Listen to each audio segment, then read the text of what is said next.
Alright, just immediately going live again.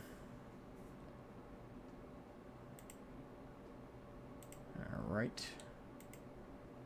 Everything looks like it's falling on all cylinders. Okay. And I haven't broken up at all. I haven't broken up at all since the beginning of this conversation, correct? I don't believe so. If you did, I missed it. Okay, good. With any luck, Sorry about my... That's fine. Yeah, I'm gonna do this. That's not what I wanted to do. Yeah, I'm re-advertising it again. Alright, much apologies, everybody. Hopefully that will be the only time we have a complete cut. I don't know what's going on. Potato internet for the win. I mean, it's pretty much potato. I don't know why. Usually it's a little bit better, but that went south in a hurry. Yeah, I've never had that kind of hiccup before. Like, normally if my internet just dies, like, I get, like, my computer usually tells me, it's like, hey, by the way, your internet's dead.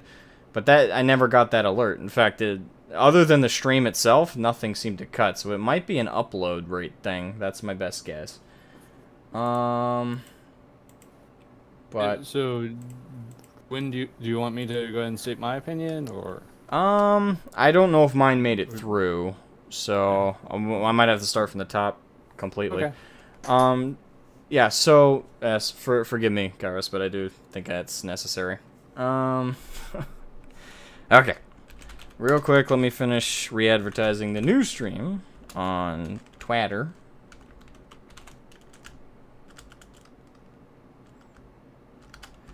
Yep, sorry about this, folks. I have no idea what happened. It was just a random cut. But no, let me know the moment if it happens again, if you start hearing roboting or anything like that, please. Got it.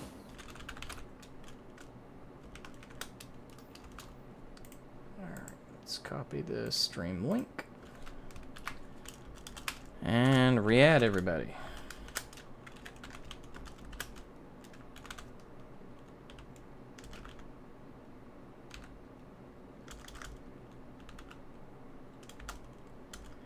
Okay. I know I added one more person in that. Screw it. That'll be enough. Hashtag. Gotta put in the hashtags.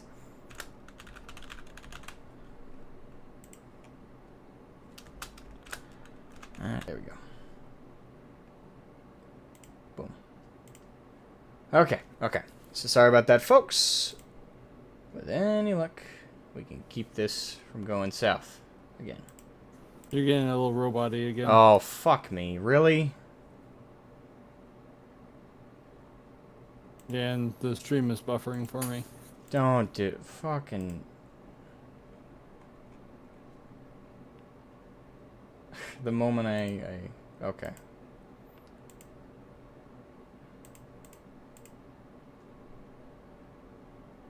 Alright, it seems to be back to normal for me. Please stay that way. I don't know what's going on. Thank you, Chess, for the follow. Much appreciated. Let me see. Is it my kilobytes? I honestly can't think of anything else that would be causing this.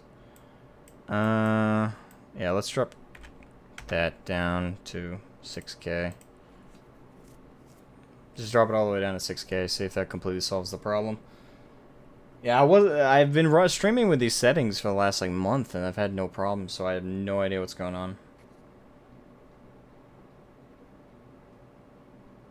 Not buffering on your end. Okay, what do we do in your server? That's the thing is, the server I shared is just the mic server. That's all it is. It's just the open mics. Alright, so stream seems to be clearing up in Signal. So we're gonna keep going under the assumption that the worst of it is whatever the hell's happening is over and done with. Well, thank you for the super chat, brother. Thank you. Thank you. Awesome. Alright, so I lowered the bitrate, so that seems to have done something, at the very least. So let's just hope it stays good. Malkador smiled. You brothers, such a nest of rivalries. I warned him to make you sisters, that it would make things more civilized. He thought I was joking. I wasn't. From Scars, page 86. Yes, we're already pulling out the lore references on this one for this debate. Ball, I definitely encourage you to come into the call lines. I shared the link earlier, but I'll share it again for this new stream. And yeah. Okay. Copy. Boom. Alright, and we'll share it 3 times just to be redundant. Boom. Alright, so we should be good. Yeah, I'm not gonna bother re-advertising it again on Twitter. I deleted it as soon as you started telling me I was roboting because I thought it was gonna cut completely again. But it looks like we smoothed out. Anyway, I'll real quickly reiterate what I reiterated at the beginning of the other one. Okay, ground rules. When going into this debate, we're gonna stick to the topic. We're gonna stick to talking about female Space Marines, the hobby of 40k. We're gonna stick to that. By the way, if anyone wants to share this on Twitter on my behalf, please feel free to do so. But I just, I'm not gonna post for a third fucking time. So yeah, this conversation is about female Space Marines. Politics is inevitably going to come up to a degree, and I really do want pro Fem Marine advocates to come on. But I also want it to be said that I don't really blame any of them for not coming on, because it takes a lot of guts, even if they 100%, even if there are the honest people in that camp. Even the honest people, it's hard to go onto a stream hosted by somebody who staunchly doesn't agree with you. It's very intimidating. So I don't blame the majority of them for doing that. I do think I do want to encourage people. I want to encourage people to come on. The link is again in the description for the call-ins. I really do want the other side, and I'm going to be completely fair. I'm going to do my best to facilitate fair conversation. And for both parties, don't bring up politics that are completely unrelated. No just throwing out insults just because you feel you can, especially to previous callers, even if you didn't like them. The only exception is if obviously they jump in and they're just like, oh, you're a Nazi, you're a fascist. If they did that, feel free to insult them all you want, because at that point they've put up the flag of immaturity, so we can be immature back. I do believe in equal treatment. So, yeah, but if you come on, you're respectful, and you just simply leave saying, I don't agree with you, I stand by I want female Space Marines, or I stand by I don't want them, then you don't deserve to be shit on just for that. So, anyway, real quick, I'm going to re-speak my take on female Space Marines, and then finally, and apologies to Kairos, we're going to get to his take and his perspective.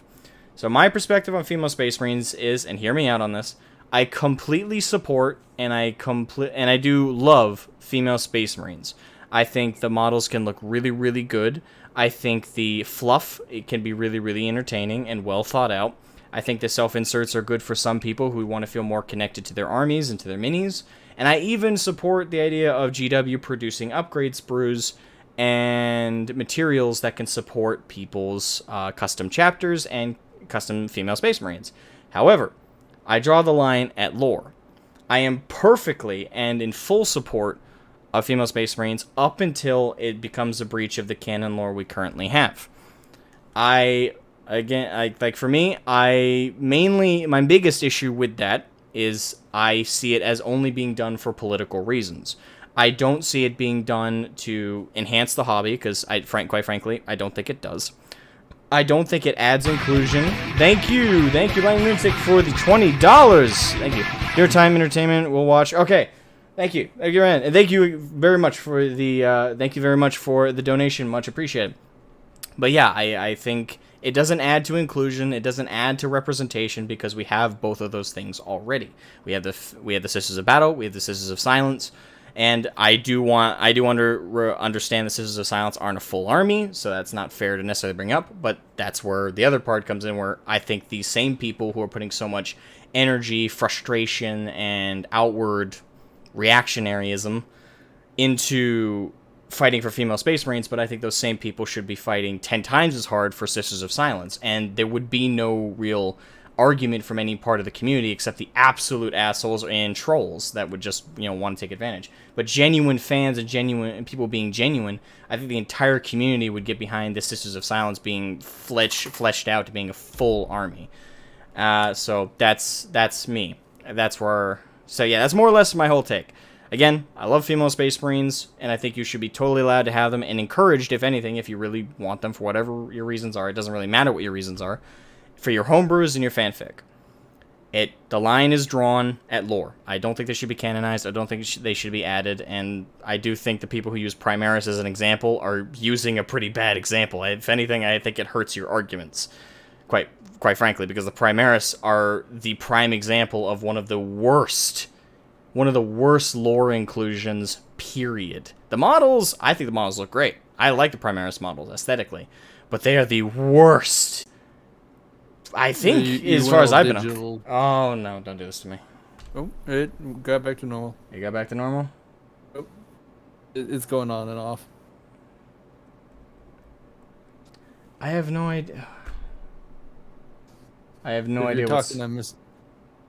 Yeah, I think I missed a whole sentence there.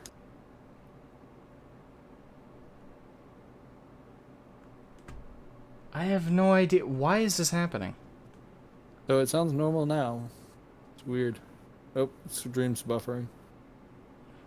Okay. Okay, what the fuck? Why is it doing this? I think at this point my ISP provider is going to get a very angry phone call from me. I think it evened out. Okay, you think it evened out? Yeah. Okay. No one touch anything. Okay, I lowered the bit rate. I've done everything on my end I can to smooth it out. Okay, so let's just go ahead before it cuts again. So yeah, I've said my piece, more or less. I think you all get my perspective. Kairos, go. Alright, so I personally think that female Space Marines are better left alone. Not included in any way, officially, not endorsed, none of that. No official kits. And that's not just because I don't want them, though I don't, because I am a bit of a lore purist, and I don't want... I always saw the Space Marines as like a knightly order, which were traditionally all men, and the Sisters of the Battle as a nunhood, but sci-fi, yeah, which was be all female, and those two shouldn't, in the Imperium, I don't think those lines would be crossed, both for because you can't really make a female Space Marine since there's not a female Primarch, which Malkador said that he thought there should be, but the Emperor didn't make any. True. Ball referenced that earlier. Yep. But I just don't think there should be any official female Space Marines at all. But that's also for the benefit of the people who want female Space Marines. Because if you make a 3D, an upgrade sprue, I make a 3D print for a female Space Marine or a conversion kit. If GW has an official one, they're going to go after you. If they don't, well, then it's clearly not meant for their setting. There's no female Space Marines. This is something else. I think they'd go after you anyway. They don't. Granted, they would. Well, this is GW. Keep in mind, this is GW we're talking about. Yep. The reason I say that is not because they have any validity. It's just Games Workshop. They tried to copyright the word pauldron. So I don't think this company has any qualms about this shit. Unfortunately. But you do understand where I'm coming from. Yes, right? Absolutely. No, I get that. I get that. I think leaving it to the since I don't have any problem with anyone home brewing or making their own models or kit bashing or anything like that. And also, I think if you put all of the stuff into a woman, you take all of the gene seed and the organs and the surgery and everything, I think it would come out looking a lot like a male Space Marine. Well, that's the thing, and a lot of people point this out, including myself. In terms of the lore, the end result would inevitably be basically just what we already have, male Space Marines. Even their voices would drop quite sharply. Yeah. And the Space Marines we have now have much deeper voices than the average man. Not to the point where they sound like fucking Darth Vader on steroids. But they do have much deeper tones. That would be the same for the women. Now, you might still have a vague feminine tone to it, but the average, like, Imperial Guardsman fighting alongside them would call them my lord, and they would have to correct them. Or not bother. So, yeah. But I tend to agree. Yeah, overall it seems like we both agree. The only place I will disagree is I do think... Because the problem is not a lot of people are...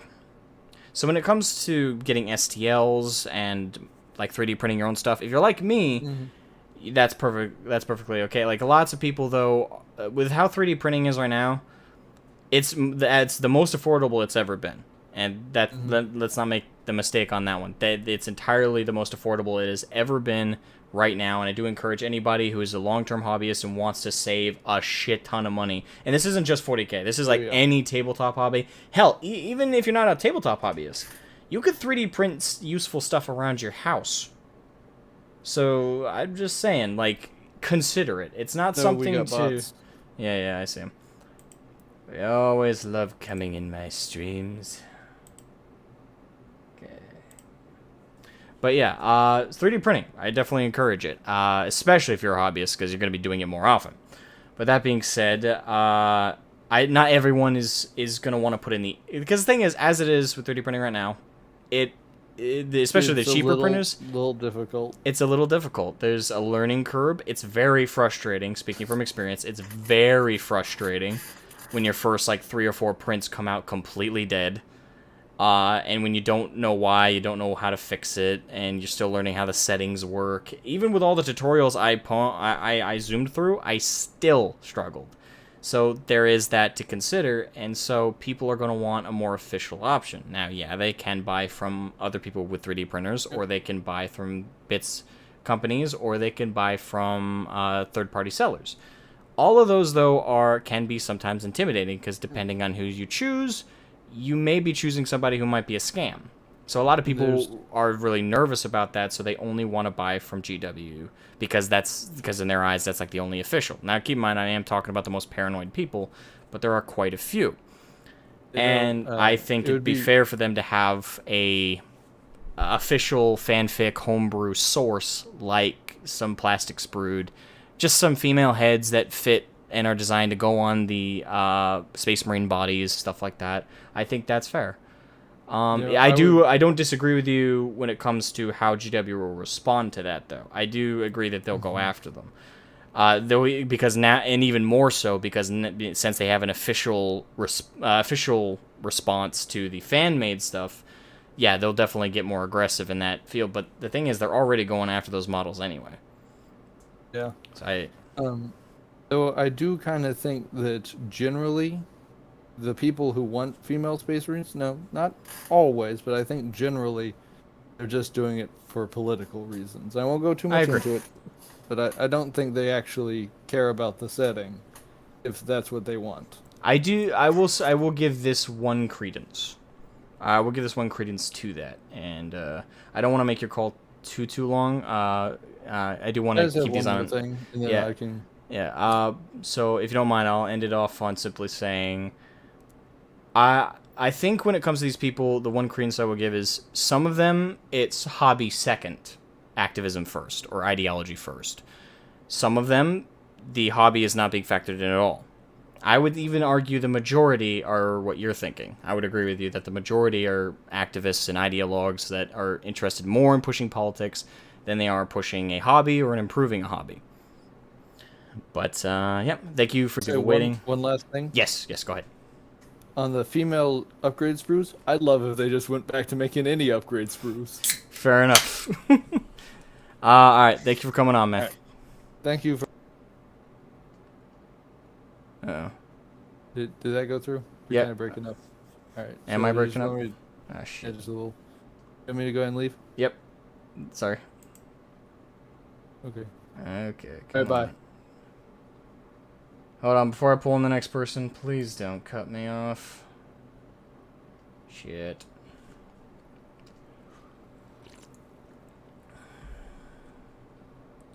Back? Is it back?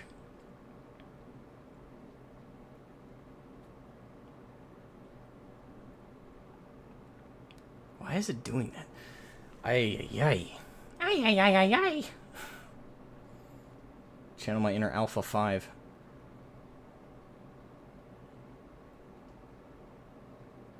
Ooh, welcome Sergeant Teddy Bear 59. Okay, signal's green on my end now. Just let men be men sometimes. Let us be bros in our Space Marine chapters and not have to worry about politics. Space Marines are a brotherhood. I agree with that. Again, for like personal choice though, if a woman wants to play 40k and wants self-inserts in her own personal chapter, that's fine. And if she brings it up in like across the table from you at a tournament or something, and you're just like, hey, I'm not interested. I'm sure you've thought it out well, but I just, be respectful. But also, if you don't want to hear about their fanfic or their stuff, just say like, no, I get it. I'm just not interested in the concept. But thank you, and I'm sure it's very well written. Just do that. But yeah. I think homebrews and again that personal army collection and personal fluff is perfectly fine. Lore-wise, I think they should remain a brotherhood. They should remain that kind of setup. Now, I'm going to bring in the next caller right now. Lee, welcome to the open mic. How are you doing? I am doing absolutely fantastic. Amazing. So I would like to start off that, to me personally, it doesn't make a difference. Okay. If they retcon and they do make female Space Marines a thing, I'm okay with that. And my rationale for that is that I've only gotten into the hobby in the last 2 years. Me and you have had conversations about this on your previous streams. You know that. Yep. And I'm aware, of the Adeptus Aureatus and the Sisterhood of Silence and all that. So I get it. But I would like to stay on topic. But let's look at real world things here. Okay. So let's take Ghostbusters for an example. They did an all-female cast. And did I personally care for the movie? No. But I'm okay with the gender swap. It wasn't a big deal. And coming from a minority myself that, has been underrepresented in certain parts of U.S. history, it kind of is what it is. And I could see the argument for inclusivity and for other people wanting to be part of this community. And for them to have a female representation in the exact core thing of what Warhammer is, Space Marines, for them to have a female representation in that, I can see that perspective. I don't necessarily think that, it has to happen, but, if it does, I'd be all right with it, and I don't think it's that big of a deal. But I have to agree with a lot of the points that you and, I forgot his name, but the previous Kairos. Gentleman that was on, clearly said, between replacement of organs, how the lore works for the creation of a Space Marine, they won't be females anymore. They will be, non-binary for the most part. Genitalia doesn't function for a Space Marine. Like, sure, it works. It doesn't work in that fashion. Reproduction just doesn't work. So you're kind of taking what would have been a female and you're boiling it down to, well, what makes them female is no longer a female. So when I look at it, it's like, well, that's kind of odd, and you're really losing a lot of the representation that people that would look towards for that perspective. It's all gone now because canonically, that's what happens. Yes. And I would actually like to throw in two things real quick before they slip out of my brain. So the first thing being more related to what you directly just said, that's why I think Sisters of Battle and Sisters of Silence are actually better representation and inclusivity when it comes to women. Because genetically, Sisters of Battle and Sisters of Silence aren't really manipulated at all. They just pass like basic stims and stuff like that any like Imperial Guard might get. And their power armor. Outside of that, they're just normal women. But despite just being basically normal women, they fight on par and even sometimes better than Space Marines do. They close a genetic gap masterfully, and they do so against all odds, and that's fueled by not only their zealotry, yes, but also just sheer sense of will. They're confident, they believe in what they're doing, they're strong, and they're able to close a genetic gap, which you could say parodies a little bit of the relationship between real men and women. Men are born and we eventually grow into much stronger beings than women do.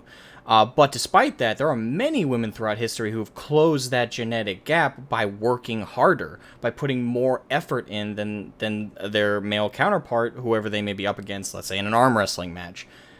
They might have just put in more reps, put in more time, dieted better.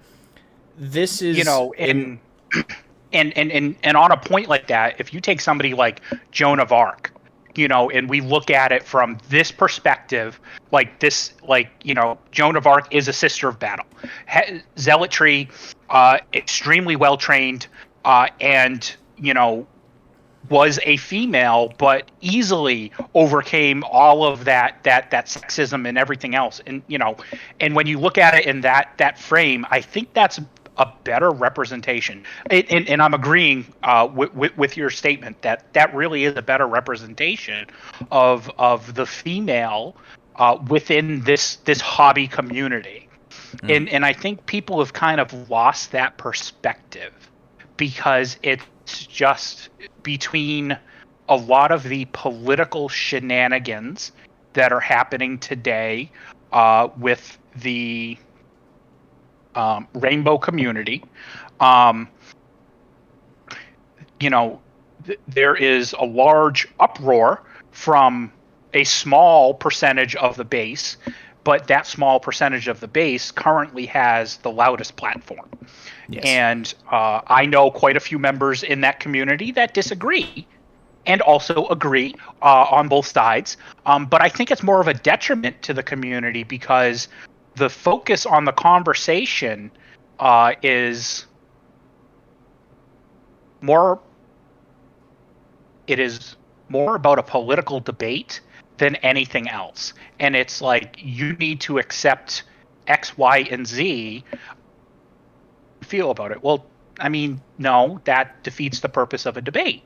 A debate is, I disagree with something that you say, but even though we disagree, we can still have some level of decency between one another. And I feel as though that level of conversation is kind of lost on that particular topic and on the Warhammer hobby conversation, because those same tactics are being used and people just kind of disregard it and say, oh, well, it's, Games Workshop is eventually going to have to cave because of this small percentage of people that have such a huge platform and are outcrying so much, they may actually cave to political reasons. Yeah, and that's again my biggest concern. Here's the thing. I think in a different set of circumstances, and we had a lot of build up to it, and there wasn't lore that strictly slapped in the face of this idea, I would think that female Space Marines were fine. Like, my biggest problem is the motivations behind it. My biggest problem is I don't want the hobby altered, changed, or manipulated for politics. If this was being added because, I felt and I got the impression that the people advocating for it actually meant what they said, which one or two I've talked to actually seem to, but the vast majority of the crowd that are pro-female Space Marine, the moment that you disagree, you're called a fascist, you're called a Nazi, you're called everything under the sun except a human being at that point. Like, it's simply for disagreeing about a hobby lore change. That's for me, like, that's my biggest problem. But to kind of circle back to something before it slips my brain, because it's about to, I feel it. When it comes to the advocacy aspect, would you not agree that the same or more energy should be donated by these people to making something in the hobby that is already lore-friendly to do, such as making Sisters of Silence a full-fledged army as opposed to what they are now, which is just an add-on to Custodes on the tabletop, and give them a full range, enhance their lore a bit more with some more dedicated books, do you think it would be fair to say that that someone like myself could point out to the fact that they're not advocating for something like that that is lore friendly, or advocating for more female guard models to be added, that is also an indicator that the motivations behind this are more malicious than they are genuine? Um, so, just for my own personal clarification, because I'm still learning all of the things, the Custodes are the God Emperor's Ultramarines, right? Or Space Marines, correct? They And are then the more powerful and more refined. okay, Custodes, to give you an idea, Space Marines are like 7.5, almost 8 feet tall. Custodes are like 8, almost 9 feet tall. They're not as big as Primarchs, but they're like that in between. Like you have Space Marine, Custodes, Primarch. They're kind of in between. They're more genetically refined, and they've been around since before Space Marines. They were around during the Thunder Warrior days, and they are the Emperor's companions. The Custodes were never human. They were grown in a vat from the get-go. So they're not only are they trained different, not only are they more genetically refined, but generally speaking, one Custodes is considered like worth 3 to 4 Space Marines. And they've been around longer. Like years. okay, okay. So I would think, and my internet's a little choppy, so I may have to dump out of the call, but I'm just going to continue until it dies. So I would think, with that point, I think they could channel their energy towards the Sisters of Silence and getting them to be like their own army and their own regiment and everything else. But I don't think that's what. I don't want to use the word extremist because that feels too much, but individuals that are on the opposite side, which I can see both sides here, so I have no allegiance, but I think their perspective is go for broke. And that go for broke option is making female Space Marines, even though canonically that's not what it is because of genetic enhancements and organ replacement and other stuff like that within the core canon of, the lore.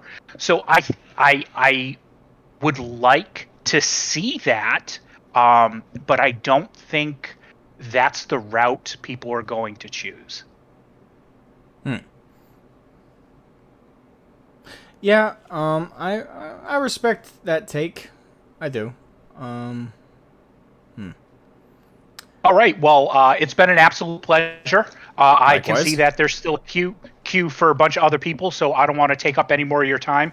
Thanks for giving me the opportunity to voice my 2 cents, and thanks for having me. I really appreciate it. I appreciate you coming on. Have a good one, man. You too. All right, we're pulling in our next person, VR. Hi, VR. Yeah.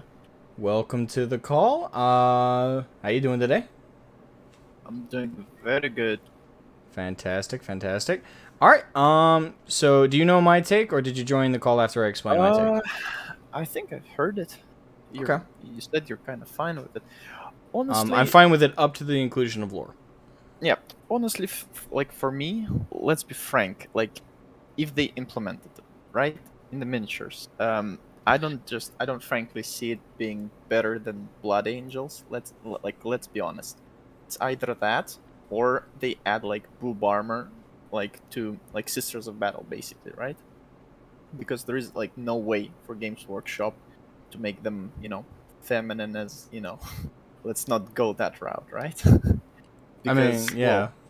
Well, face sculpts, female face sculpts with Games Workshop, well, you know how they are. They don't have a Everyone very good knows how history they of are. it, no. Yeah, no, they don't. So basically, if you get female Space Marine, you just get a, somewhat of a, strange face with, I guess, long hair. But even if that's pretty much, Sisters of Battle. And, the recent edition for the tabletop, they revealed, basically Sister Serpentia, they revealed them, and, well, you look at them, and what do you see? Like, what you saw there that made you think, well, they are female Space Marines now? What made you think that, if ever? You know. Hmm. Do you remember the models? Like, do you remember how they look? Like, there's like The one distinct like the feature original there. Rogue Trader models, or are you talking No, about another iteration that the new ones, the Sorry, Sisters of Battle roster. Yeah, Yeah, I'm familiar with those. What did you think of those models? yeah, Because yeah. So basically, you're lagging a little bit I on my am. end. I hope I'm okay. Maybe something's No, with it's mine's been cutting in and out during this whole yeah, stream. I yeah. don't know why. It's So basically, long story short, they have black port holes, and for those tripophobes out there, like I personally hate them. But so they added them to Sisters, basically. So now, you know, the Sisters of Pantia, you can see the holes in their arms, right, and legs. So they're practically Space Marines. The sculpts for Sister Repentia, who are, well, they're practically almost naked, but they, you know, they dress them up so they don't get, you know, called out for sexism and stuff. They're already quite buff, and like, if you didn't know that these are females, some people, like, I showed them the models that are like, whoa, nice dudes, like, well, what are they? And I'm like, well, you know, they're actually not dudes. But basically, so you already have like a black carapace or like holes in arms and stuff. Face sculpts are bad, so like, why do you care? In terms of models, it's just I'm sorry, I don't see them doing it very well. Between the face sculpts, the body sculpts, and general, you know, making them very masculine, non-identifiable. It's like, so you're so just so I'm understanding you correctly, and just want to yeah, clarify. So your biggest issue isn't even like lore related. You just think the models wouldn't look no, good. no. With lore, I mean, primaries are, you know, they've been done. So I think if Games Workshop would want it to be done, they will do it. And in terms of the implementation, I think it will suck. Personally, I think it will suck. I here in country where I live, we have a lot of, well, female, you know, enthusiasts playing Games Workshop products like Necromunda and stuff. And most of them, if they're playing Warhammer 40k, they're playing Blood Angels. So, you know, Oh, real quick. surprise. Thank you. Yeah, one second. Apologies. Sure. Thank you, Space Wolf Black Mane, for the super chat, brother. Much appreciated. I find the idea of Fem Marines to be extremely cynical. The Sisters of Battle are mostly the equivalent, and depending upon your view, braver. I certainly think they're much better and braver. But the Space Marines, and he's going to donate again, but continue till he's able to get it out. Yeah, no, it's just the point that, well, most females, if they want to play, you know, representation, you know, in Warhammer, you have so many choices. Like, Oh you yeah, can they make, have a ton. yeah, if you want a guard regiment, well, you don't have to go far. You just buy 2 Asher gang squads. I think they're even cheaper than the Imperial Guardsmen, right? I think, I'm not sure It might be. how many models you get. So you basically convert them into like chem dogs and say that these are chem dogs, which are practically, you know, like Necromundan Imperial Guardsmen. And you just say that, well, this chem dogs is just a female battalion, right? That's done. And you have your, well, identifying characteristics of, you know, like boob armor somewhat on Asher models. They look good. They have like abs. They have muscles. They have somewhat good facial sculpts. So you're covered there if you want female Imperial Guardsmen, right? If you want female Space Marines, well, you're covered. You have Sisters of Silence. You have Sisters of Battle. I mean, it's done. And talking about like Sisters of Silence, you brought the point. Well, that's a good point because like in Horus Heresy, they've been a major force, right? And in the new, I mean, they Horus had the Heresy, black ships, if you recall from the lore. yeah, and I mean in Battle of Prospero, I think like 15,000 of them died or something like that. Like 500 of them died in the first engagement with the, you know, the major force. So basically, there are a lot of them, at least in the, you know, in the initial stage. And I think the rules for them in Heresy 2.0 are non-existent yet. I think. Well, a lot of the rules are missing for Horus Heresy. So I'd have to check point, my Liber Astartes, but yeah, I don't think Yeah. they're in there. Yeah, but so my point is that if you want to, you already have like so many choices. Like the Warhammer, it's first and foremost a role-playing game, right? Like I don't want to hear about like this, the metagaming and stuff. First and foremost, it's a role-playing game in my mind. Like you create your own stuff, homebrew chapters, your own characters, maybe self-inserts here and there, but you have so many choices. Like it's ridiculous. Oh yeah, You can and make- if if Sisters of Battle and Sisters of Silence aren't enough, you still can homebrew in fanfic. Yeah, obviously, yeah. And Oh, real quick. Thank you, Space Wolf Backvein, for the second super chat there. 2 out of 2. Are the poster boys so they must be women or it doesn't count? Which, if that's the case, then the diversity nonsense is just stick to wield power. I mean, yeah. I think I underinterpreted that correctly. Yeah, it's a power struggle. It's not really as yeah, I fully agree with this. Like a lot of people, if you push them far enough, they'll just say it out loud. They say that, well, Space Marines are the poster boys, and we want to be, poster boys. And you're like, why do you want to be poster boys who are literally like cannon fodder? Like Yeah. Horus Heresy, Space Marines die in droves. And would you rather be like a Sister of Silence in the Warhammer like 30k? Because you're like the elite of the elite, almost close to like yeah, Custodians, and you make right? Thousand They're Suns working- run like bitches because you're a blank.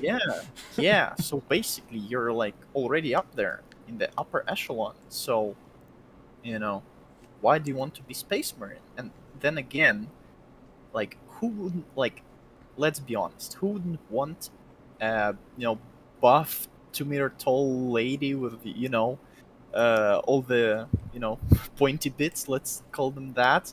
And if they look both masculine and feminine in terms of sculpts, like you can look at Yet Hero model sculpts Right. for female orcs. I have one right here, and like I'm gonna have to so cut much. you off because we got Yeah, a bunch of sure, people in the man. call. Sure, man. I do appreciate your think- take, and I agree that the implementation aspect, if they do choose to do female Space Marines, would be horribly done. I do agree Yeah. with that. Thank you. But yeah, I thank you, Bye-bye. thank you very much for your perspective, my man, and I hope you stick around for the rest of the stream, and I hope. Oh, sure. Thank you again. Like I do appreciate your perspective. All right, so I'm gonna pull in Bronze Dragon because so far everybody I brought in agrees with me. Let's bring in somebody who doesn't. Bronze Dragon I know is pro Fem Marine, so we're gonna bring him in, and we're gonna get into the actual thing here. All right, Bronze, can you hear me? There we go. Yeah, I can hear you. All right, before we get do I have an into, you do not have an echo. Okay, cool. And before we get into it real quick, how are you doing today? I'm doing fine. It has been a absolutely boiling to death day today, though. Can So, yeah. All right. But other than that, I'm doing all right. I'm looking forward to this. Awesome. All right. All right, hold on. My signal's dropping a little bit. I'm going to wait for Yeah, it. I said this in the chat. I don't know if you spotted it or not. If you check your Steam and everything, just to make sure there's not a download going on in the background. No, there's no Steam, no nothing. I shut everything down that isn't exactly what I have open. Yep, I just got Discord, OBS, and Chrome open. That's it. I might even close Chrome because I don't think I need that open right this second. Because I can see everything on OBS. Chrome is quite heavy. Yeah, I'll close Chrome. Let's do that. Because I don't need that open. I can see the chat. I did need it open to moderate the chat, but I think all we're dealing with the worst-wise is bots, but that's fine. Yeah, it's the bot trying to, Yeah, that's the only issue. trying to hook up your pens. Yeah, they're trying to get people laid. Gotta love the bots. Anyway, so you already know my take, I think. Do you need me to repeat any points? No, I've been listening. Just tell us when we go live. All right, go right ahead. That signal's strong, so. Brilliant. All right. Well, first things first. I just kind of want to get one thing out of the way, and that is where I've come into Warhammer from. So I started playing when I was about 8. I'm 30 now. I have been in the hobby pretty much just as much as I can be. I've built Space Marine armies, homebrew, all that jazz. Awesome. Still enjoy it. I love to hear it. And I always find it just a little bit disingenuous, just before I get into my main point, bit disingenuous when people go, oh, well, if you want this, I'm not saying you do, I'm just observing the chat and everything, but it's like, if you want this, you must not be a real fan. It's like, mate, I have spent thousands on this fucking game. I have an entire library. I've got a Thunderhawk gunship. I'm in this for the long haul. I don't want this hobby to get ruined as much as anyone else, right? Right. Now, and like I said at the beginning, and I'll reiterate it just in case anybody new to the chat, I stand by that. I think, at least with my experience with the Pro Fem Marine crowd, I can't speak to experience I have not had, but the majority I have encountered are very hostile. They always bring up politics the moment you disagree, and they always put on labels. It rarely stays as a debate about the hobby, about the lore, about GW. It almost always gets dragged into that. That's my experience, and that's why I say from time to time that most of this camp is like this. That's my experience. Yeah. If my experience were different, I would speak differently about it.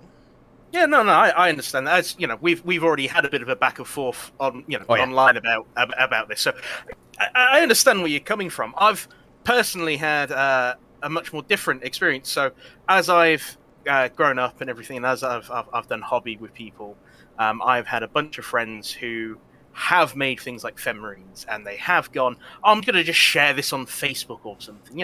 Not I'm going to change your lore. Just look, I made something cool. And just as you come across, screeching people who go, oh, no, it must all change, it's like you get the exact same on the other side of the spectrum. And that is actually what's truly worn me down over the years, to the point that I'm just kind of going, well, I was a lore purist. Now I'm very ambivalent to, female Space Marines being a thing. And a lot of the reasons as to why people don't want them in, it feels very dramatized and overblown. I mean, we've discussed about execution, and VR was on about execution as well. It's like, yeah, it could be executed poorly, right? Oh, and I 100% think that it would be. Like, I admit that we don't. Neither side knows if it'll be implemented well. Exactly. Yeah, we have, neither of us sat here can go, this would destroy or this would make everything better. Yeah, this is all what we see on the horizon. Personally, I just think it would be a blip, right? That would be my experience. If we toss all the politics out, you get female Space Marines. The world moves on. Maybe you get some interesting B-plot around the theological state of the Imperium going, no, how dare you alter the Emperor's creation? Don't you know he created all the Space Marines in his image? And, you could get yourself a Imperium Nihilus arc out of that, where Gulliman's just getting progressively more and more annoyed about the church, as he already is. So there's some fun avenues you could explore with it.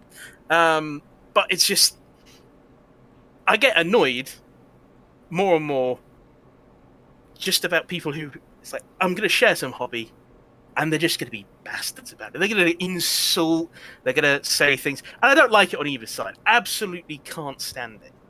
But for me, the main driving force as to female Space Marines being in the game, it's just, I'm fed up of this debate. Just something happen. Either GW come in and say they're there and this is how we're going to do it, and we can all move on. I don't see some massive societal collapse happening at all. I mean, yes, people have legitimate fears about Ghostbusters and stuff. I understand where people are coming from. There is a lot of the SJW bullshit that does go on, but likewise, and as much as people like to pretend it doesn't happen or sort of downplay it, there is equal right-wing spin on a lot of stuff, and it's just both sides completely annoying. Oh yeah, and I don't disagree with that. I don't disagree with that at all. The thing is, you only recently got to know me. But when it comes to old stuff, and I don't know if this is going to completely turn you on me, but I'm here to be honest and open. Try me. So I am no is strong. I would say I'm friendly with Arch Warhammer. Like, we've had direct conversations, direct interactions. Where he and I don't click is politics. Yeah. I don't agree with him politically. But you get lumped in with him? Regularly, especially since, now, thing is, if you look at my channel backlog, you'll see I rarely, if ever, talk about controversial stuff. Like, I like to stick to the positive aspect of the hobby. I like to make miniature painting videos, like to make lore videos, especially with a comedic slant. That's my bread and butter. I'm a positive hobbyist. I like to bring my excitement for the hobby here. But when it comes to certain topics I feel strongly about, I will voice them. And, I stood up behind Arch, and I got massive death threats. I got my email sent around on Twitter back then. I had to delete that email. I got a new email. Like, I've taken the brunt of one specific side when it comes to the hobby very strongly. But despite that, I still don't judge a hobbyist based on their politics, and I don't ask for it when I go to a tournament. I don't do none of that. And when it comes, I agree on the aspect that it's not life-changing, it's not societal You're breaking collapse. up a little bit, man. Oh, am I breaking up? Give it a Yeah, second. just- Give it a second. God, I hate this. Come on. Go green Hello? on me. There we go. Can you hear me? Okay, where did I cut off? Just like the last 10 seconds. Okay. But when it comes to female Space Marines specifically, and in terms of I want to say the domino effect of their addition, I am not going to quit the hobby over it. I'm just going to stop investing in the lore aspect. Like for me, because at that point, again, what I see it as is my problem with it is the motivation behind it.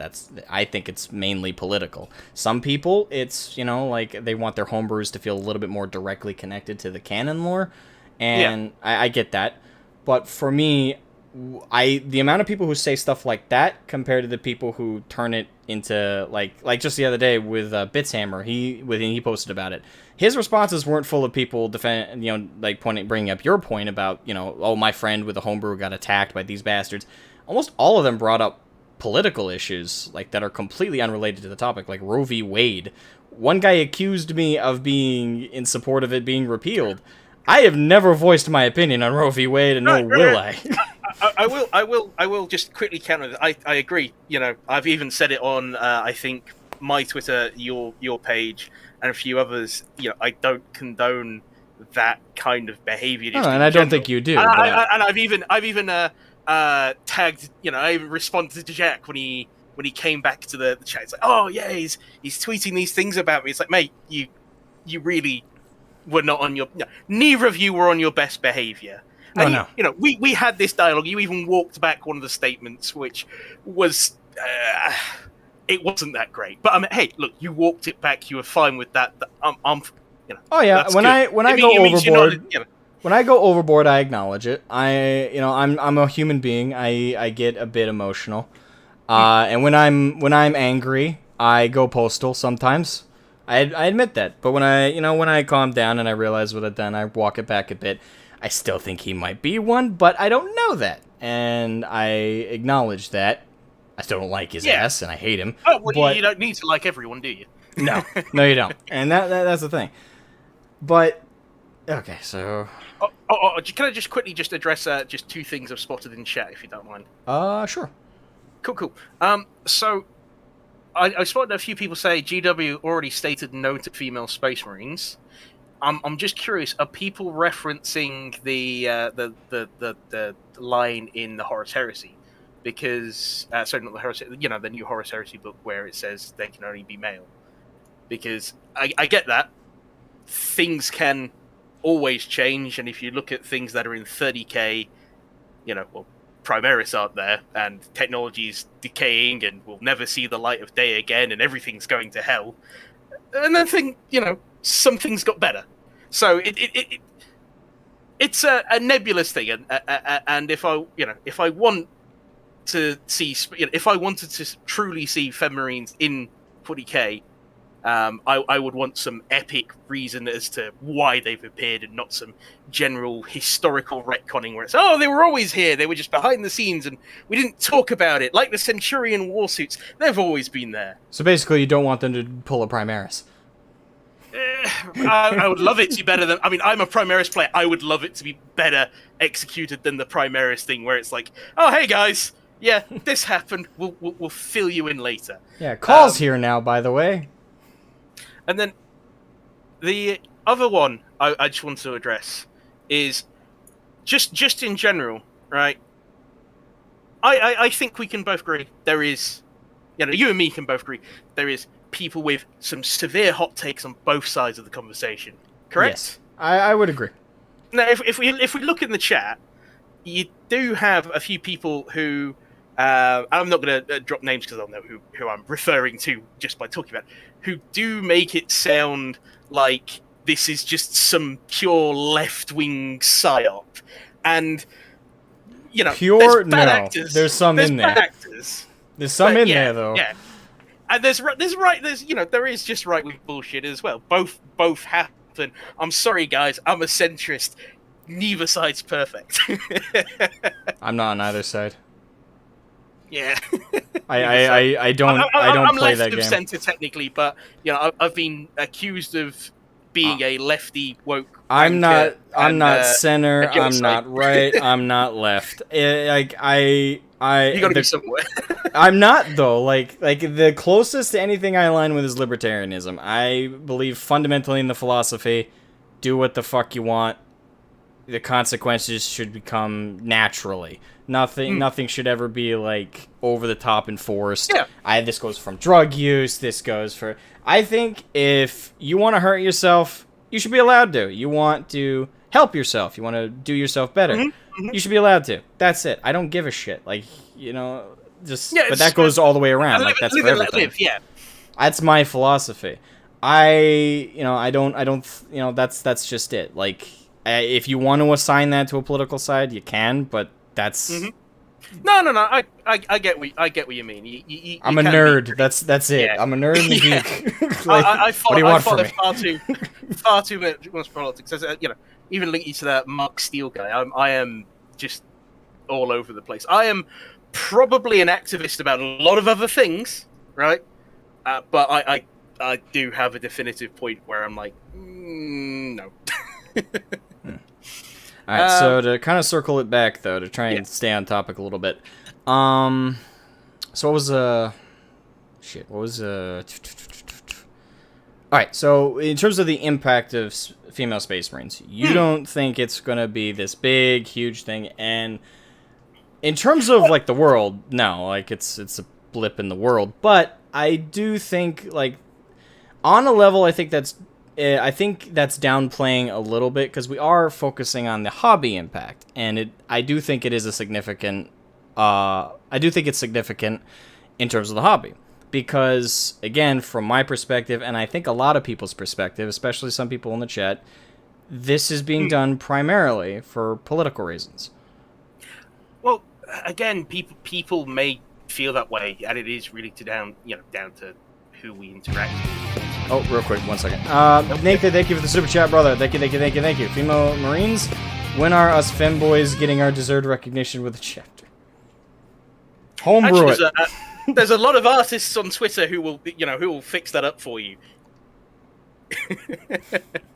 the femboy Marines, that is. Yeah. But no, it's all going to just depend on how the story gets implemented, though, isn't it?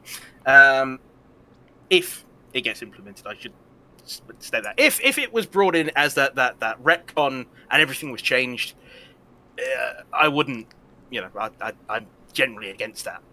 It's not that great. The only people who could make me support that are the asshats that I do come across who see a female Space Marine and then think it's a debate and an argument about why they shouldn't be there. It's like they didn't say, they just posted a model. I mean, yeah, if you just post a model, it should be fine, because the assumption I would have is it's homebrew. Especially right now, since it's not canon. Oh, yeah, especially, everything right now, that isn't an official color is homebrew. Yeah, and again, up till homebrew fan productions, I 100% support. I have a series on my channel, it has been updated recently, but I'll share it with you in DM sometime if you want. If you don't, just let me know now. But I have a series called Homebrew Highlight where I kind of take the character of an inquisitor going around checking out secret chapters that a large grimoire on tarot was found, and he's clarifying these chapters still exist, and I reveal the lore, some backstory, some characterization on these homebrews. The most recent one was the Space Bees, which was created by a friend of mine and an artist for my own tabletop war game I'm developing. The Space Bees were really fun to do. I got to voice a Dreadnought for that. It was great.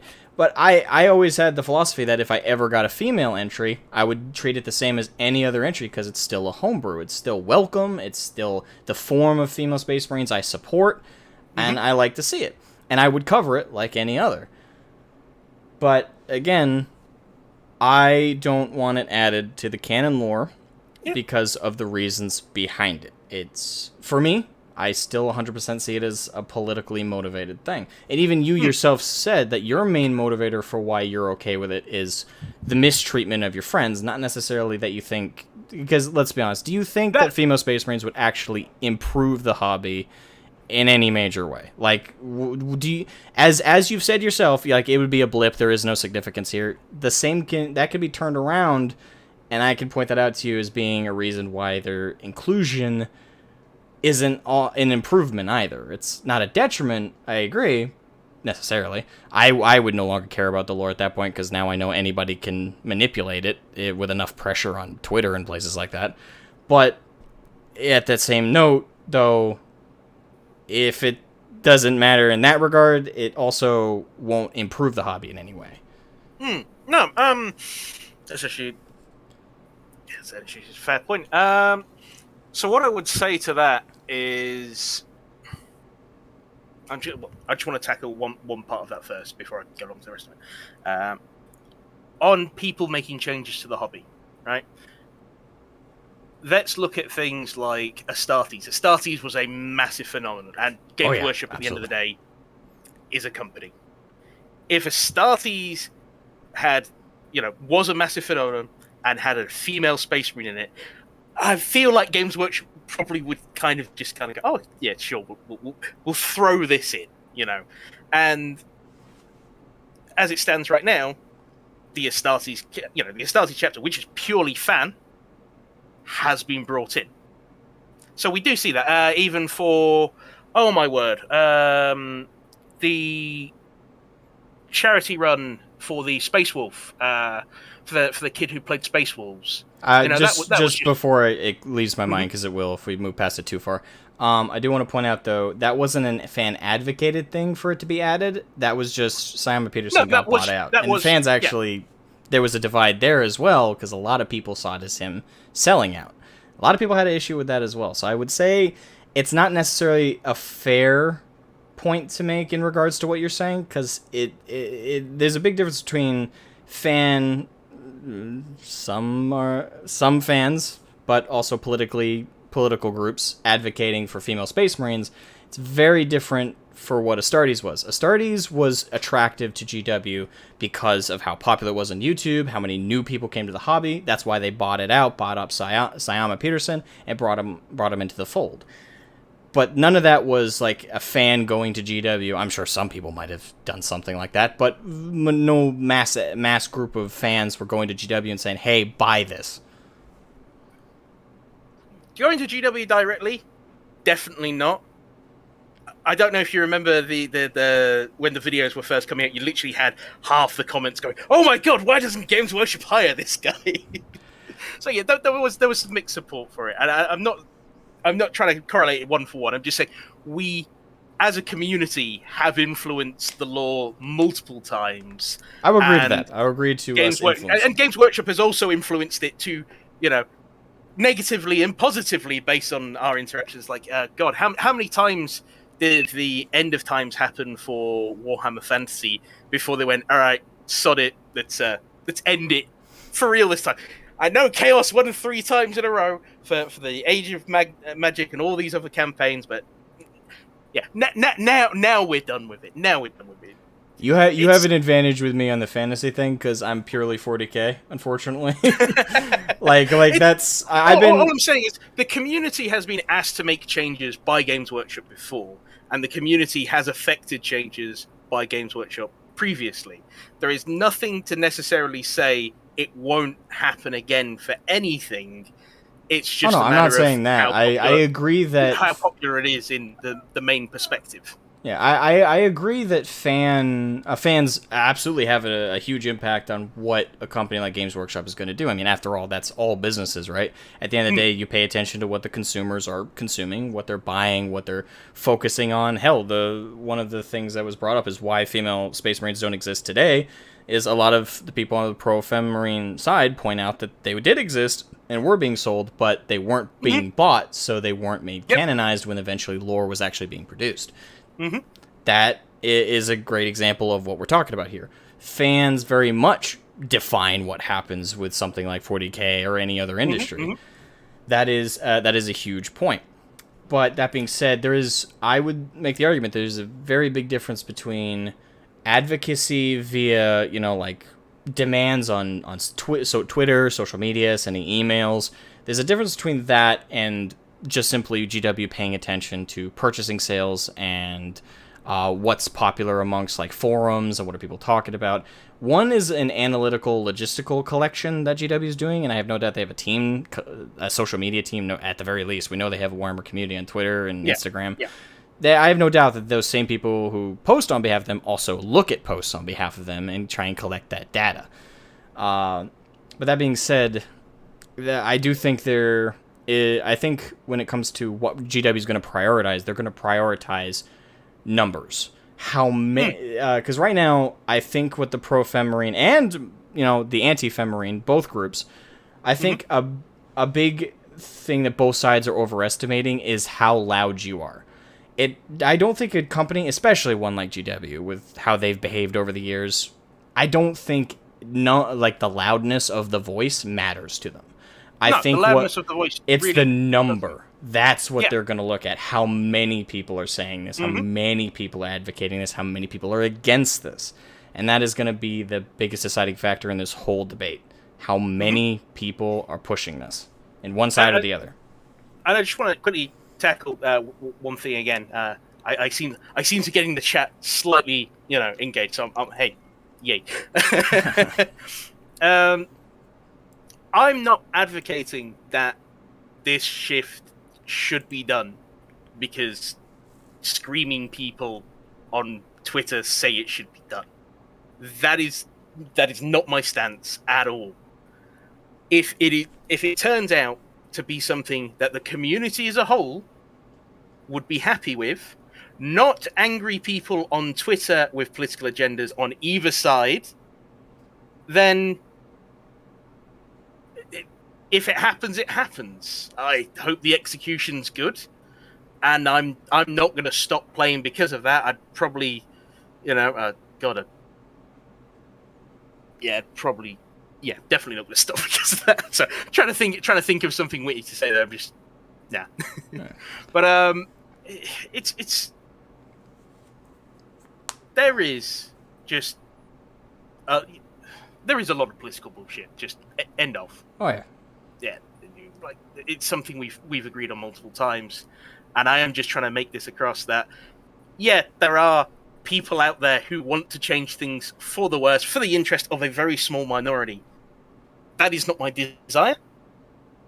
My issue is with the people who think that is everyone's desire who disagrees with them.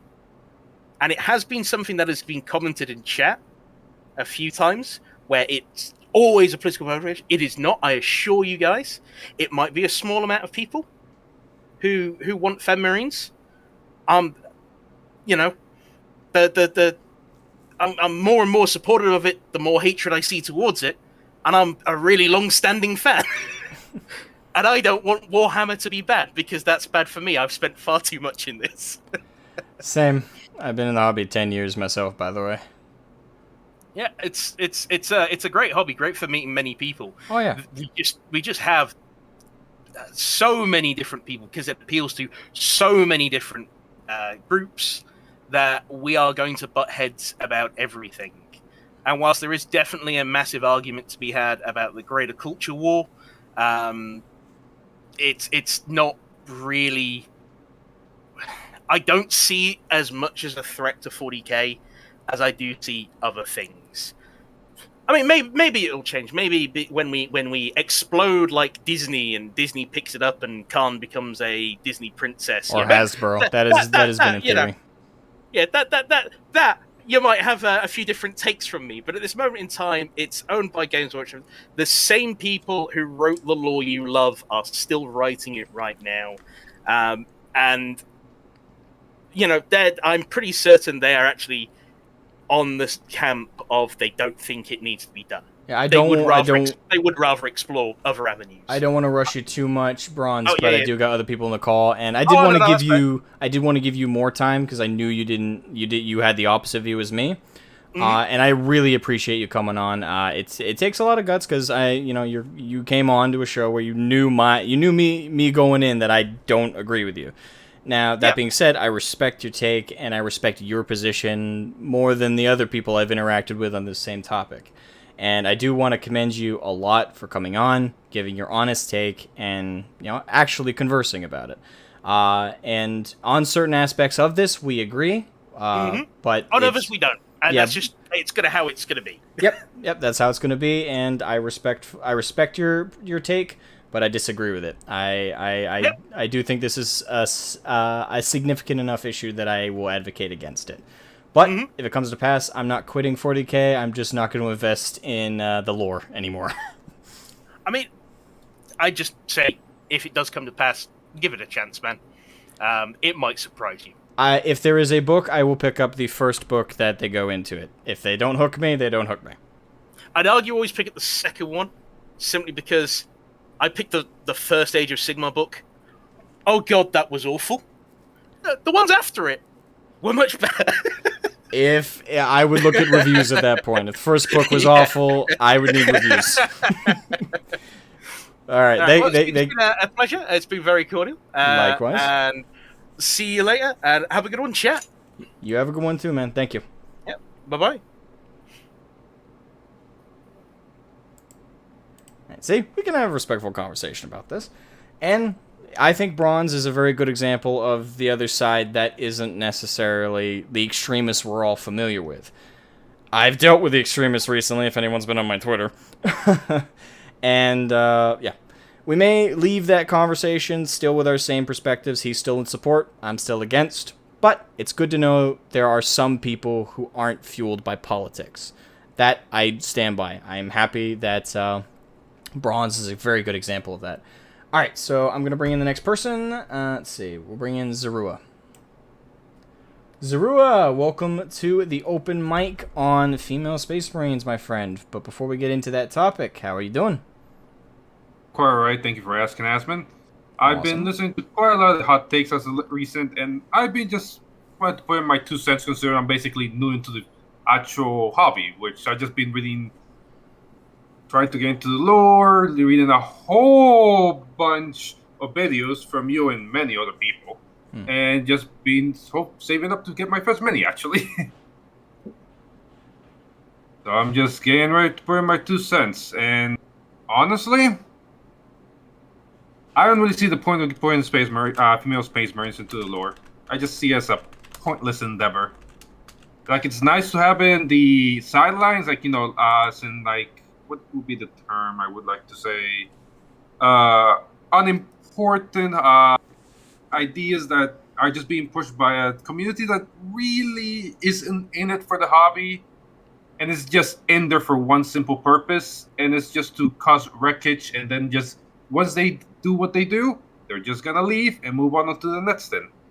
Yeah, and I've said this several times during this stream, and I think Bronze and his friends are the exception. But with my experience, I'd say the majority of my interactions with the Pro Fem Marine community, they are not motivated by enhancing the hobby in any way. They're not motivated by diversifying it in any way, like they say they want to. The motivations seem pretty clear that it's about control, it's about power, it's about manipulation. and that's mainly what they're after. And that is very reflective of what they're doing. And I do agree that if this comes to pass and we see a huge divide in the community, like I fear it to be, who knows, Bronze may be more right than I suspect, and this may end up being a non-factor for the majority of fans, but I do think a lot of people will lose faith in where the lore is going, because now the precedent has been set that the lore can be manipulated if there's just simply loud enough voices and aggressive enough voices, which is we've seen it happen in several other hobbies and communities. We've seen it happen with Star Wars. We've seen it happen with Star Trek. We've seen it happen with all these, and we've seen what happens afterwards.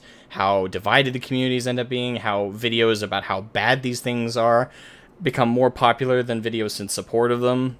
Like it's just something I don't want to see for 40K, and it's what I fear.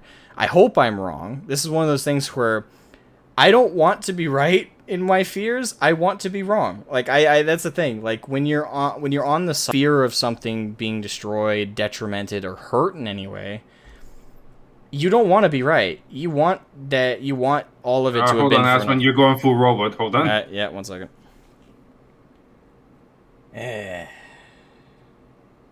Damn internet. Goodness, you need to upgrade to corn internet instead of potato. Goodness gracious. Well, no, the thing is, this I don't know if this is your like bro. You've seen my other streams. Were they this bad? No. Exactly. Like this is the same internet. We didn't change anything. Like I don't know what's going on. Yesterday, someone ran into a telephone pole, so I think maybe the wire's loose. Yeah. That has to be it, because this is out of the blue. This is just happening today. Like. I'll give them a call, see if they can send a technician out. But that would be nice, because you'd be constantly robot. But generally speaking, it's just that for me, there is already instated lore and instated minis that are specifically for the ideal female faction. Like it's already in there. Yeah. Why do you want to force it into these Space Marines? For Christ's sake! Yeah, I do apologize for that. If you really want female Space Marines, just say they are in there for one simple reason. They're not even human anymore. They don't have any reproductive organs. Their waste departments are not even non-existent. They are generally not human anymore as space and that's the thing. That's why I often find it weird when people say that men are represented by the Space Marines already. Not really. That's the thing. They're basically a different species with how much they're changed. Like that. Can you say that represents anything in the real world once you have that much of a change? But that's amongst many reasons why the representation argument doesn't sit well with me. And also because it's very political once you make that argument. The main issue I'm seeing right now, as a new person coming into the hobby that has been having to hobby from collection, because I like collecting figures and stuff like that. Oh, so do I. I have seen one simple thing that happens. The moment they want to put inclusivity into a system that basically has stated in lore that inclusivity technically is not even part of it, just because it's already stated that they are no longer human. The full operations, they cannot virtual parts of the body, defies the whole purpose out. You could, for right now, you could say, hey, they were already women as Space Marines, but they aren't women anymore because they're not human. They're basically, a good example I could say would be Fallout super mutants. Yeah, actually, that's pretty dead on. In terms of the level of change. Yeah, because they are no longer male or female. They're just super mutants. That's basically the basic idea of Space Marines, from my understanding from the videos I've been watching and the stuff I've been reading about them. They are just their own specific basically a new variation of human, an upgraded version. And there is two factions that, instead of, trying to force Space Marines into, male and female, there is already factions you can expand upon more and give them an actual full, Actually, army. Real quick, can I address something I just saw in chat? Sure, go ahead. Yeah, I don't want to cut you off too much. I saw it. I'm sorry. But Ball just said, why anyone would want to be represented in 30K and 40K is beyond me. I agree with that. It is strange, because isn't the longest running, one of them anyway, I think Toaster Fuckers has been longer running, but one of the longest running memes I can think of in the community, at least in the 10 years I've been in the hobby, is the idea the meme of people who are a fan of Naruto, they want to go to Konoha. People who are a fan of fucking... I get what you're saying. Yeah, people insert thing here. I want to be there. or Harry Potter, I think was the one I was thinking of. If people were a fan of Harry Potter want to go to Hogwarts. People were a fan of 40K. Nah, I'm good, fam. I'm good. I'll stay here. Thank you. It's nicer. It's just that for me, it's just become sad that I am a person who came into hobbies just because I find them interesting. And whenever they're being forcefully changed because of some political nonsense, at the end of the day, what's the point of having a hobby if you can't enjoy it? Yeah, absolutely. Adam Wolford just dropped a super chat. They would hate when 70% of them die becoming one. Oh, the thing is, yeah, like, is that the percentage of the men? I know the men. I believe it's around 70 to 80% of them. Like, it's I know it's around that. Yeah, but yeah, the vast minority of male aspirants survive the initial trials. Like, that's 100% true. But the thing is, again, like all these details, all these details are known to you if you're a fan. Mm-hmm. And that's another like argument I would present forward, that there are less people like Bronze that jumped in earlier, and there are more people like the ones I've interacted with outside of Bronze that are politically motivated. You never see them address these points. Now, to be fair, I often don't see our side bring that up to them directly as often as we should. We should bring up these parts, though. It's like, okay, why do you want to be represented in the Dark Universe? That is brought up a lot, but starting with that.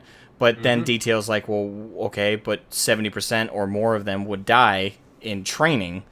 If we take out the genetic differences aside and just say they're the same, there's still 70% of them are going to die in the attempt. So are you okay with that? Are you okay with the mutilation aspect? Like, you want this representation. You want the women represented to be mutilated, ripped apart, changed, altered. There's a lot there that is worth bringing up in the arguments. Remember, the main reason why is I find it extremely hard, if not impossible, to argue with that certain side of the community, if I can even call it part of the community, is that they aren't even really into it. To be fair, some of them are, so it's worth saying part of the community. Again, okay. Bronze is a great example we just had. Yeah. But I don't see Bronze as, I'm talking as that part of the community. I'm talking about that side that is only in here to just give their opinion, if I can even call it that. More as in like they're trying to shove down their political views down my throat kind of idea. They're trying to plant a flag on your corpse. Yeah. It's just that for me, as a person who I seen many communities being broken apart by this nonsense. I've been part of many communities, in Discord at least, that have been broken up because of this kind of political nonsense. Oh, yeah. That at the end of the day, why do you want to destroy other people's enjoyments just so you can have a quick self-enjoyment knowing that you ruin a whole bunch of people's fun and then just move on to the next thing? I think every game that I've seen gone through that, every movie, every franchise I've seen through the whole entire idea of they have to include everybody. Yeah, I want to. Oh, sorry. Go ahead. Yep.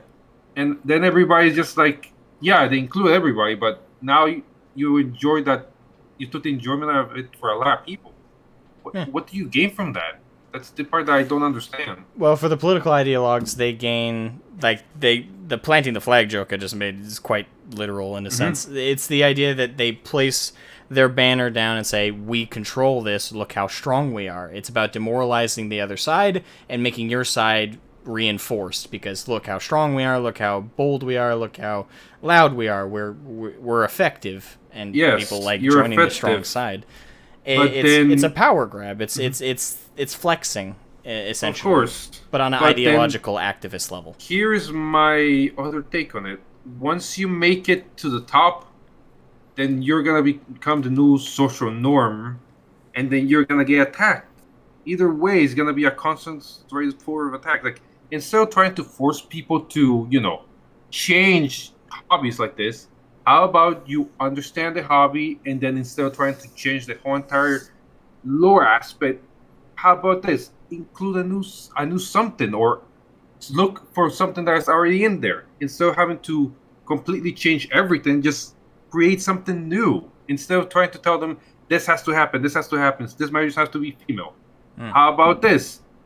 Either follow a new faction or say, hey, How about we create a new faction that has a similar idea to the Space Marines besides the ones that are already instated Well, that's in the thing. game? We already got that pretty much. This I is a know, battle. but they're not looking into that. That's what I'm saying. Like, hey, if you don't like the current ones, how about you start incising for a new faction to be created? Instead of trying to force already existing factions into a whole different take and a whole different new lore that is just plugged in there. How about instead of plugging it in like it's always been there, how about if you add on, let's say like there is a possibility that female Space Marine happened because they require more numbers and there was not enough males in there. And then even then, they wouldn't even be male or female. They'll just be Space Marines, which are not either. Oh, it's just by the my way, general idea of it. Yeah, and I appreciate you come on, but I do gotta cut you off. All right, here. no problem. We got other people waiting. Thank you for your take, Zero. Much appreciated. Yeah, and I generally agree with you. I generally do. I don't think there's anything there that I would strongly disagree with. So yeah, thank you for coming on, and have a good night. You'll have a good night. All right, before I take in the next person real quick, I want to address what Lee said earlier. Excuse me. And this is a good point. Good point, Lee. Well, I am aware it's grimdark and life is bonkers and everything will end in a horrible death, but in communities, people want to be a part of it. It's hard not to want to be a badass Space Marine, and that is a fair point. That is a fair point to address, and I think that is perfectly valid. But I would counter with that with simply saying homebrew. Fanfic. Advocating for GW to produce fanfic and homebrew support, upgrade sprues, or third-party bit sellers for female heads. This already is in the hobby in a capacity that I think is perfectly valid, and one I love to see when I go to tournaments, when I go to games, when I participate in the hobby on that level, and I see on the tabletop someone's painted their Marines all pink, and I mean bright pink, not like Emperor's Children pink, which is purple, really. But like just bright pink, and they were to look across at me and say, this is my custom army. I'm like, oh, cool, nice hedge highlighting and stuff like that. And if they were to tell me a little bit of fluff and say, oh, well, they're all women, by the way. It's like, oh, cool, you know what? Do you have a write-up of your homebrew? Like, I'm curious if I could see it.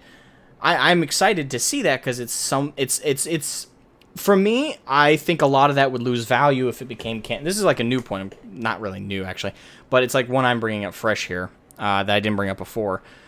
But I do think the inclusion of female Space Marines would hurt the homebrew and fanfic aspect of it, because now once they add them to canon lore, they also add rules to them now for people who have fanfic and homebrew. Now they have to follow whatever GW establishes with the females in the universe. Is there detriments to them over males? What are they? How will they affect what they play? How do you have to include them in your fanfic to be more closer to accurate?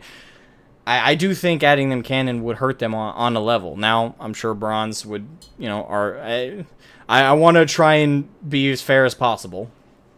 But I do think it would hurt the level of creativity, because right now the only limiters on your homebrew and stuff is like the little tidbits that have been mentioned in the lore about the two lost chapters. Because let's be honest, most, if not all, homebrew fanfic are based off of, like, the wildly crazy ones anyway. Some are based off the existing chapters and existing legions, but with, like, big change directional ones like that, they base them off the Lost Primarchs, which we know next to nothing about. So they could be women, they could not be. Malkador may have been forced to forget them by the Emperor. You could make an argument for them of, having women included in some way. Or they're male Primarchs, but something weird happened with a mutation via the warp, because they got yeeted into it when they were children. Maybe that led to, for some reason, everybody, like their gene seed was only compatible with women. There's so much there you can come up with, and there's like next to no limiters on it. Next to no limiters. Once they make them canon, you create limiters. You create things that people are going to point to when they hear about your homebrews and go, okay, but in the canon lore, females are like this. And they're like, oh, well, I decided to differentiate from that.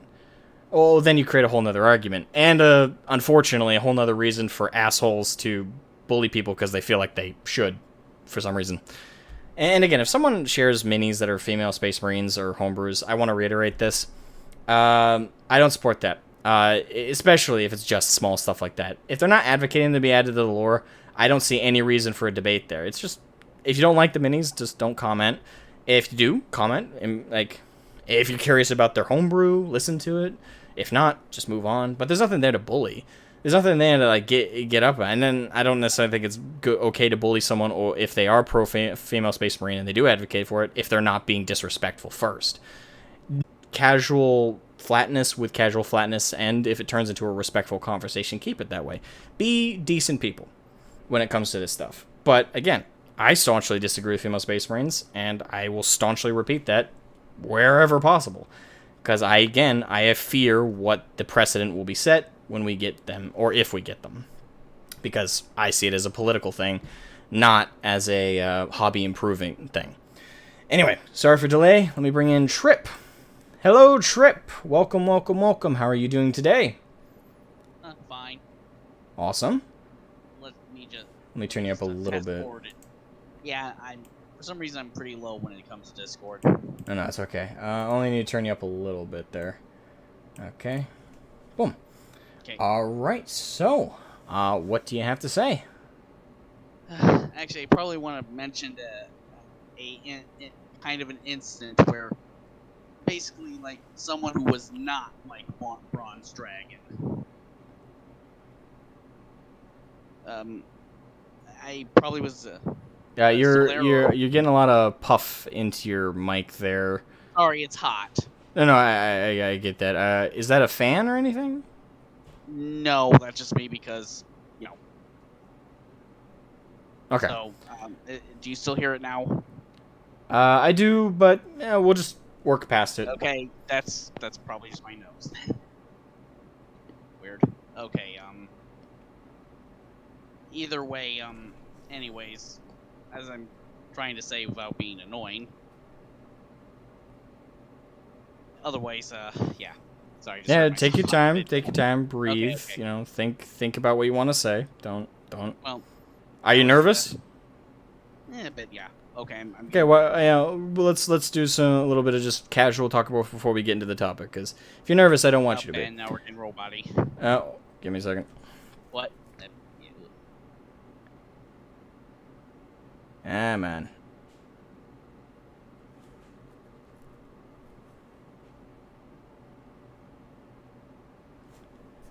I want to make sure my signal doesn't completely die.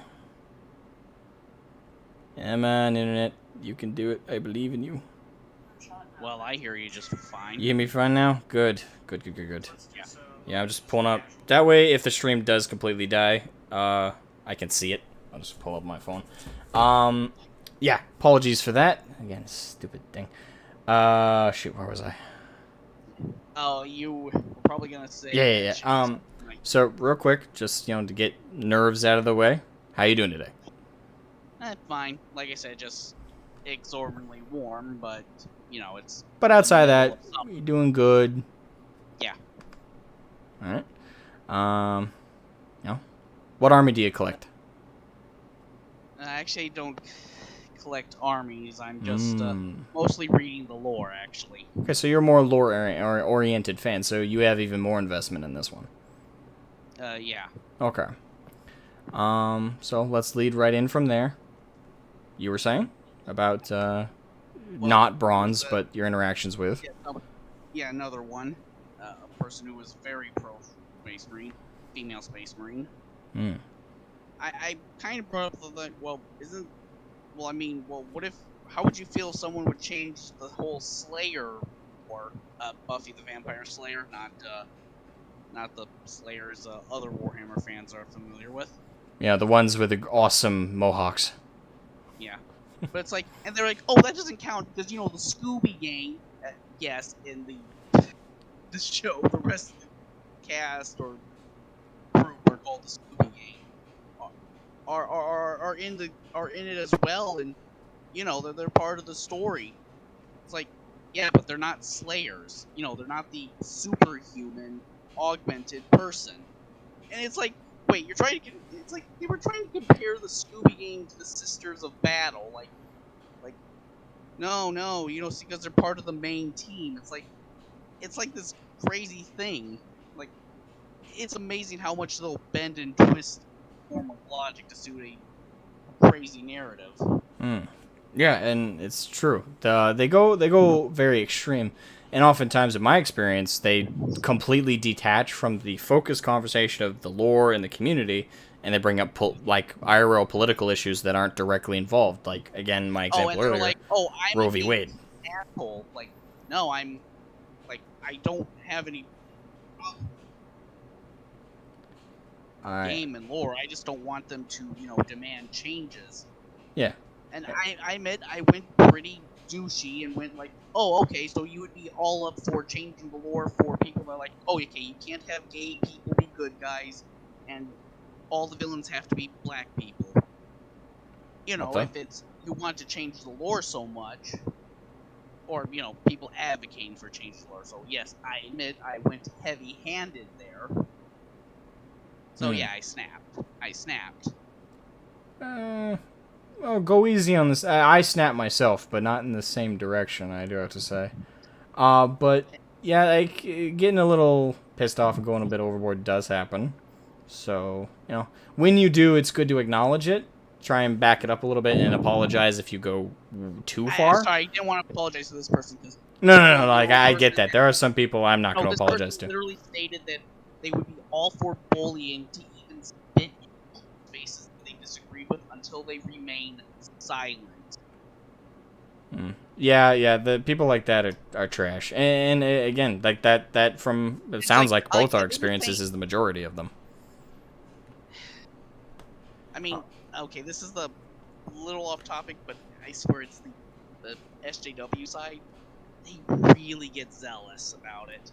It's yes, they do. We're all the good guys, so no, we have every. Ironic. That's how the Inquisition works, isn't it? Except, pretty much.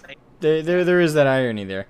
Listen, man, you're kind of like popping a lot still, and you're getting kind of distant. But it sounds, I get what you're saying about the experience with talking to the other side and just how aggressive and how accusatory they get. And I feel for you there, man. Like, trust me, my Twitter timeline recently, despite the fact that has mainly been about minis the last few months, just these last couple days has been mainly confronting these people. So, but listen, I thank you for coming on, but I'm going to bring in the next person, and again, thank you very much. It was a short thing anyways, but I just wanted to say that. Yeah, okay, much appreciated. Thank you. All right. Going bring in Bobson. Hello. What's up, brother?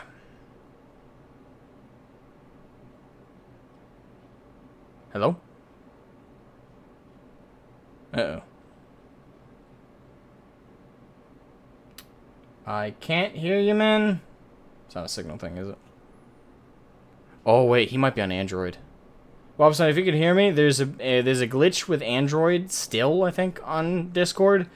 Unfortunately, when you're dragged into calls via Android, there's like this weird glitch where it doesn't pick up your mic. If that's the case, say so in general and at me on the call line Discord. But yeah, I can't hear you right now if you're speaking.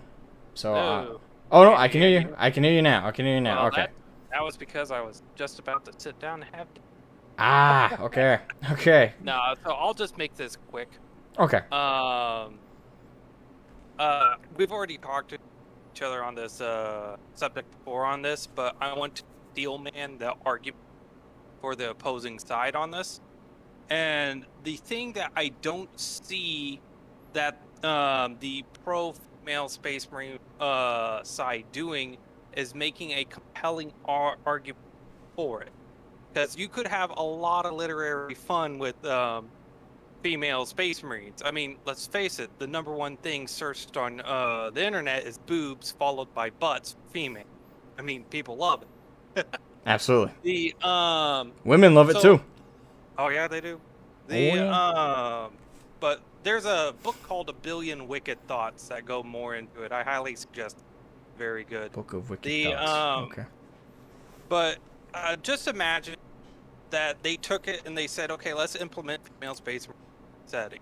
Let's say Fabius Bile decided that, hey, the Chaos Space Marine need a new weapon in the war against them. They need a new way to make Space Marine.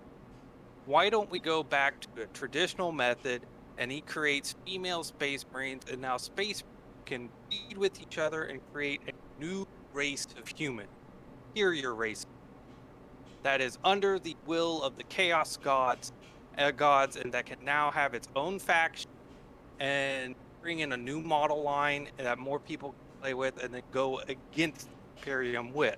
And then you could have the Space Marines defect, join the Imperium, and you could have female Space Marines on both sides. And then you could have another faction of females, Space Marine, or the Space race, that goes off on its own, that has now transcend human narrative elements just by bringing in female space, especially with the them, if they're able to read, have another race next step in just space. It's like you don't need to go through the process of having a 70% chance of killing aspirant. You could just have 2 Space Marines get it on and make more babies with all. Well, that's not how that works. Well, that's what you could narrative. Well, not again. What you're essentially suggesting is to rewrite 40K.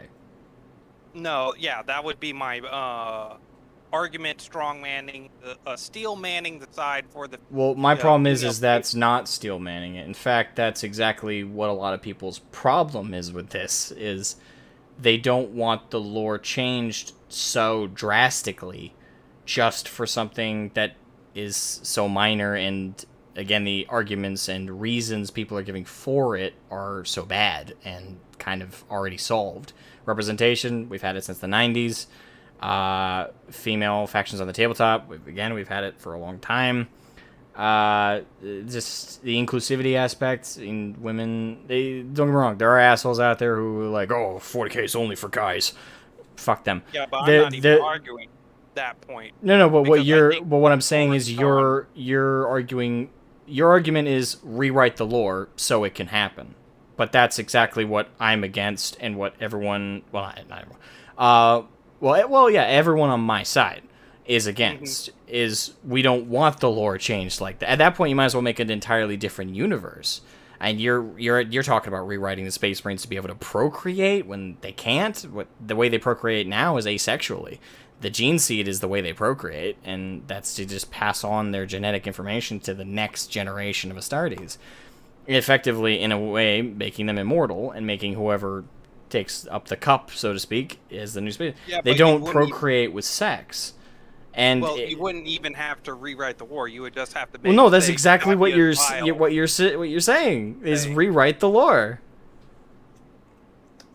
Well, yeah, pretty much. That's the only part of the thing that I could say that would strongest part of the argument. But and again, I don't agree that that's a steel man. I would say, if anything, that sounds far more horrifying than just making Space Marines women. Well, I think that's like the strongest argument that they have going for them. I don't even think that's strong. I think that's incredibly horrible. Hey, man, there's a reason why I'm against it. Yeah, because that's the first time I've heard that one, and to me, that's far worse. It's like completely rewrite all this shit. Well, they had Call come out of nowhere and just made better space. I know, and that pissed me off like crazy. That's why I still call him a Gary Stew. Yeah, well, he is. I mean, yeah, I respect you for pulling the devil's advocate, man, but I think you just gave me a far more horrifying outcome from this. Oh, man, there's like... oh, God. There's a channel called No Man, and he does bad writing prompts. And because he has theory that you can never have a... If you have the high enough skill in writing, you can make any prompt, no matter how terrible it is, good. And he had one that made him absolutely terrified, and it was the idea that there was a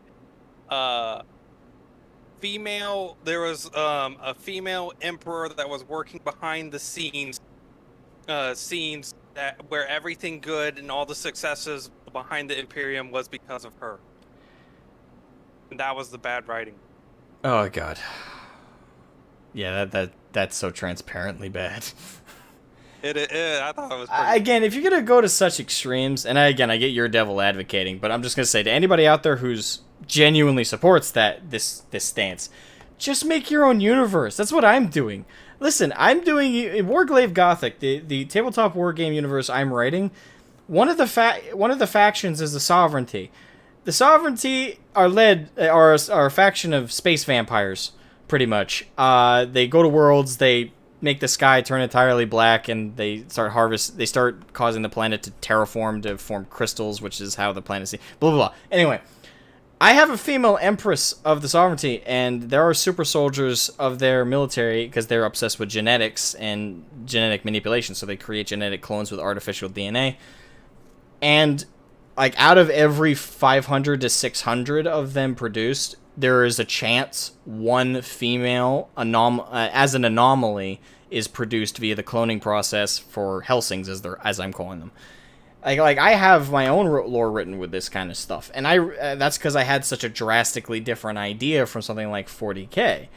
And I'm very much inspired by it, but it's very different. It's a very different universe, different lore, different everything, with some inspirations. But again, if you're gonna go like what I went, like if you're gonna have ideas like I had, which were entirely different, I didn't try and like force it into 40K. I was like, fuck it, this idea is so cool and so different. My own damn thing. I'll start from scratch. Like I was fine with that. Like just do that shit. Oh yeah. Well, anyways, I'm not going to take too much of my time, and I gotta go and make. Yeah, I get that, man, and I hope you have a great dinner, and thank you for coming on. And also, mad props to you for Devil's Advocate. Oh, not a problem. I love debating, so I'll see you guys. It's actually hard to get me to shut up. Yeah.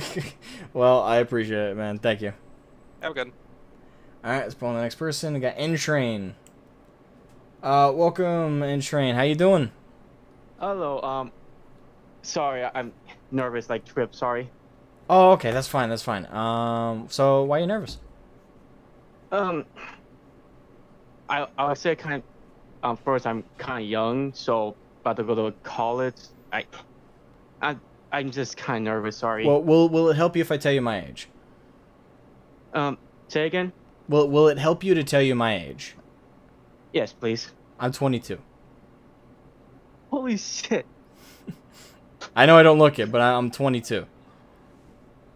Okay, so...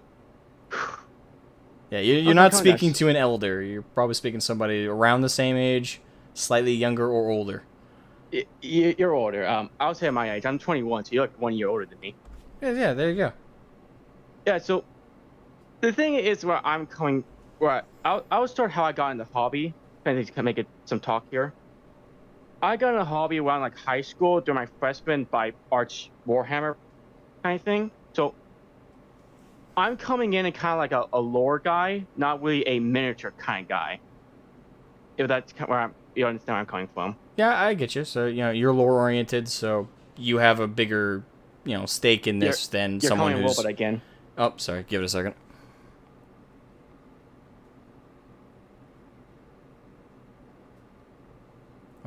I hope it cleans up soon. Yeah, I feel bad for you, dude. I don't know what it is. I think it's because that guy who was driving recklessly hit the telephone pole and knocked something loose. I definitely have to call the internet provider tomorrow. See if they can send a technician out, because I can't think of any other reason there's these weird cuts. Yeah. Alright, let me know when I'm coming in clear again. You're going in clear right now, actually. Okay, good. Where were we? Basically how I got into the lore. Basically, I'm mainly a lore guy, kind of thing. And the thing is like, a lot of my lore I get kind of thing. So the information I'm getting here is like, I have been in for a while, but I usually get my information kind of like a lot of my information from YouTube, like your channel or some other kind of thing on the lore of Warhammer 40K, basically. And the one thing that I get from the Space Marine is that I'm not really for the female Space Marines. And the reason why I'm not for them is basically because it's kind of like this. If the Emperor could not make female Space Marines, like it's like that kind. It's like the same thing with Primaris. If the Emperor couldn't make Primaris and a guy made Primaris, it's like it's kind of like at that point you're kind of like forcing it in the lore. Oh yeah. You see what I mean? Yeah. It's the same thing. The same thing with the female space marine. It's like there. Any way you try to put in the lore, it's not going to be good. It's going to be basically like you're just forcing into it for what? And people are going to look at it basically like as a political reason. It's not going to be like there has been no real statement in the lore that there's a chance for female space marines. Again, if the Emperor couldn't make female space marines, like who else can? It's the same reason why I don't like the Primaries. Like, sorry for rambling, but it's the kind of thing like that. No, I get it. Part of it is because of your nerves. I get that. To kind of pick apart, what you're saying, you have a big issue with it because for a lot of us, similar reason. Anyone other than the Emperor pulling something like this off is automatically like so hard to accept, and it cheapens his own achievements and also his significance as a character in the lore, which I agree with, and that seems to be a sad thing GW has been doing more and more lately, is underplaying, undermining, and hurting him in terms of his significance in the universe.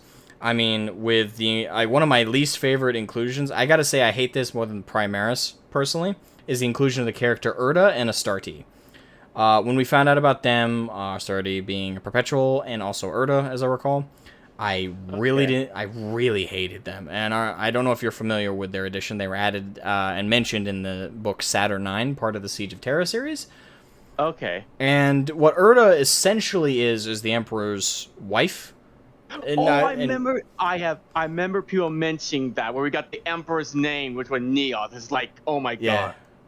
Yeah, and again, I mean essentially. I know, if I recall correctly, the book doesn't actually say she was his wife, but in terms of her being put in the lore, I absolutely fucking hated it. And the thing is, I actually could see the Emperor having a wife-like figure and also having her used her genetic code as part of the Primarchs to kind of fill in not only gaps that he needed to make a proper clone, but also water down his genetics, like a human, just a human, but probably a powerful psyker, powerful perpetual possibly, but even then nowhere near as big or powerful as him. I could accept on a level Big E using the genetics like that to water, for lack of a better term, water his down so the Primarchs wouldn't be on his level exactly, like they'd be lesser than him. I could accept that, but the way they implemented Urda, so I'm sorry, but I just I kind of want to. Sorry.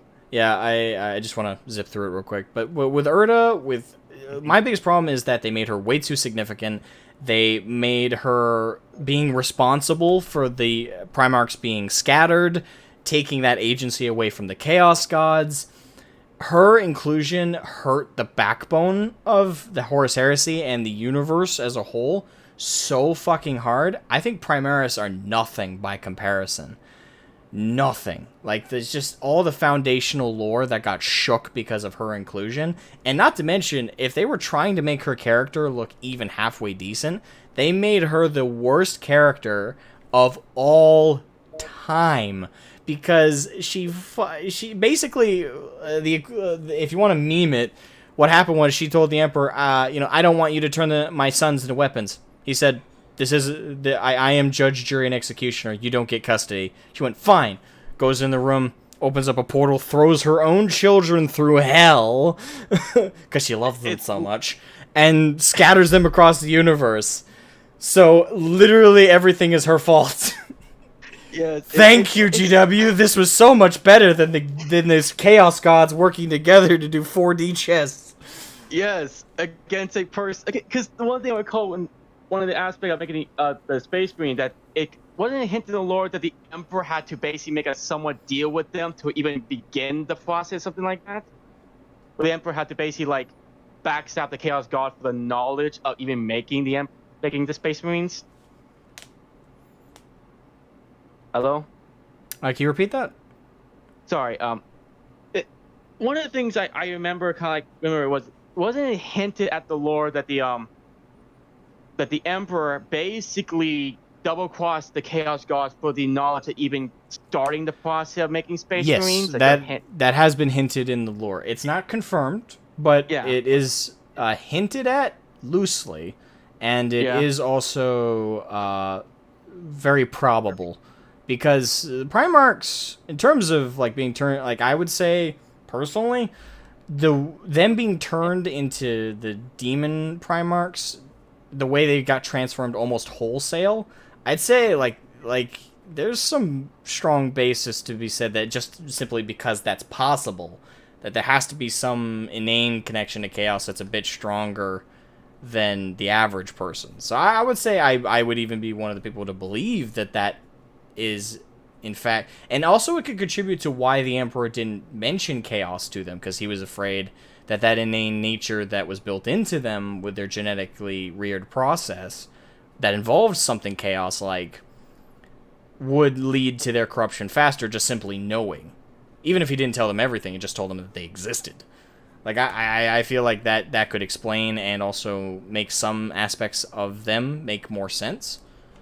Especially since, like, some of them had some extreme dispositions to specific Chaos Gods, but, you know. Again, this is all, like... Aspen, you're roboting again. Fuck.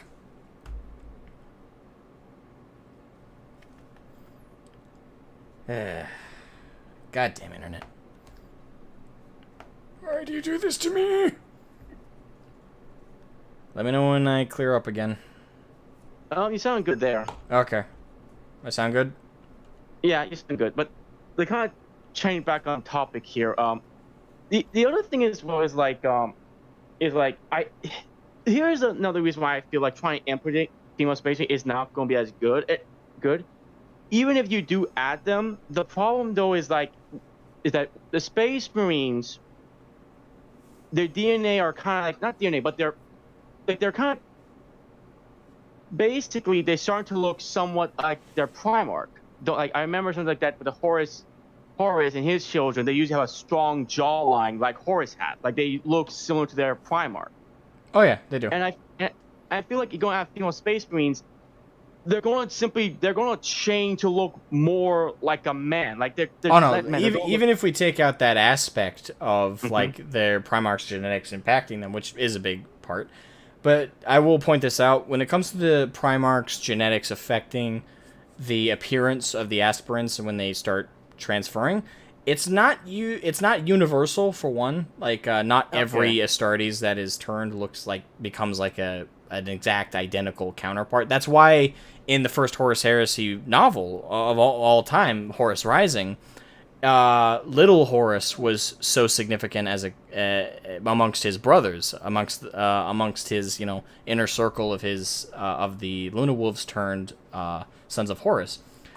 It's because he was unique in that way, of how just identical he looked like the Primarch. And even if we look at the Alpha Legion, when it came to the appearance of all the Primarchs, it's mentioned by fucking the guy who served the Cabal. I always, his name always escapes my damn brain, but he described how with all of the Alpha Legion, they all had altered their appearance to look closer to the Primarch, shaving their heads, but there were still, like, if you looked carefully, you could see the differences. Like, eyebrow color would reveal what their natural color used to be. Their faces, they had to have them surgically altered outside of just the gene seed to make them look closer to Alpharius and Omegon. Like, they had to go add the extra mile to make them look the same. So what the Astartes inherit from their Primarch is nothing usually bigger than hair color. It's nothing usually bigger than eye color. It's rarely is it like they look exactly like their Primarch. But what I will say that helps your argument, John Grammaticus, thank you. I knew grammar was in there for some reason. Like the word grammar was coming to mind, but I was like, his name's not fucking Grammar. But John Grammaticus, thank you. Yes, that's exactly who I was thinking of. But with Yeah, kind of derailed me a little bit. But yeah, well, with the what still supports your argument though for them looking masculine is the rest of the process. The roiding out, the buffing up, and the increasing their skeletal structure. Everything about that process would inevitably make them look like men. Like they would get chiseled jawlines, they would get bulked up chests, and I don't mean like the fun way. I mean basically to the point their breasts would look like pecs if you were to strip them down. And their voices would deepen quite a lot. Not like oh, but they would deepen significantly. Probably still get a hint of femininity in it, but outside of that, there's virtually nothing that would be overtly feminine about them. So yeah, like there's still stuff to support that. It's just not the Primarch inheriting aspect. Yeah, like you said my point there. Like I pretty much said everything I have to say. Other people said what my argument was pretty much. So thank you for having me on. I hope you have a good day. I hope you have a good day too, and thank you for coming on. And I get the nerves, man. And congrats to you for pushing past them. Thank you. Have a good day, man. You too. All right. Bye. Have a good one. I'm gonna pull in Tang. Tang, you're now live on. Let me know when I start roboting. It's happened every call so far. I will definitely. Let's hope it. All right. So let's just jump right on into it. What's your take? Well, my take on this whole thing is actually more of a trying to answer some of the arguments that some of the people have made in the pro female Space Marines camp. Let's say some of the things that I've listened to and figured out as kind of basic, not basic, but general arguments. There's like 3 points I like to address here. Okay, go ahead. The first is Space Marines being the poster child of GW. Now, if we are talking about them being the representatives, and I can see how them being all male can look non-inclusive. However, this is not the problem with the Space Marines and their representation, it's the problem with GW and their obsession with their little armored boys. Because that's one of the things that I've seen in this hobby, is that if we look at the whole hobby as a general, Space Marines being all male is a unique case. It is not the general rule, it is more like the exception.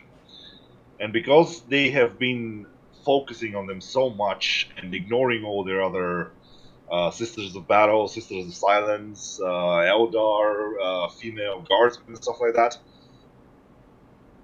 if anyone wants to argue for representation and inclusion, I think the better position they could take is diversifying the representation in GW marketing and stuff. Instead of asking for female Space Marines, which will be another point I can make, I think they should better start asking for other factions being more represented. Can I try and summarize your points a little bit here? If I'm, correct me if I'm wrong.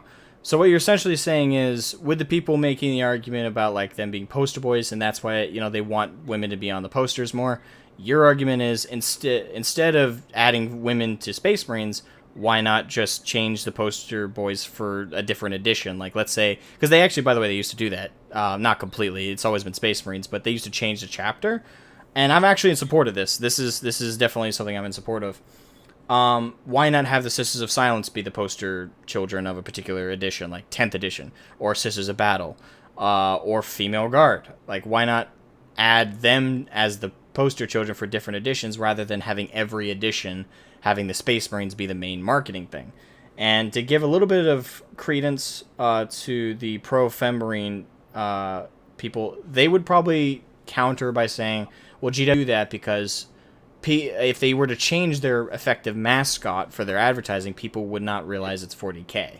And there is a level of argument for that because they've shot themselves in the foot by making the Space Marines their main form of marketing for every edition, the main front cover of every rulebook, and pretty much since time immemorial. They have not diversified their poster children or poster faction in a long fucking time.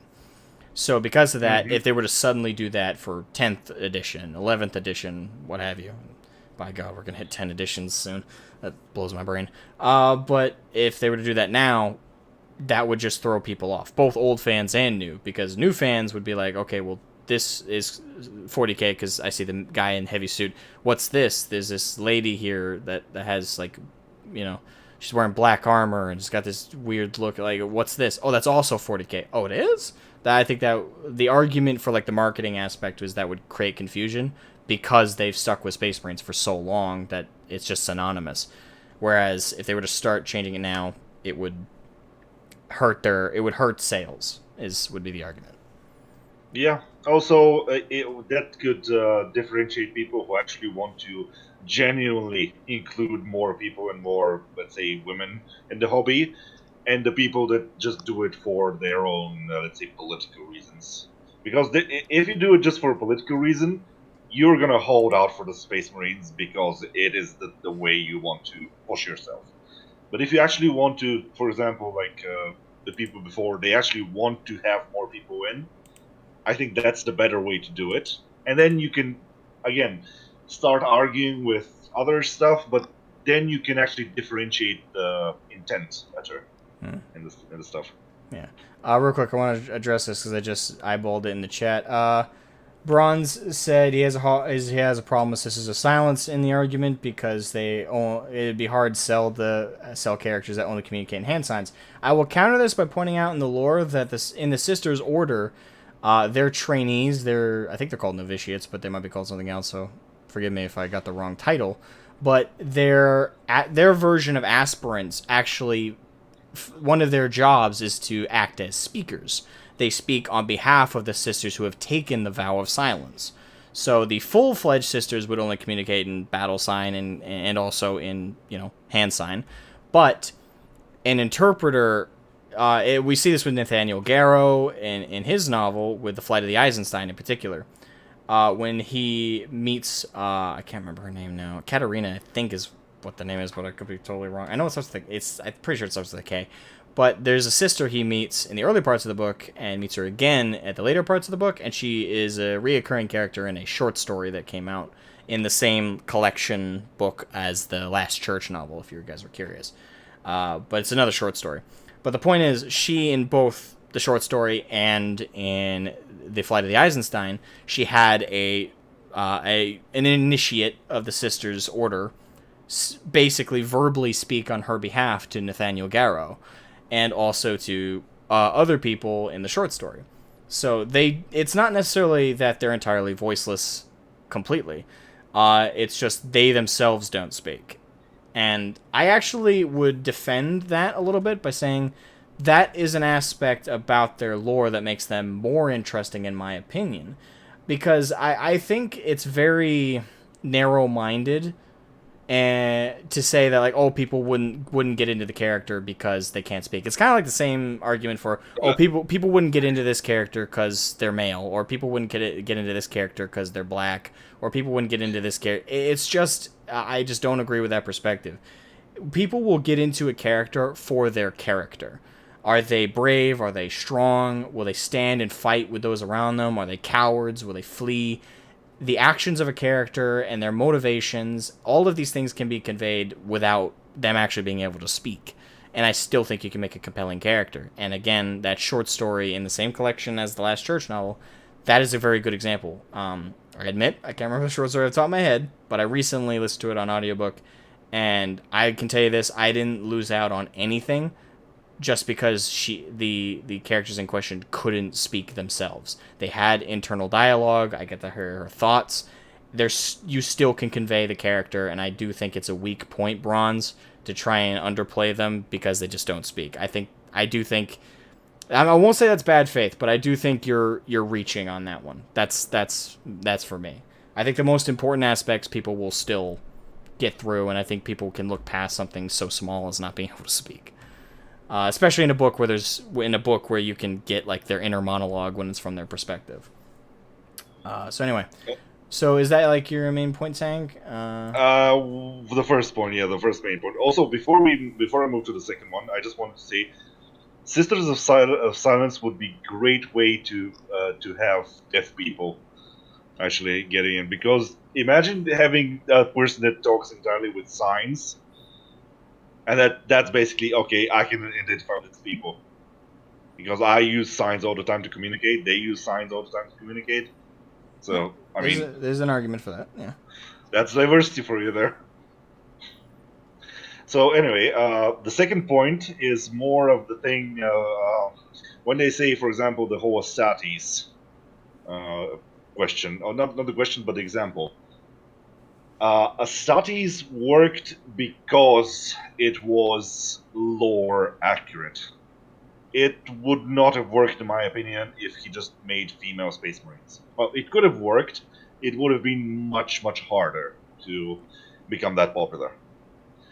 It's because the people like the guy that created Astartes, or any other person who creates fan animations for Warhammer, is that they stay true to the lore as much as possible.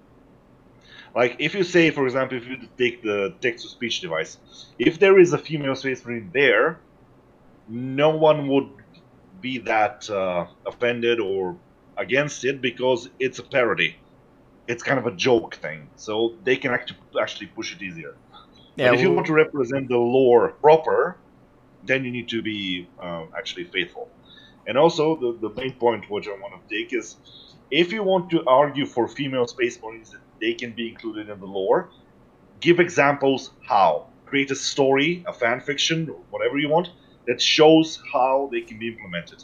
It may not be the best, but just put out examples and let's see how people react to it. And if they like it, they'll start supporting it naturally, not by force. Actually, that I would throw this out there.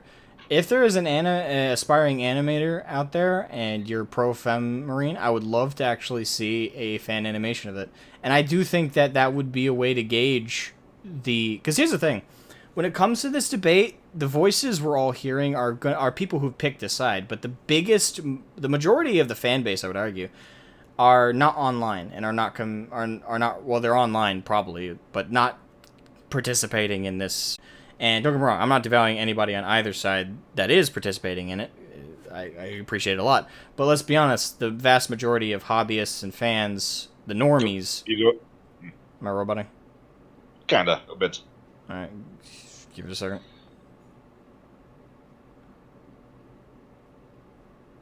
How about now? I mean, I can understand you, I just don't know what the live stream is like. Yeah, I don't know. Yeah, I'm definitely calling my ISP tomorrow, and I'm not going to be very happy.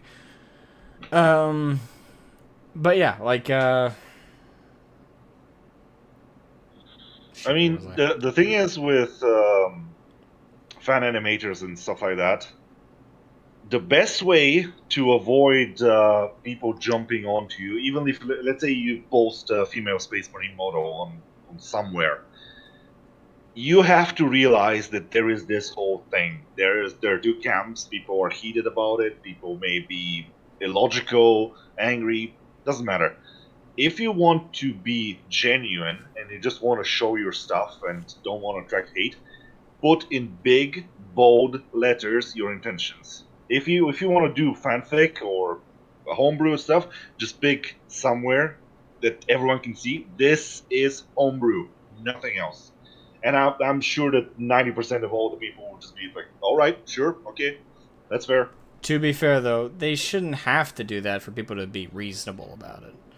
Like, I know, but there is the wishful thinking, then there is reality. I know, but hear me out. I do think I do think we should advocate, because here's the thing, I want to do it going forward a lot more.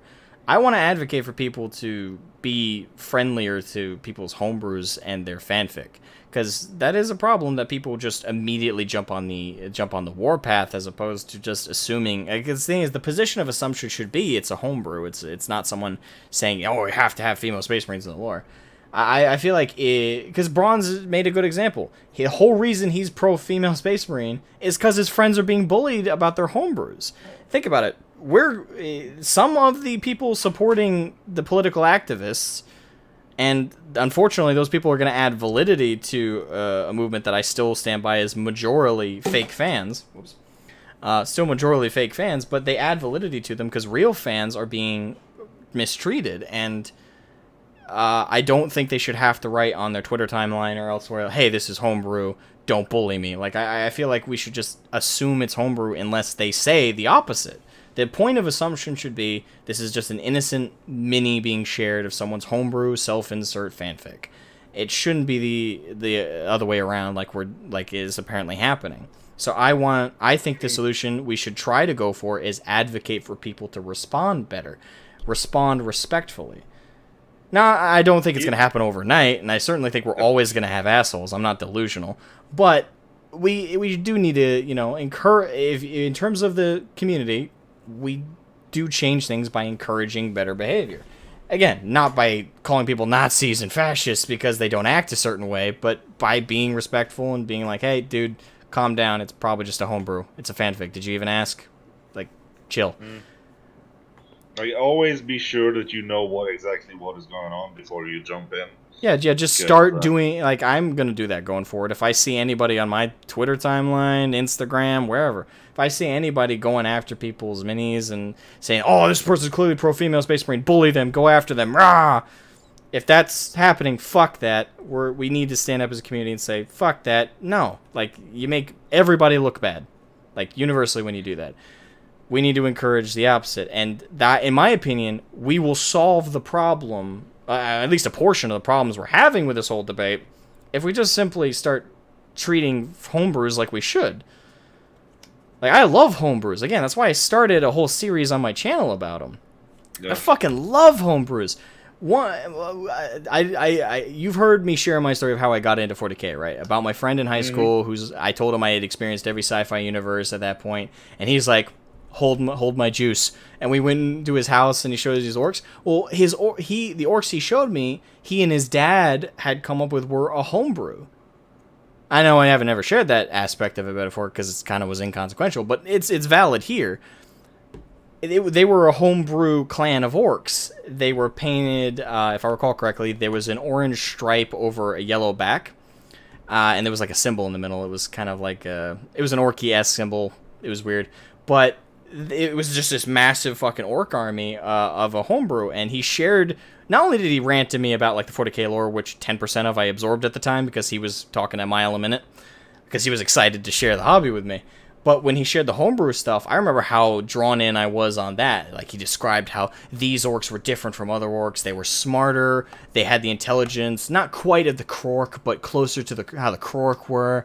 And I was just, like, listening to him, and it really got me excited. So from my very first moments into the hobby, homebrews have been there, and I love hearing them, and I almost like them more, depending, than some of the canon lore, because there's just so much love and care put into every ounce of it, from the aesthetic to the writing, that I just, I fall in love with it. And to see both sides in this debate kind of devalue them a little bit is very disheartening, because the Pro Fem Marine department are devaluing them because it's like, okay, if they're not canon though, it's just not the same. It needs to be the canon for it to have any kind of significance or value to us, and that pisses me off. And then our own side just simply don't even bring up homebrews that much in the debate. It's usually just, don't fuck with the lore, but they don't bring up the homebrews.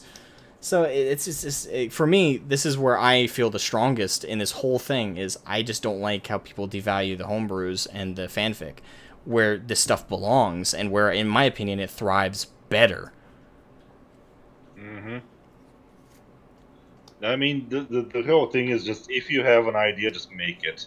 Yeah. Exactly. I mean, Twilight was a bestseller, so who the fuck knows? And again, if your idea is drastically different from 40K, take a note out of my book. Start your own universe. Like, if you have, like, a wicked, crazy idea, who knows, it might sell. You might start a business. Look at Ripaverse. That recent stuff. Exactly. Though I don't want to go too off topic. So anyway, yeah. Yeah. I already and the did kind third- of, but anyway. Yeah, well, the third quick one is kind of a defense of the Space Marines. It's the uniqueness argument. It's like every time you have a universe, you need to have something that differentiates each and every faction enough that they are not homogeneous. If you take Space Marines, their analogy is Sisters of Battle. They have certain rules and lore reasons why they are the same. So every time you think, okay, I want to put Space Marines in a female Space Marine in the lore, then you need to start to think, okay, but how can I put male Sisters of Battle? Because that is, first of all, that is the analogy that you make. How much they need to change. And then you need to think, okay, then male. This is one of their unique factors, which is unique for the entire lore. Basically, this is the only faction that is only one gender, let's say, but excluding the orcs. But they're fungus. So. Well, let me correct a little bit there. When it comes to the orcs, they're genderless. They are androgynous. Exactly. They don't have dicks or vaginas. We put the orcs aside, like yeah, but Space Marines and Custodes are technically all male, but I would also point out again, their gender serves no purpose in the lore. They reproduce asexually, and in terms of their genetics, they're so different from normal human beings that it's just at that point the representation argument for me dies there. It's not even really that we already have it, which it does die there even stronger, but it also dies in just simply they don't represent humans. Space Marines are too different. So it blows my brain. And that's the thing. If you introduce something that is not significantly sufficient to say, okay, we need to introduce Space Marines, female Space Marines. Okay, then they have males and females. They're just back to human again. Okay, superhumans, but same, but just with more muscles. Like, you use the uniqueness that makes the faction greater. It's like saying, okay, we have Eldar, but they have short lifespan and no point years. So basically human. It keeps things unique, and that's how you keep things interesting. If you start homogenizing stuff, if you take one part of, let's say, the orcs and try to put it in, I don't know, the Tau, both of these things will go to become basically the same, and then it's just a gray goo, which is not interesting. Yeah. That's the basic of the whole lore argument for me. Okay. And yeah, that's pretty much it. Thank you for coming on, Tang. I do have to bring on the next few people. We have 3 people left. Yep. Yeah, thank you for your perspective. Seems we agree on parts of it, but I put my counters in there, so. You know, I'm always the contrarian. Nah, I wouldn't even say you're contrarian. We just agree most. Yeah. We agree mostly. There's just little bits in there that I didn't agree with. But yeah, thank you for coming on, man. All right then. See you later. See you later. All right. Rion Riddick. Welcome, Riddick. How you doing? Yes. Hello. Hi. Hello. Oh, sorry. Is the stream not? Are we already live? Oh yeah, we've been live. Oh, sorry. The stream is a bit later than by me. Oh, okay. Okay. You're doing. I'm doing pretty good. How are you? I'm fine, thank you. Awesome. Okay. I just had a few points that I wanted to bring in. By the way, can you hear me well? I can hear pretty good. Yeah. Okay. By the way, sorry if I repeat some points. I was AFK during part of the stream, but I think I heard the most. So you mentioned at the start that you would support lore miniatures sold from female Space Marines. Is that right? I said not from lore. If they're homebrew and fanfic supporting plastic upgrade sprues, sure. but they don't. I don't think they need to be directly connected to canon lore to do that. Just because GW produces a product doesn't mean there necessarily needs to be lore for it. Okay, but those miniatures, would they be sold by Games Workshop as well, or would they be completely homebrew and separate? Both. Because GW can sell them and still have them just be a product in support of people's homebrews. Okay. So it's literally just literally what I'm speculating for there is an upgrades brew whose sole purpose is just to help people homebrew their stuff, and GW can profit from it. Okay. So my question would be, because I'm not all too deep into the miniature game, so I only know a bit of the lore. I'm relatively new into the Warhammer stuff. Okay, that's fine. Are there already other miniatures that they sell from just pure homebrew stuff? No, this is the thing. I'm advocating for something new here. Okay, but there, I will say there is stuff that GW sells that was that isn't necessarily released in congruence with a lore update or with a book or anything. Not everything they've released in terms of the miniatures is directly connected to a lore update. Some of it, all of it's canon, but they've released things that weren't directly connected to a book release, even an edition release. Sometimes they just release, upgrade sprues in the middle of an edition when there's kind of a lull in products. So, yeah. But in terms of what I'm advocating for there is that would be a new thing. Okay. But would you also then support other stuff, other miniatures, or other armies maybe that would be then brought in? Or would you just advocate that for just female Space Marines? Are you asking if I support homebrew stuff for other factions? Or do you mean like bringing in whole new factions that are just homebrew? Just other homebrew stuff for other factions. Okay, yeah, I would totally support that. Give Chaos a bit more customization with their models. Maybe give them some more crazy bits you can mix and mash. Give the Tau probably different bits and bobs to make your armies look more crazy. Yeah, I'm totally down for that. Oh, okay. Yeah, well, I personally think also, like, from the homebrew side, I'm fine with pretty much everything. I even would support Brothers of Battle or female Custodes. If people want homebrew stuff, they can homebrew whatever they want. Yeah, that's totally what I think as well. Yeah, just don't put it into the lore, because there I think it's also the line for me. Yeah, sounds like we agree. Yeah, but I think the reason why the activists so badly want let's say the one who on Twitter and stuff, is because they probably only know Space Marines. They don't even know what Sisters of Battle are. Of course, there are many who do, but there are many who just view Warhammer, oh, there are Space Marines, why are there no females? I think that's also a bit a problem, which someone earlier mentioned, because they made the Space Marines so much the poster boys that nothing else is there if you just view it from a very narrow point.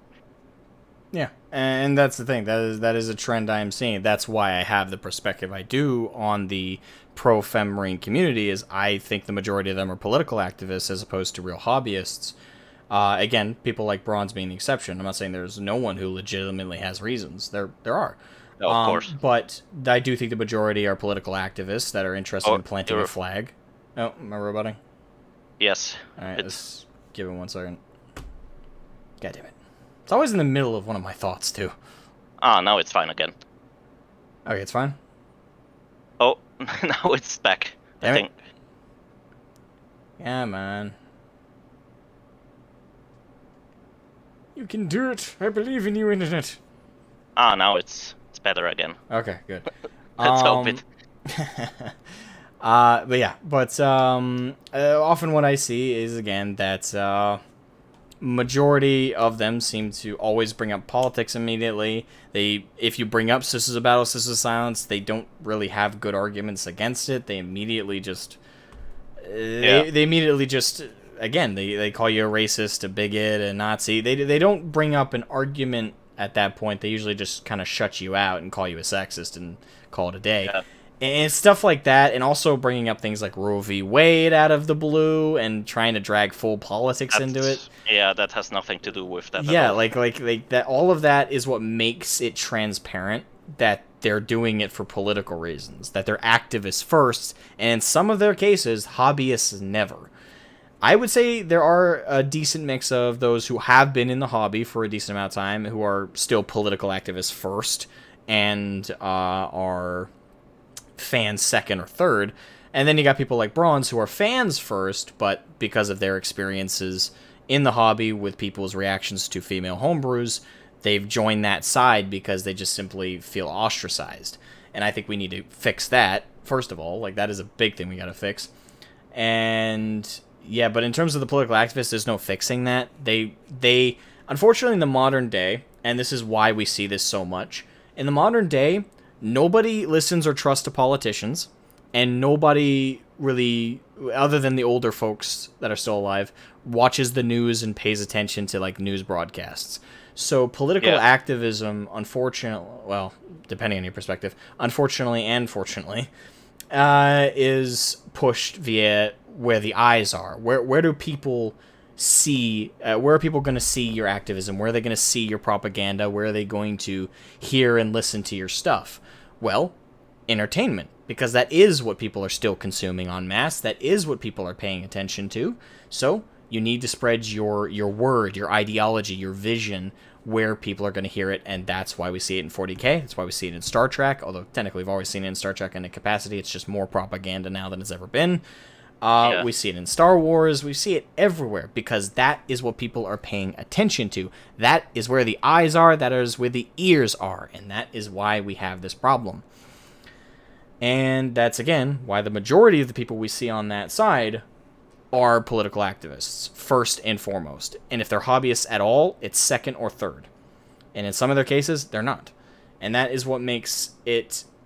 That's what makes it so both sides are volatile. Let's be honest. If this debate would probably exist in some capacity if we took the political activists completely out. The difference is, in my opinion, it would be a lot less cancerous.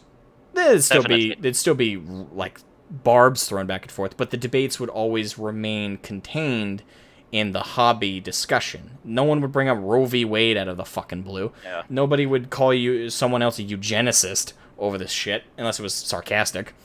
No, it would all just be heated debates about would it fit the lore or not. Would there be something in the future that could allow it, that everybody could accept? No. It gets so polarized when politics is brought into it, and that's what disturbs me. I don't know who said it. I think it was one of the founding fathers. But there are two things. There are two things that make everything worse: religion and politics. And what's worst of all is religion mixed with politics. I don't know if that's the exact quote. I'm paraphrasing, but it's something along those lines. I don't know. I'm no American. I don't know. I get that, but like that's along the lines of a saying that I've heard, and it's 100% true. Like you see it all the time, especially in conversations like this. It's once you add politics or religion or worse, both, you see shit go cancerous. Death threats over miniatures is a thing when you add politics. It's horrible. Pretty laughable if it wouldn't be so sad. Oh yeah, that's the thing. It's whoever first uttered "May you live in interesting times." I hope they're rotting in the deepest pits of hell. Yeah. Oh god. But another thing about the Space Marine thing is I'm leaning out of the window here, but I think the activist side that pushed it would be pretty pissed if we would, for example, implement female Chaos Space Marines, because then they are evil and that's not good. But that's just... even though it would make more sense, I would argue, to add female Space Marines on Chaos' side. Yeah. But yeah, I agree with you, and it's a problem. It's what makes this such a terrible to have debate. But at the Yeah. same time, I've had a pretty good debate today so far, so I've been enjoying it. But is that all? I had one last point. Okay. Someone mentioned before it's not possible to make the Space Marines not the poster boys anymore because it's already set up that way. But I think they have an opportunity when they go into the series market because, as far as I'm aware, they're working on a Eisenhorn Inquisition, like a movie series. Is that right? Or am I totally wrong here? I'm not sure on that one. Actually, I heard it a few months ago, but anyway, if they went completely mainstream, I think I heard rumors about that, but I'm not sure on that one. Yeah. Anyway, if they would start producing series, then they actually had an opportunity to also represent other factions more. For example, make a series about I don't know, the Sisters of Silence or the Sisters of Battle, and that way it could also be represented more, and they had less problems with activists wanting female Space Marines. Yeah, But I do think. Yeah, actually, that's a fair point. Not the biggest point, but I think that's a fair point. Yeah. Thor Odinson, if you want to get on and join the calls, it's in the description of the stream. I'd have to pull Chrome back up to share the link again. Do I want to do that? I mean, if you're on the computer, it should be pretty easy. Just click down the description, links right there to the call lines. As for this though, is that everything, Riddick? I just had a last question. I heard you had also a general Discord. Is that available for everyone, or? I vet everybody that goes in it, because I have a very edgy, spicy group of boys in there that don't have any sense of political or the server itself. Oh, you're just lagging a bit. I'm lagging a bit? Yeah. Hold on. Now it should be fine again, I think. Okay. But yeah, I vet everybody who goes in there now, because just to make sure, for example, if you wanted to get in, I'd check with you to see what your sensibilities are, and if I think you're not gonna like it in there, I'm just gonna say no. But if I think you're, if you're loose enough and you get that people can be edgy sometimes and they don't really mean anything nefarious, then yeah, I'd say I have a 3-question basis pretty much is how I vet people. Okay. Yeah, and it's just if I gauge from you that you're not uptight in any way, you're not easily offended, then yeah, I let people into the 40K server. But if you are, just for your sake and the community's sake, it's just best not to let someone too sensitive in. Because again, I have rules on the server, and only 2 of them I staunchly defend. But I'm very loosey-goosey with my moderation. I let them say and do what they want most of the time. I only get involved at this point when people are harassing each other and it gets to a bullying point, and that hasn't happened in the last 2 years. Okay. We haven't had a bullying situation in 2 years, which I'm very impressed by.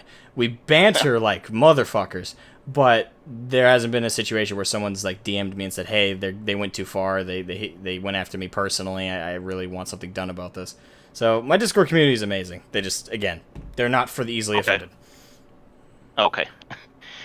And by the way, English is not my first language. Sorry, that's fine. If I messed up some words. That's fine. I mean, in my community, there's only 2 other Americans in there. There's 2 Americans, there might be 3. 2 or 3 Brits, and then everybody else is German.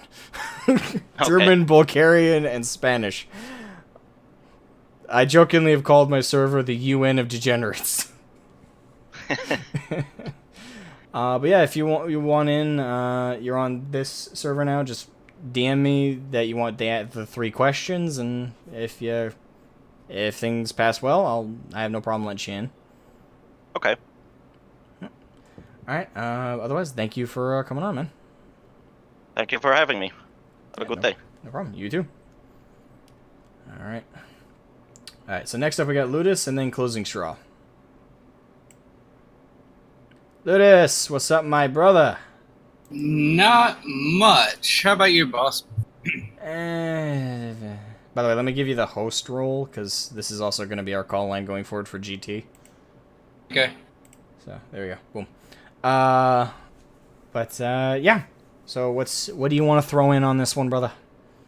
So, I found something interesting. I have found 4 characters. Now, before I lead in with these 4 characters, let's also talk about Space Marine as a whole. Okay. If a Space Marine wants to do something generally within the book, they can do it. It's all a matter of how they're going to do it, but when they set their mind to something, they can do it. All right.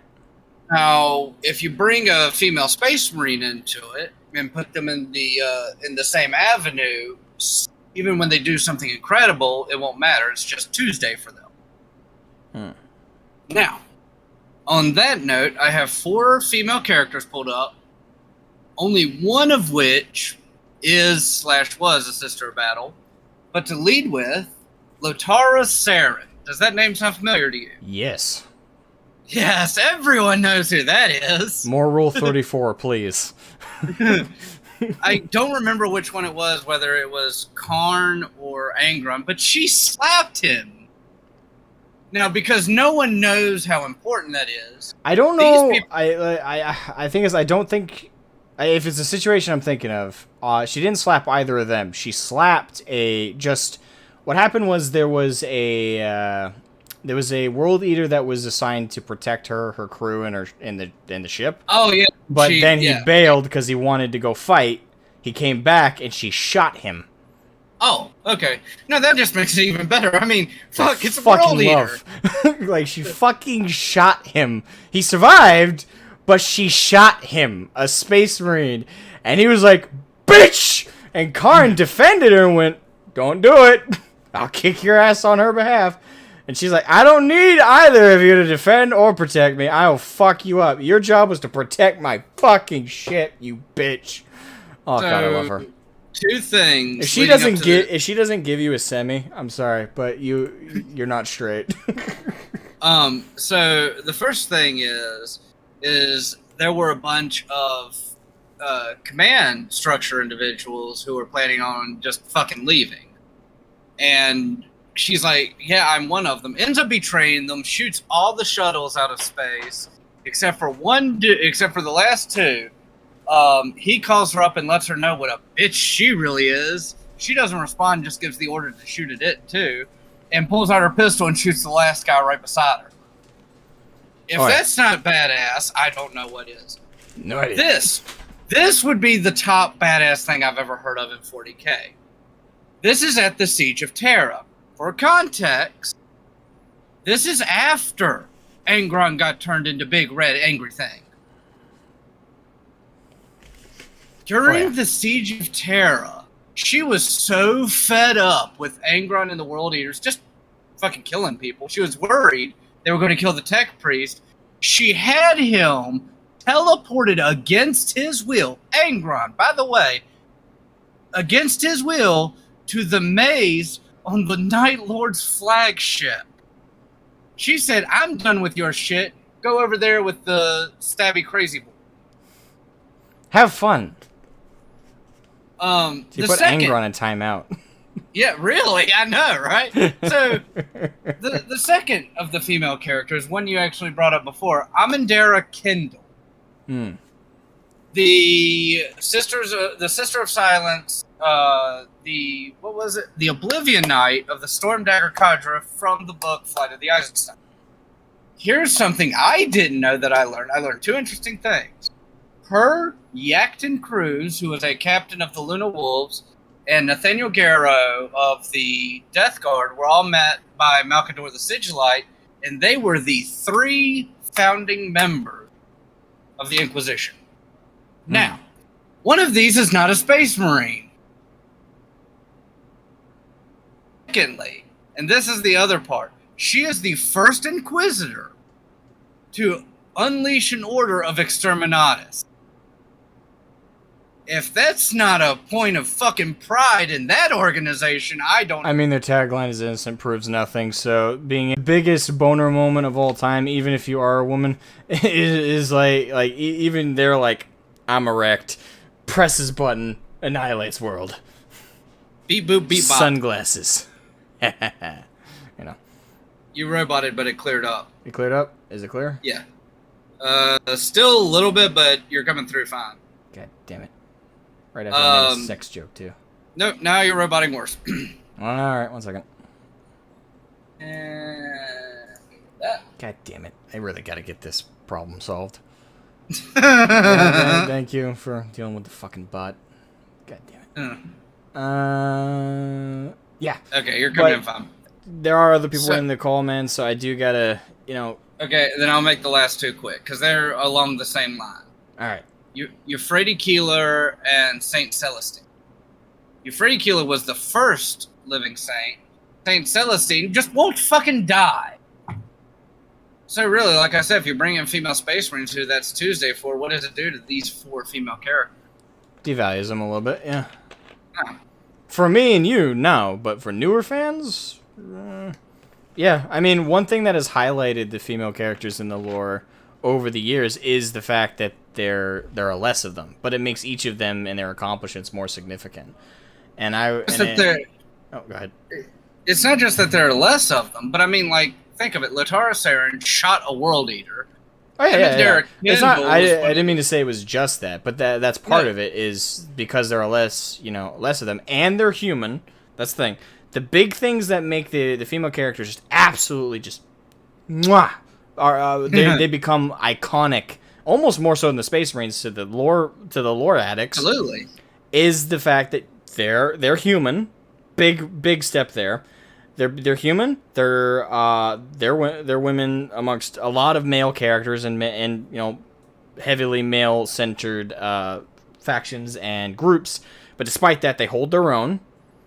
And also in terms of their accomplishments, what did they do? Even if we pretend that they were Space Marines and all these other things, even by that standard, they still achieve and do things that Space Marines wouldn't do or be able to do. Like a normal Space Marine would definitely not have shot a World Eater in the face and gotten away with it.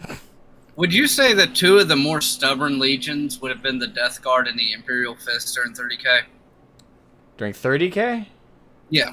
2 of the more stubborn legions. I mean, now you can argue that World Eaters were, but that was just more of like, fuck you, we're going to kill anyway. Well, again, like that's why I'm going to ask this. In what sense? No one's changing their viewpoint on how they do things.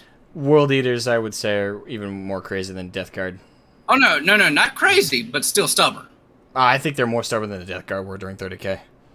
Death Guard was very, very stubborn, but think about it. The Death Guard, even the Isfan 3, even the Isfan 3 World Eaters, when Angron turned on and when he flew down there on his own ship trying to kill his own men, pissing everyone off.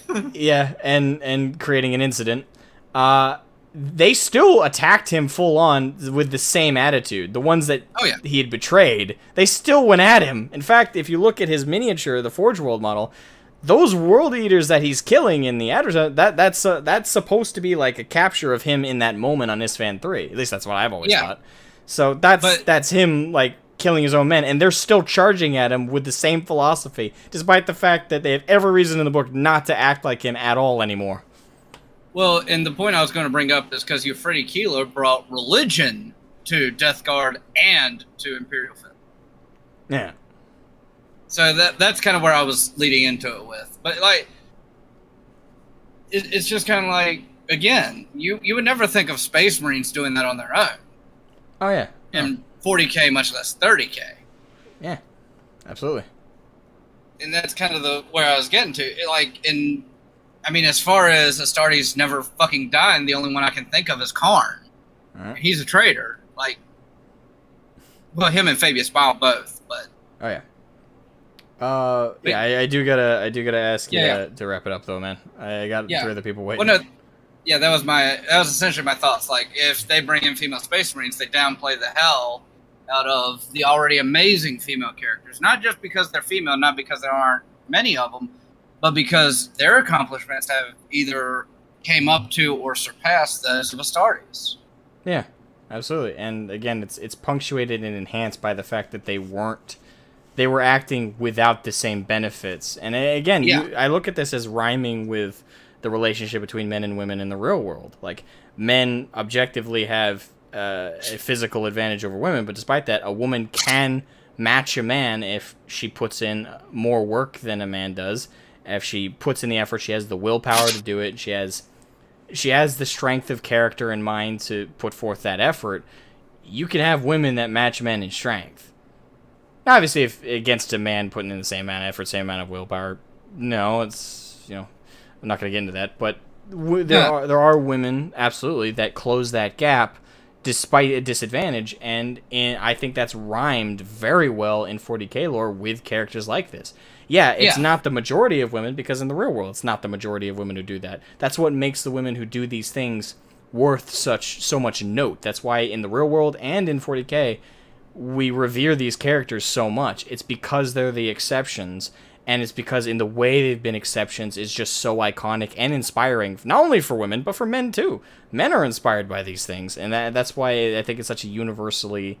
Like Latara Saren, despite the fact she's on technically the more evil side, quote-unquote, everybody fucking loves her and finds that shit badass. And again, if a man, woman, doesn't matter, you get a semi just thinking about that woman. She shot a world eater in the face.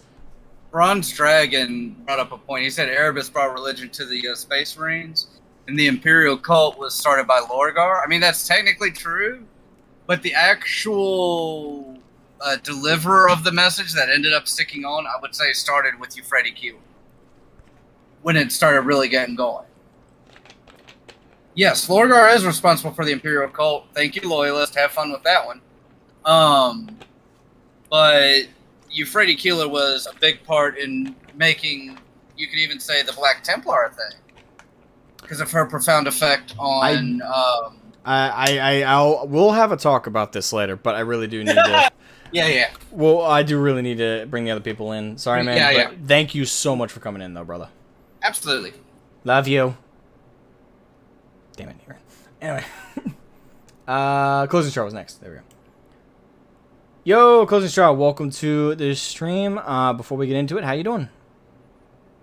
Know about that, and apparently I'm behind on the stream. My bad. You don't know how you're doing? I'm doing how I'm doing, I guess. I'm sorry. Your day going bad? Yeah. I'm sorry about that. It's complicated. I don't want to talk about it. Moving on. That's fine. That's fine. I get that. Okay. So, female Space Marines.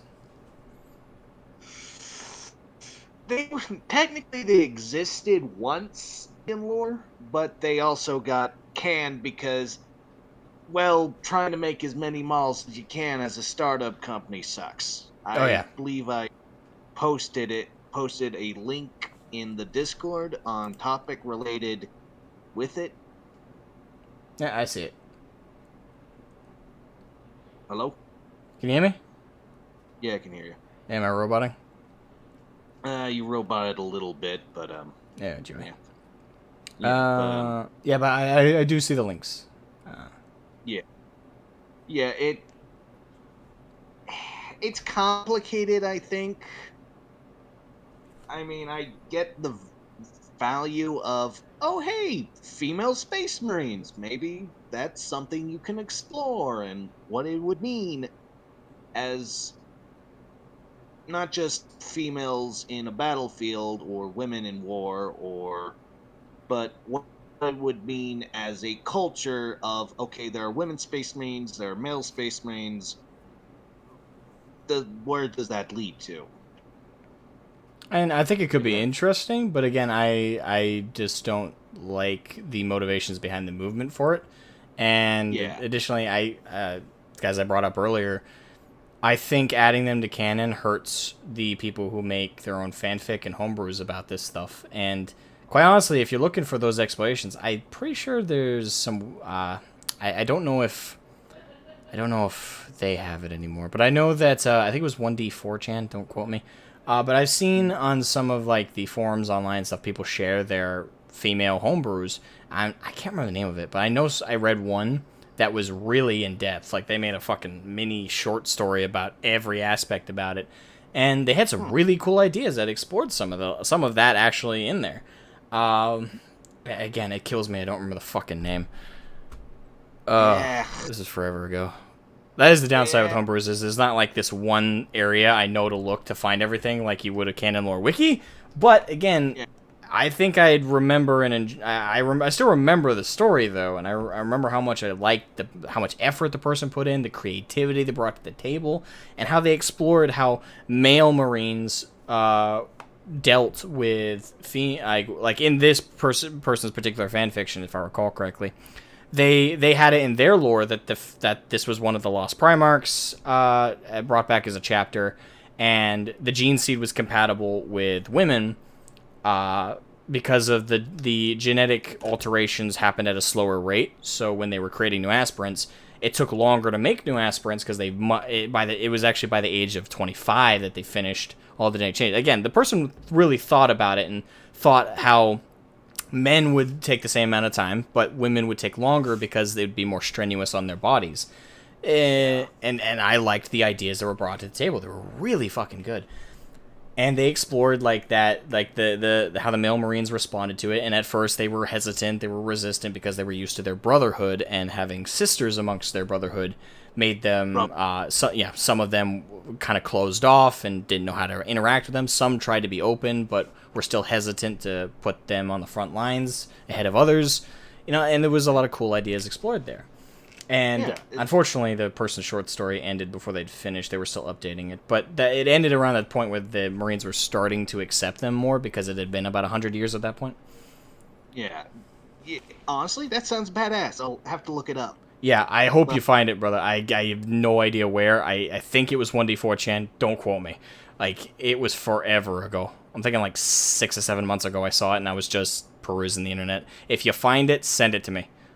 Because I really want to know if they updated it, because it left off on... You know when you're reading a good book, and then it gives you a cliffhanger? Yeah. Oh, it's the worst. And you look up, and it goes, this was released 40 years ago, and then the author died. It sucks to be you! Yeah, and then you're like, no! Oh, God. Or when you find, like, a comic that just slaps, you hit the next page, where's the rest of it? Hey, when did this last update? 2016. No! Exactly, man. That sounds like it sucks. Oh, yeah. But, yeah. I like the idea, but I also like Battletech's elementals. And that's... I'm not very familiar with Battletech, so you got an advantage on me on this one. All I know much about Warhammer is the stuff that I'm artistically into, and that tends to be the original stuff that they made before they really solidified it and went, okay, this isn't true anymore, this is true, this isn't, this is... So, first and second edition, pretty much, I like your bread and butter. Oh yeah, I love that crap, mostly because it was just... It really didn't take itself seriously. Oh, yeah. While making some points like the Imperial or borderline fascist, they are the bad guys. You are not supposed to root for them. But then eventually it went to, they're the only hope for humanity. They're also killing humanity. Good luck! Yeah, I think I get where you're coming from on that one. I do. And for me, I do like the original Rogue Trader ideas that were first pitched, and I like second edition models, and I do like the retro style, because that was just pure 80s grimdark cheese, where it's pure parody. But I also really like how it's become. I'd say I enjoy what it's become now more, because I do like a more serious, more dark tone story that still has parody elements, but they're not like glaring. I like both, and sometimes I'm in the mood for one more than the other. That's why I've picked up some STLs where people recreated some of the old minis that you can 3D print at home. I really want to start doing some videos on those too. I have 2 miniature painting videos, and I'm in the middle of making a third, but I would love to do like a retro retro paint kind of thing like that. I have the mood for that sometimes. That's why usually it's when I'm watching like Judge Dredd, the '80s movie with Stallone and shit. Like, it's just that cheese I love as well. But I do like the darker tone that it came to be with the Horse Heresy novels and the model updates over the years. Yeah, I'm going to be honest to you about here's the hottest take you'll ever hear. I don't think Chaos should have been in Warhammer 40K. Period. Yeah. That is a hot take. Because originally, maybe it was propaganda, maybe it wasn't, but it felt like the Horus Heresy should have been, no, Emperor, you are an asshole. You are going to run this thing we built together into the ground. You gotta go. And then the Imperium just went to shit. But that's my The only reason I disagree with that is Chaos adds a lot of like crazier elements that really like define the traders better. I think like when you add the demonic mutations and shit that happen to them, when you add the the aesthetic changes on top of like just again giving them more psyker abilities, I think Chaos did enhance the 2 sides would have been identical for the most part. Like, maybe you could argue that the Horus' side changed their aesthetic a little bit just so they could clearly differentiate themselves over the years, but even then the differences would be like, oh, one has more spiky armor, maybe it looks more aesthetically based on like a different like historical kind of armor, like I don't know, Japanese or some shit. I don't know, like you could make an argument for like stuff like that would change, but there's no drastic fun, again, that parody element, that fun over-the-topness that Chaos brought to them. Chaos made those maggots and shit pop out of the Death Guard and make them look how they do now. The Thousand Sons, their armor turned blue and they fucking glide on fucking fucking discs and shit. Again, it adds this just insanity to it that is still really fun and cool. Yeah. This is coming from a loyalist, by the way. I don't even collect these minis, but I think they fucking look cool. Oh, I loved it. Here's another hot take that I believe in that is completely on the opposite end of what I just stated, because I love Chaos. Chaos is literally the mustache twirling. I do want to cut you off because we are going really off topic here, man. And I don't get me wrong, I kind of contributed a little bit because I did kind of fall into that conversation a little bit. But I do got to cut us off here. We're way off the main topic, man. Yeah, okay. Don't get me wrong, I love this conversation. And if you want it again, me and the guy who was just on, Ludus, he's my co-host for a podcast we host. It's a live podcast, and we have call-ins for that as well. And I also do more open mics. And you'll have another opportunity and for us to have this kind of convo. But we're way off topic right now. I apologize. No, it's fine. Like, I get it. Trust me. It's not easy to stay on topic when you have so much of this. Again, we're talking about a very serious kind of thing, especially with how the community has reacted to this whole debate. So we instinctually, as hobbyists, want to talk about the good in the hobby and talk about what we love. And trust me, it's very hard for me to stay on topic with this, with how much bad experiences I've had with it. But I do want to have this big conversation and stay focused on it. So I appreciate it though. Let's go back to on topic then. Yeah. I do got 2 other people waiting, man. So do you have anything else to say on topic? Really, just it used to be canon, but then, well, not quote unquote canon. They used to sell the models, but then just due to constraints and ease of production, they cut them. But then the lore said, no, there's only male ones now, which kind of sucks. But honestly, if you really want female Space Marines, just Age of Sigmar has you covered. And homebrew and fanfic. Again, I stand by that. Fanfic and kit bashing. Like, for example, Age of Sigmar does have with their Sigma Marines, they have female, basically Sigmarites that you can use if you need to kit bash. Yeah.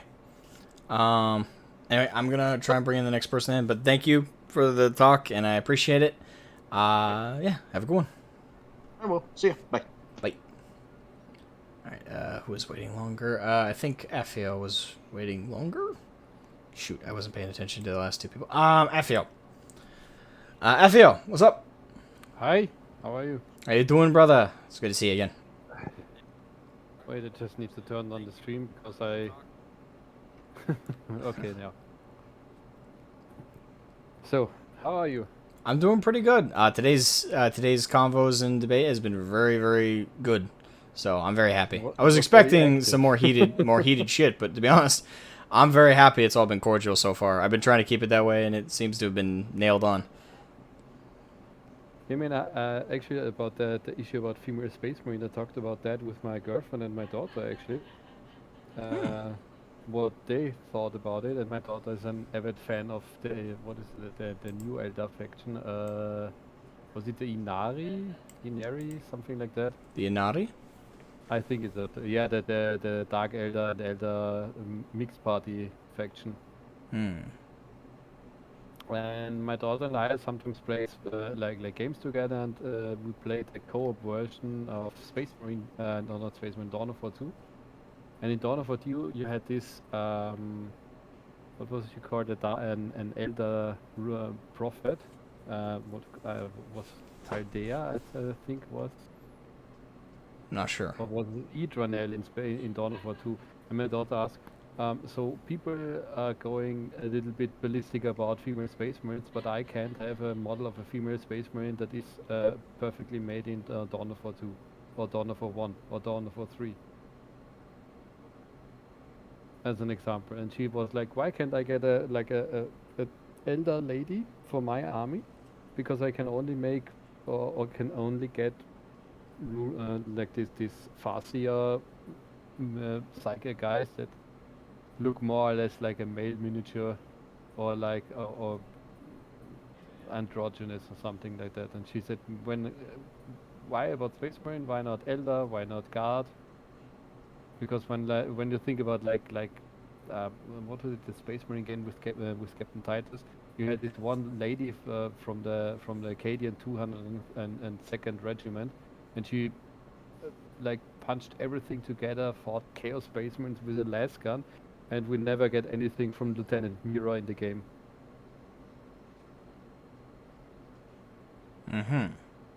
For example, if like it's like you have so many opportunities for like, I mean, you have already strong and really cool female characters in 40k en masse, but yeah, like this kind of range for the miniatures is never really built up, and people are like always into this like over politicized, oh, we need female space marines because of I mean, yeah, and not to cut you off too much here, but I do want to like say this.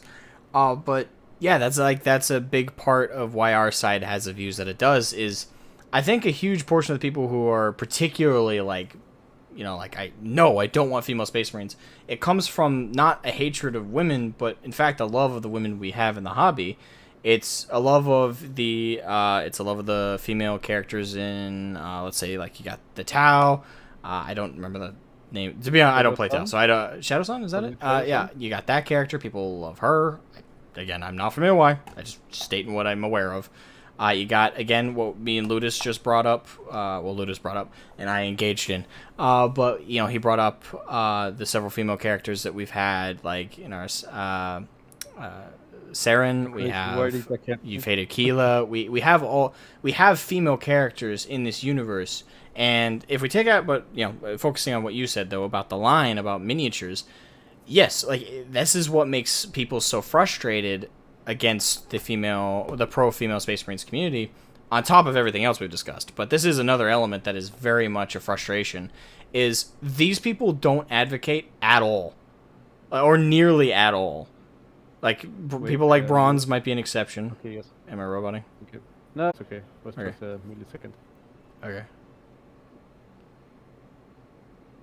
Yeah, for example, for example, my daughter actually brought a really funny argument because she read this book from I don't know the author anymore. It was The Way of the Elder, or the Path of the Elder, and there was this like every like male or female elder can be an aspect warrior, and in the book they said there were male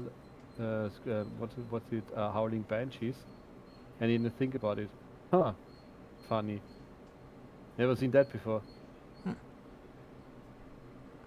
Right, yeah. And for example, like my girlfriend, she plays Sisters of Battle, and she says, I don't want battle sisters that look like Space Marines. I want battle sisters that look like battle sisters.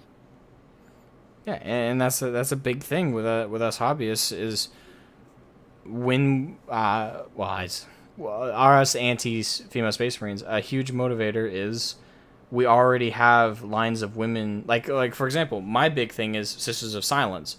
I like Sisters of Battle, don't get me wrong, and I started collecting them, but for me, like Sisters of Silence, like in terms of the lore, I love the Sisters of Silence. I love the concept. I love the establishment, and they don't have a full fucking army, and you never hear these people advocate for it. Like they'll advocate all day long, aggressively threatening people, calling them Nazis and sexist and fascist and everything else under the fucking sun, but you never hear them say, virtually ever, hey, I want Sisters of Silence to be their own fucking army. I want Sisters of Battle to get updated. I want female guard models added. You next to never see that. I've seen it a couple times. Yeah, I think it's because people most of the time on this political side, they want to dilute like the main thing and not really improve the hobby, because you've seen it in other like fandoms where they improved it in a way and then they left it in ruins and shambles. For like Sisters of Silence, just read the book Watchers of the Throne, the Emperor's Legion, where you have this like Sister of Silence, Tana or Alea. She talks in this like thought mark, in this like intricate like hand signs language that the Sisters of Silence use, but she's talking so much by not talking, and she's just an awesome, overblown, like a little bit boisterous and arrogant and funny character. And then you pair her with, what was the guy called, the Custodian Valerian, who was always courteous and nice, and she was always fuming because he was so nice and courteous and he was never angry. And it was just such a funny and perfect combination of characters. And this book wouldn't be that good without Tana or Leia as a Sister of Silence that doesn't talk in the book. Yeah, I agree with that. Again, I love the Sisters of Silence, and to see people push so hard for something that goes against the lore and have the lore completely changed when we still have the women factions we have now that really need to have the encouragement for updates. It kills me that Sisters of, like, I've been in the hobby 10 years, and I'm talking like within the first year of me being in the hobby, I fucking had a love boner for, in both senses, but I had a love boner for the Sisters of Silence. I was reading them in the lore, the short says, good night, Ball. Good night, man. Thank you for coming. But it just kills me that to this day they still haven't been made their own whole thing. Which there's lore to back up that they do act alone without the custodies, and yes. It just pisses me off that, like, one of the initial things that pissed me off about the pro-female debate was when one of the very first conversations I had with that crowd was I just asked, like, okay, why are you guys advocating for this when we still don't have Sisters of Silence out of their own army? And people blew up at me. It's like, oh, you think if no one likes the Sisters of Silence? Someone said. I'm like, bullshit. I fucking do. And more people would if they had their own fucking range, you bitch. Just think about it. My girlfriend has like 1,500 points in Sisters of Silence and never plays it because she just bought the miniatures because she loves them. Yeah, and I would love an actual full army though. Like that's the thing. All this representation stuff, when people are like, I don't want to be represented as a Space Marine. I mean, I'm a Blood Angel player. I love characters like Dante and Mephiston because they're like really cool, fleshed out characters, and sometimes edgy. But just think about it. When you have characters like, for example, the best representation for humans in 40k would actually be something like an Inquisitor or an Administrator Clerk or something like that. Or a Guardsman. I mean, there are some Guardsman characters that are fucking awesome. The Gaunt's Ghost, they are so awesomely written characters in the Gaunt's Ghost. I think what enhances that and what makes them better than Marines, even though in some of their cases they don't do something as necessarily as big as them, it's because they're people. Yes. They're just normal. That's why the Imperial Guard have such a strong following in terms of the community. Lots of people love the Imperial Guard because of the concept. It's like these are just normal men and women in modern day flak armor with a laser gun that's called a flashlight because it's that effective. And yet they still fight for their Imperium despite how horrible the Imperium is, because it's survival of humanity. It's the underdog story. Space Marines, they're underdogs only because their numbers have been fucking hemorrhaged. Yeah, and to be honest, we have douchebags and idiots in the community. That's a thing. I know that because like my daughter is 14 years old and she plays in my local game store. And the good thing is in my local game store that the boss is really a guy that looks that the community is safe and the community isn't like invaded by some crazy ass bullshit. Because we had issues with people coming in, why are there no female Space Marines? And after like weeks he said, hey, you never come in here and play, you never buy something, you never paint anything, you just annoy the customers, leave.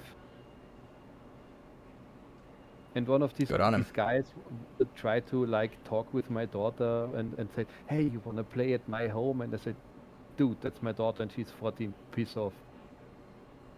I'd be throwing hands. No, I just said, go.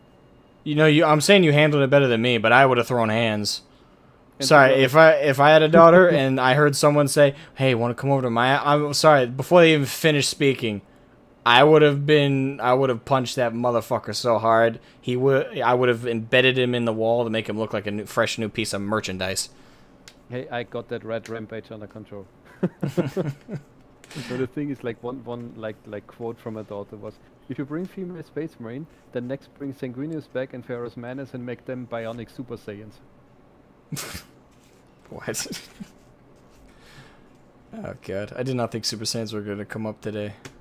Okay. No, that was what my daughter said. Okay, if you bring them, then bring Sanguinius back, bring Conrad Curse back, and make them bionic Super Saiyans. Awesome. Because my daughter, she likes the books, she likes to play the games, and like my girlfriend too, and just the thing like both of them they were just then it was at lunch they were just joking around. They are political muscle ladies or some fetishized stuff from deviant ass crazy guys. That's not actually something that's good for Warhammer. No, I agree with that. Yeah. And when you think about it, like my girlfriend likes this book series about the Sisters of Battle. Then there's one battle sister from the Bloody Roses, which is called Sister Augusta or something, and they're like short stories. And now the short stories come in one book. And she's like, oh yes, I can finally read everyone, because some of the short stories were this Black Library free for all book. If you have it, you have it. If you don't have it, then you don't have it. Yeah. Yeah, and just everything around it. It's like we have so many parts of the tabletop where you can make awesome female representation, and you have so many cool characters. Like just think about the Heresy. You have Amandira Kent, Leofred Tequila, the crazy world eater guy, lady where I never remember the name. Then what was it? Saren. The Remembrance that showed Rogel Dorn what Horus did.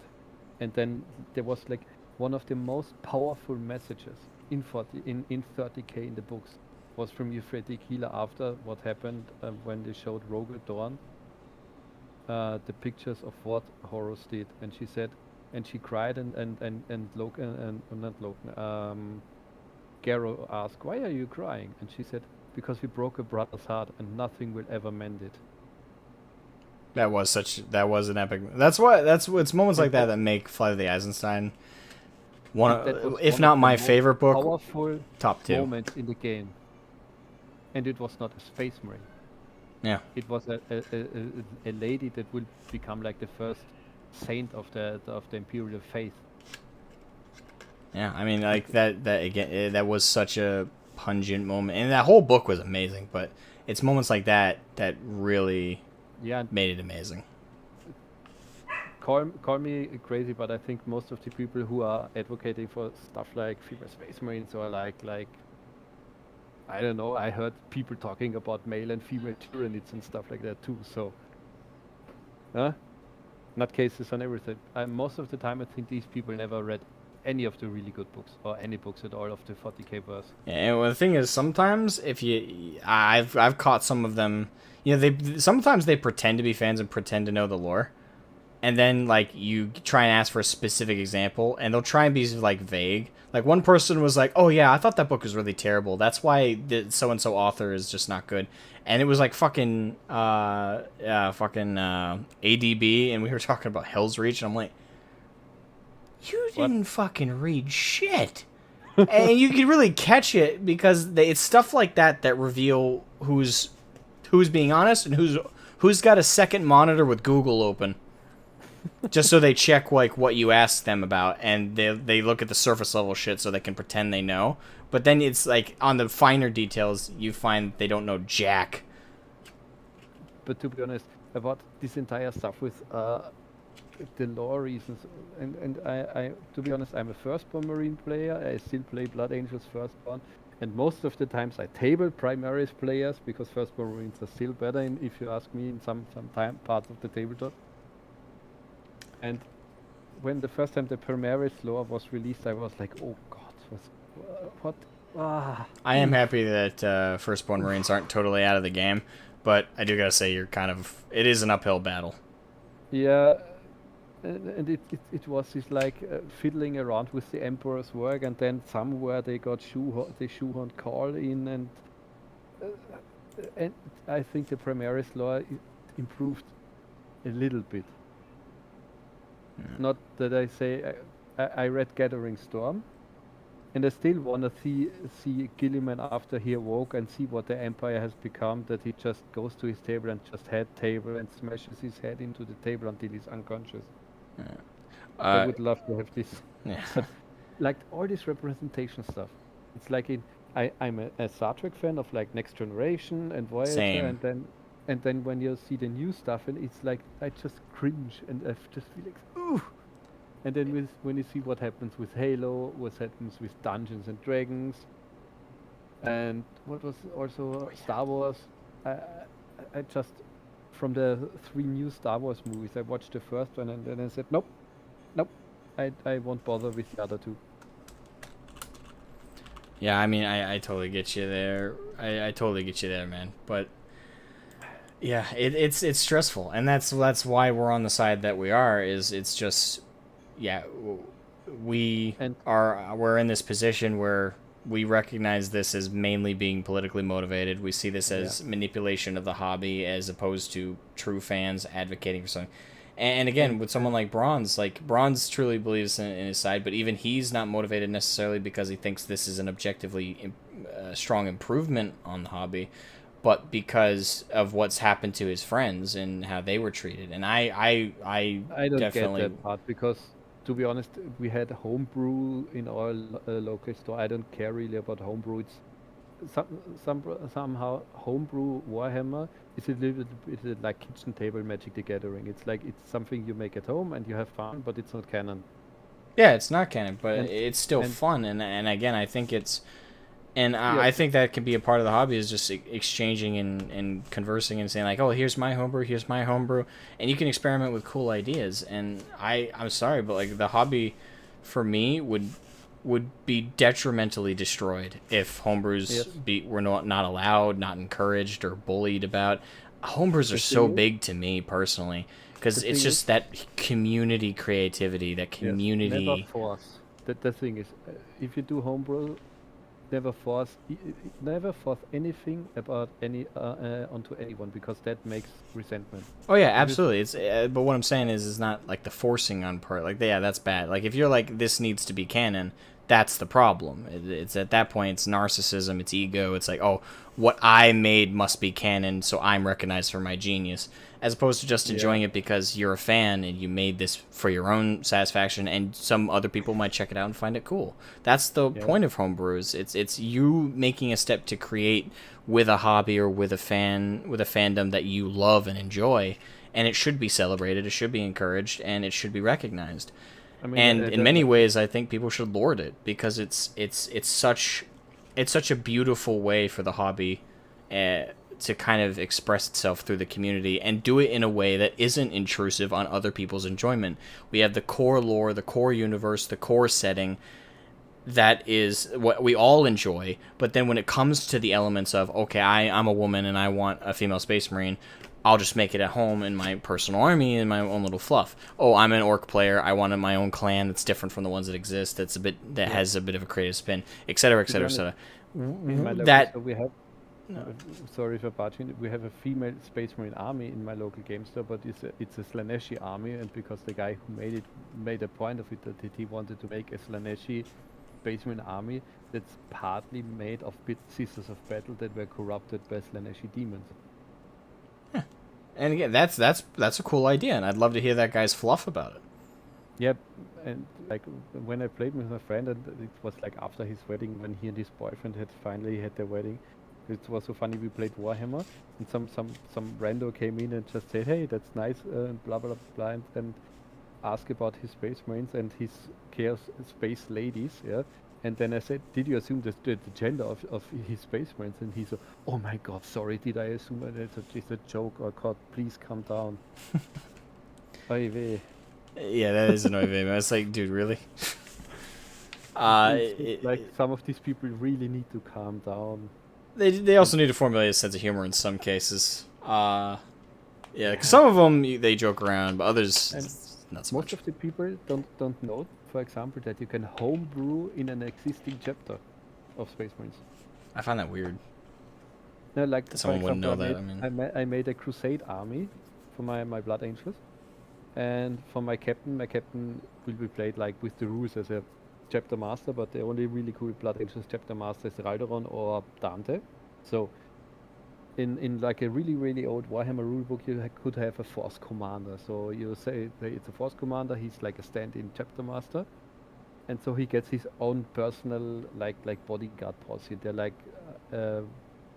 6 Marines in both squads, and one squad is Vanguard veterans, and the other one is Sanguinary Guard. The Sanguinary Guard are like with spears and lances, and they look a little bit like knights, and they are focused around the Angels' graces. And the Vanguard with lightning claws, they are focused around the Blood Angels' virtues of the warrior.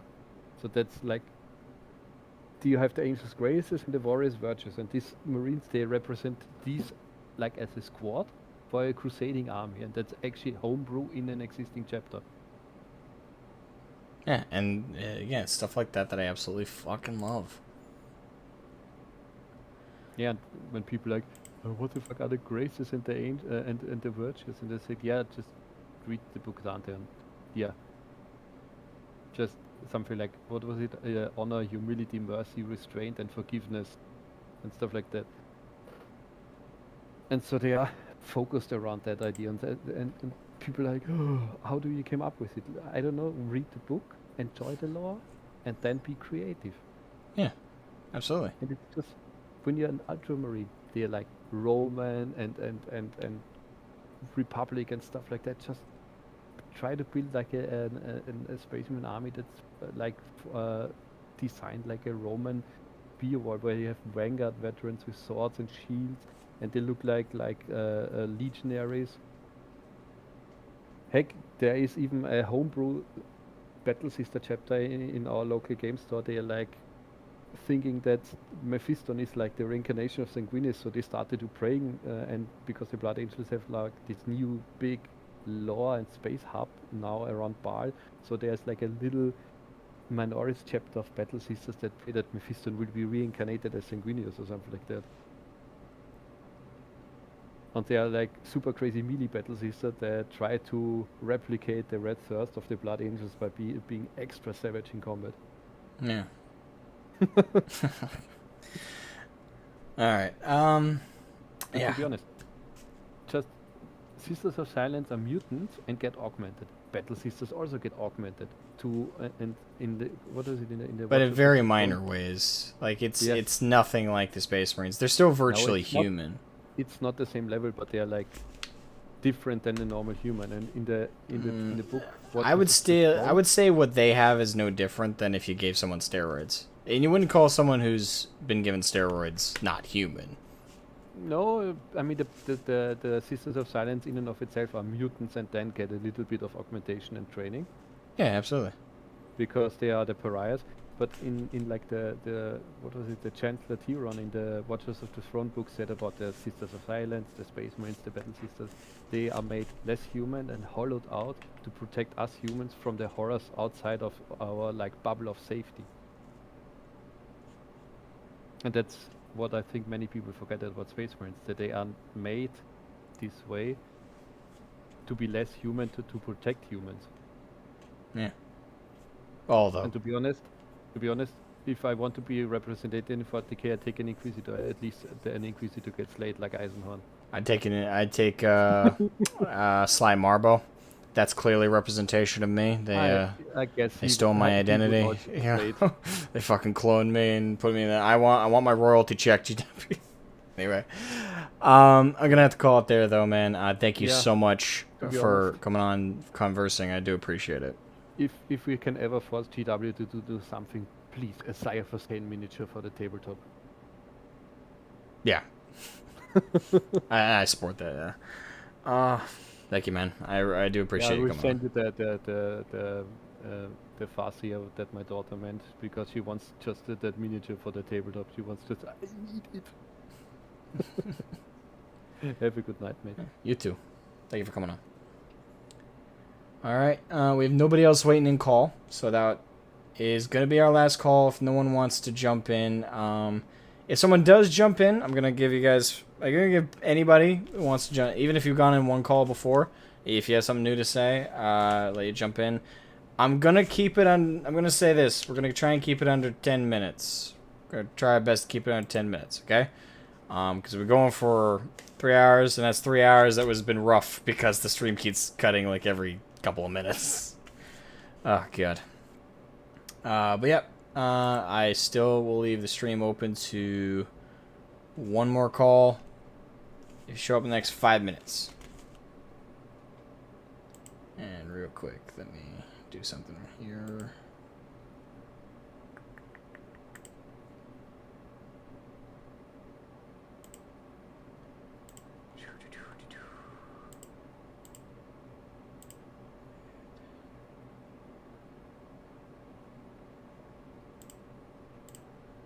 There. That way there's no confusion. Oh boy. Boom. Okay. Just want to do that real quick. Bronze. Bronze in there. Hey, Bronze. Alright, we're going to try and keep this under 10 minutes, okay? Yep. I'm still listening to your stream. I've been here the entire time. Awesome. I would say, first things first, mate. Absolutely love the stream. I mean, I know, as I said, we're not going to agree on everything. I thought the stream went pretty well. Did you say it went better than you were expecting? It went much better than I was expecting. I mean, I saw the other video you did, and it's like, yeah, that one, I feel, was kind of made out of frustration to a little part, because you're just like, the fuck is this guy even on about? So I was like, no, I need to just give it a chance. But there is a few things I just wanted to sort of, touch on. So when I said with the Sisters of Silence, I would personally love more models for them. Awesome. I think, though, as a narrative side of it, it is quite a difficult one to expand, though, because there are some understandable parities with Sisters of Battle.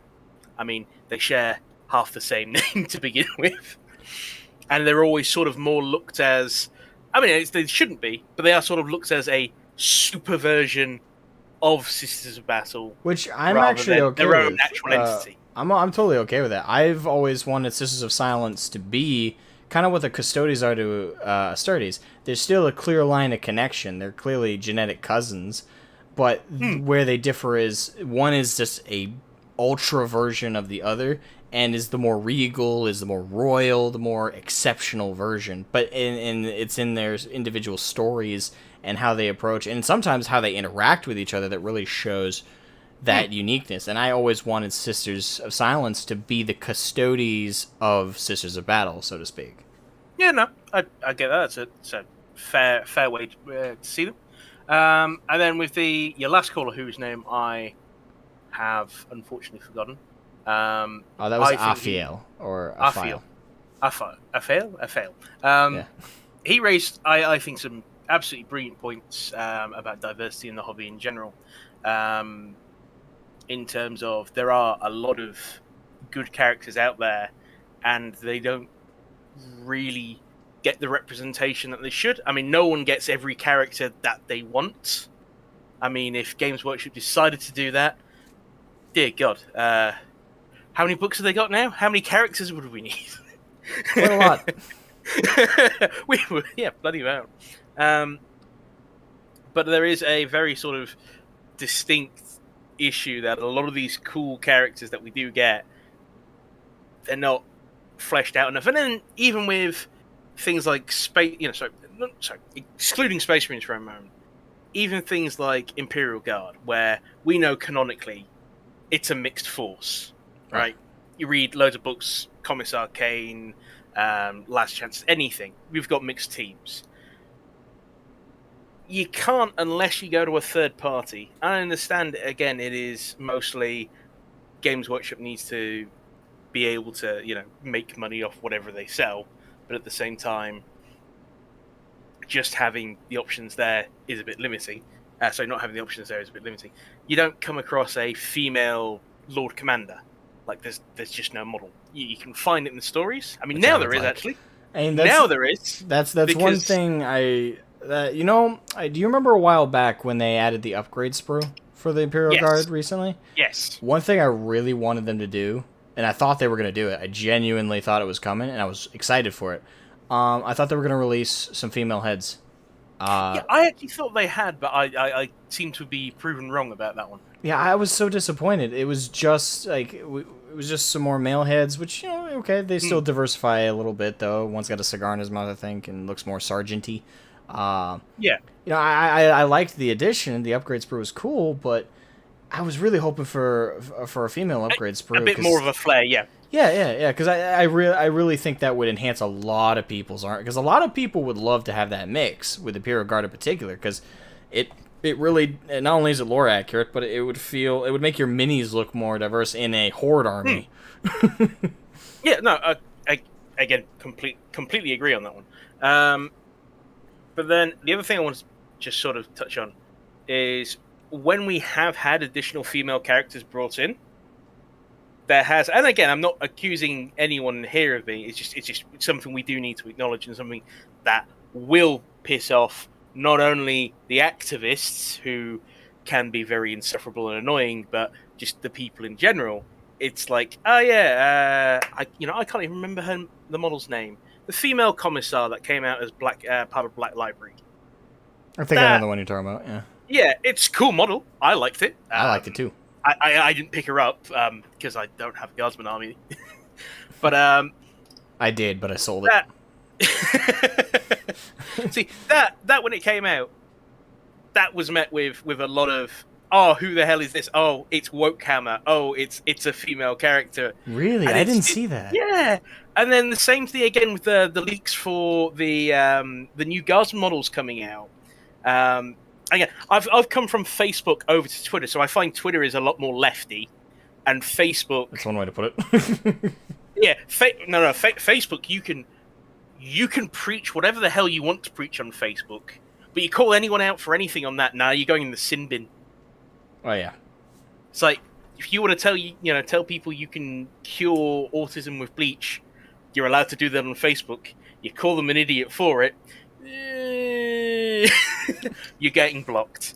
But yeah, the female, what is her name? The daughter of Creed. I don't want to call her that, but that's who I'm talking about here. When her model came out, it's again, it's all super woke. It's she's hideous. It's this. It's like, I did have a problem with that model, but my problem wasn't that it was a woman. My problem was that it, as far as I remember, and I could be missing a chunk of lore in my brain, to be fair. And this was a conversation I had with another member of my community, Ball. He's an old fan. He's been playing since 2nd edition. But we were talking about it, and his problem with it is similar to mine. We couldn't remember her being very well established in the lore, and thus we were like, okay, is she a new character? And if she is new, that's not how how are they going to explain her taking essentially Creed's place in terms of rank, because it's not hereditary race. So our problem is we just didn't know if there was lore, and we haven't seen anything. So, but it wasn't because it was a woman. It was just because if it is Creed's daughter, she better have got her position because she was in the military like every other Cadian, and that she worked her way up.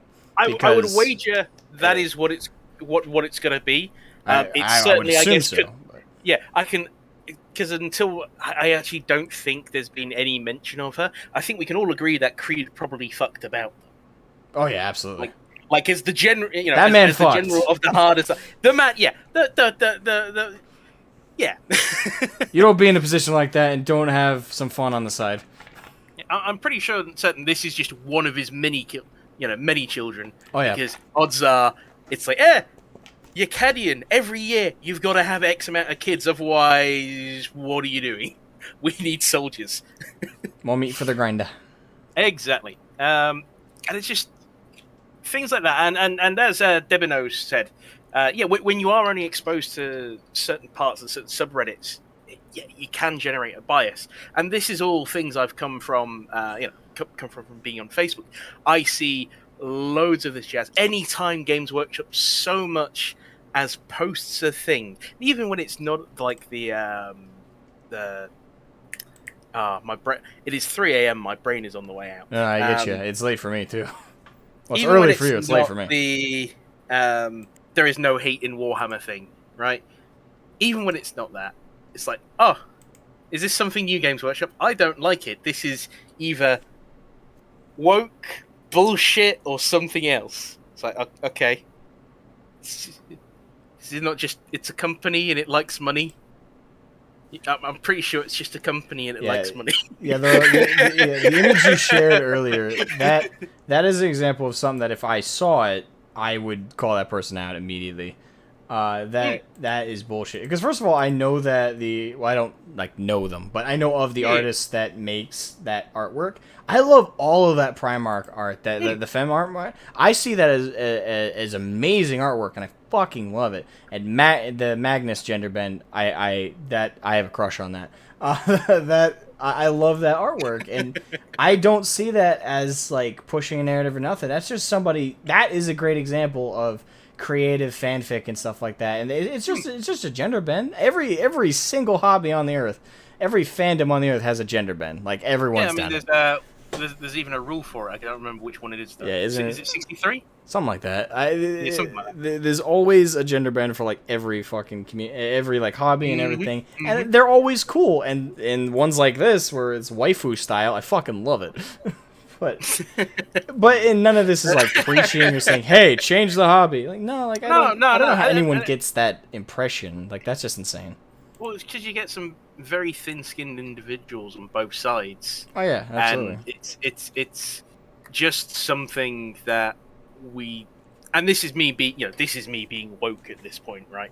It's something we, as a Warhammer community, should come together in general and be a bit more vigilant against. I wouldn't even really call that woke, though. I mean, woke would be as if you're hey, we should advocate for these people to be fired from their jobs. We should go after them personally. It's one thing to do that. That's the woke shit that I hate. That's cancel culture. But it's another to be we should just advocate and encourage these people to stop doing this. And if they refuse to, just ignore them. Or we push back against them. Or we piss them off further. That's me. If someone goes hard enough, I just start pissing them off till they block me.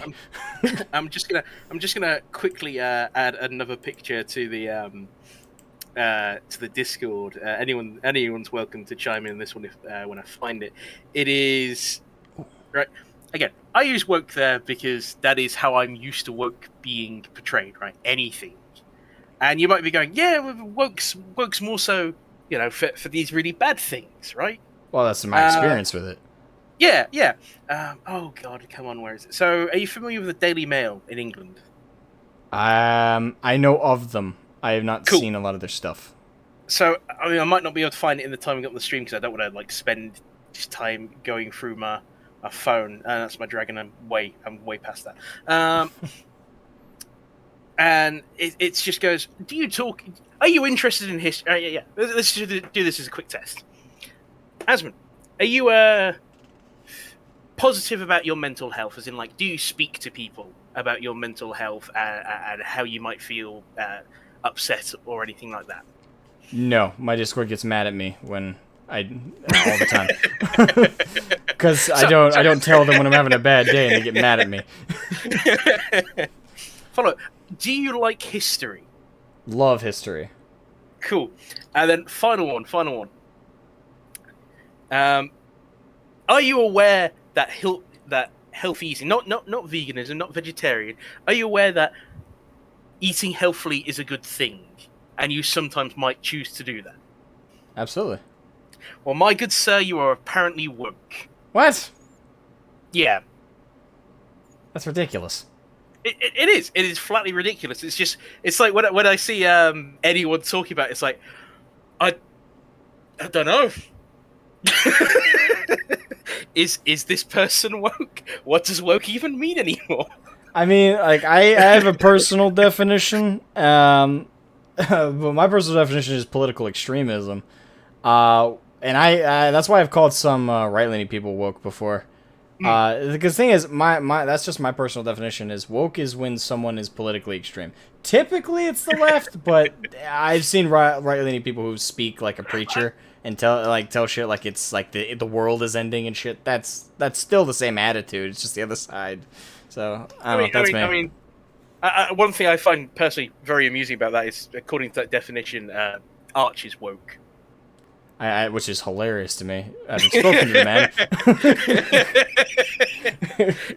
It's like if you can include Arch as being woke, and I really do not like the guy, but if you can, yeah, exactly, everyone is woke because of how it's used nowadays. It's just insufferable.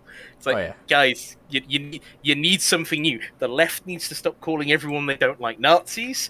The right needs to stop calling everyone they don't like woke, because now it's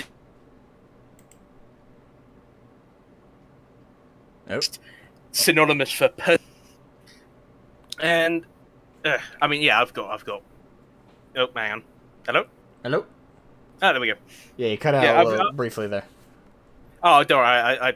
I paused for most of that. It's just entertaining to me that we get all this, and we all get riled up, and we all get very angry, and we say things we shouldn't be saying, things that we know are causing trouble, and we should not do that. Yeah. But as you've said in the call, sometimes emotions do get the better of you. Oh yeah, and that is a part of being human that has its upsides and downsides. We are individualistic. We have emotions. We have principles. We have thoughts, and I would say most of the time, everyone is pretty even keeled. But it's those times that aspect that I would argue is good, because it's what defines an individual. It's at those times when you hit, like, those triggers, I guess you would call them, that just twinge you the wrong way. And this goes for all emotions. Anger is the most dangerous one, I'll say. But this goes for sadness, happiness. Like, if it's that one thing that just strikes too hard in one of those directions, and you can look like the biggest fucking asshole, hypocrite, psycho. And even though normally you would be like just a casual dude, most people wouldn't mind having a beer with. But that's why I don't try to judge people by their worst moments, but it depends on what they did in their worst moment.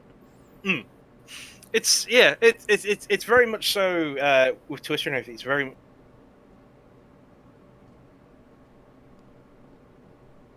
very much so easy to.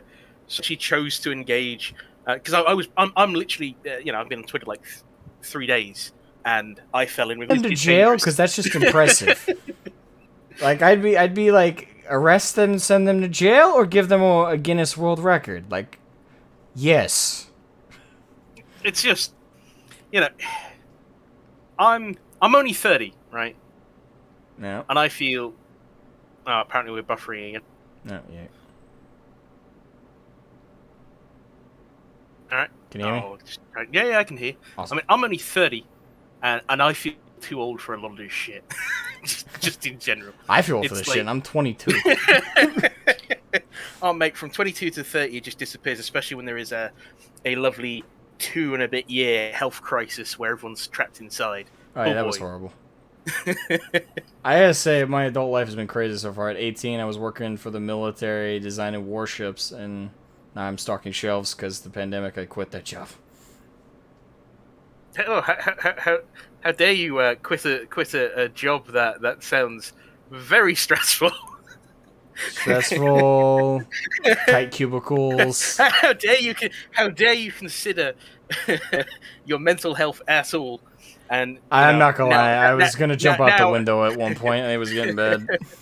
Now I'm guessing you buy avocado toast and can't afford a house. I can't afford a house, no, but I'm happier.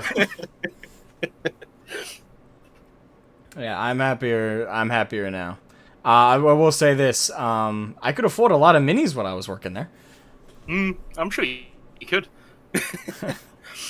But no, it's again, it's been a great talk. This, yeah, and I'm happy to have popped on here twice, and it's nice to see everyone's reactions, and I'm hoping I've said a few things that have made a bunch of people think. And again, I'm not really gonna be here to try and, I guess, convince you guys that this is what it should be done. And don't take it the wrong way, but you didn't convince me. But I respected your take, and you did make some good points. But it's just no. Yeah, you didn't. well, I mean, it's not really me that's gonna need to convince you. I'm just someone here who supports the idea.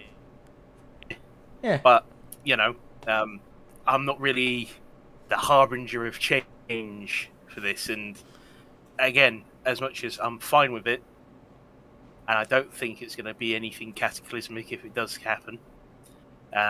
Certainly not as cataclysmic as the switch from Warhammer Fantasy to Age of Sigmar. I mean, don't jinx, please. That was bad. Oh, simply because you seem really nonplussed by this. Have you actually seen the video of the guy burning his Warhammer collection? I did see. I know what you were referencing. Oh, okay. I did see that. I thought that was a bit much. At the same time, I did. Ball again, awesome member of the community, old school player 40K, but also old school player of Warhammer Fantasy. He gave his perspective on that, and it made a bit like I could relate to the guy who burned his minis a bit more, but at the same time, I still think that was a bit postal. Because I'm like, you just burnt like probably thousands of dollars worth of merchandise. And in like a year, they came back into being useful and with an actual decent gaming system behind it. Yeah, I'm sure that stung. It's like, eee. It's why I'm just there, like, if they do this, I say it to everyone, if they do something like this, and there is a bit of upheaval, just give it a bit of time, because whilst Games Workshop may not be the best at launching lore, I guess, in the order that they should do, because companies got to make money, and they used to be good at it. Yeah, but we used to not get releases like every week. True, we got like releases every couple of years. Yeah, it was like a 3-month release cycle, and then just dead air in between it. If you had a typo in your book, good luck waiting 5 years for someone to fix that. Mm-hmm. So it's definitely it's changed. Yeah, Warhammer has ultimately, and I know some people don't like to hear it or don't want to accept it, Warhammer has shifted massively over the years.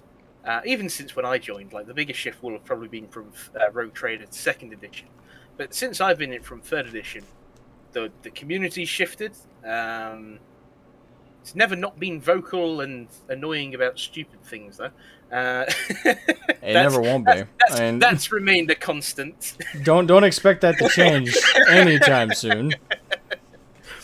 But yeah, it's so much has changed. It's like when I was 10, as much as I love the Mechanicus, absolutely always do. Got Mechanicus screensavers.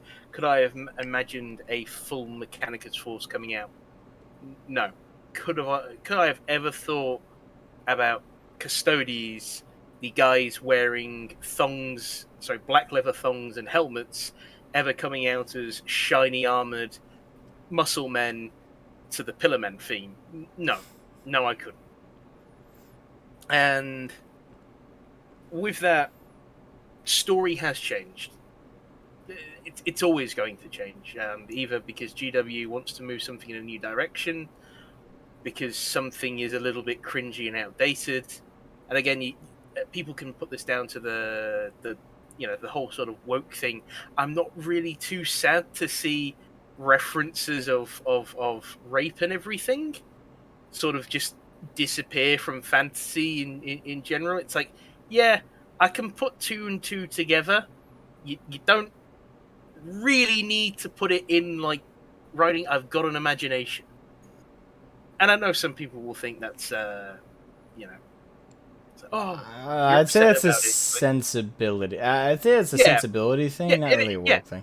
A woke thing would be like if you mention rape, you support rape. Like that's woke. Like that. It's like no. It's just sometimes part of storytelling, part of good storytelling, is not being afraid to cover something that people are afraid of or scared of or are tense about, because it's the safest way for us to explore terrible things is through storytelling.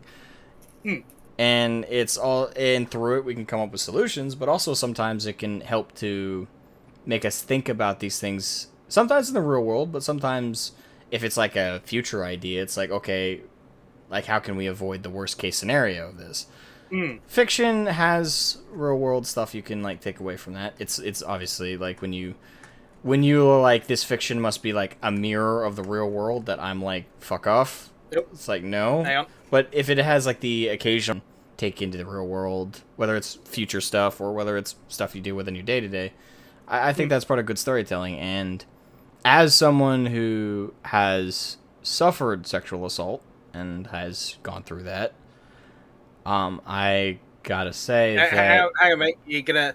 Unfortunately, as much as I don't think you want to, rehash it, you're gonna have to rewind about 20 seconds because it just kind of went... I went foof. It just went a bit... shoot. So I don't want you to, say something that's really important that to get missed out, and then reappears and people are taking a soundbite like, I support this. Yeah. Okay. Right. So yeah, it's exploring those like fucked up things. The safe way to do it is through through books and stuff, and it can kind of make you think about it, think of issues, solutions, stuff. It's just a thought provoker. And again, as someone who has suffered sexual assault, I've been assaulted and I've been raped. It was horrible. I was a child, but it happened. And when I read that stuff in novels or anything, it doesn't really bring back bad memories. It just makes me think of ways to avoid it in the future. It's also, again, it's like a healthy way to... It's a healthy way to kind of get over it, is experiencing it through fiction sometimes. And of course, if someone like describes it in graphic detail, that can sometimes bring back bad things to me. But just the concept being mentioned or explored as a concept, less so actually events happening in the story. I like that sometimes because it's making people think a little bit about it. I think it's a very mature and positive way to think about it. And again, it's one of those more sensitive topics, and I do think, as much as yes, the 40k universe is grimdark. There is a Well, lot apparently of not, because Jakaro exists. Yeah, I saw that. Yeah. Monkey men. That was the stupidest conversation I've had this week. I mean, like, there's two things that wind me up. It's one, no offense, because I am totally calling you and Obi-Way now. Well, every time someone's like, "Oh, the universe is grimdark, demon lava," it's like, guys, this just normal body horror by 40k standards. You gotta up your reading. Well, you say it to normies. You say it to normies. I actually have worse suggestions, but that's the one I bring up to normies. Like, that's the starting point. Let's move from there. Yep.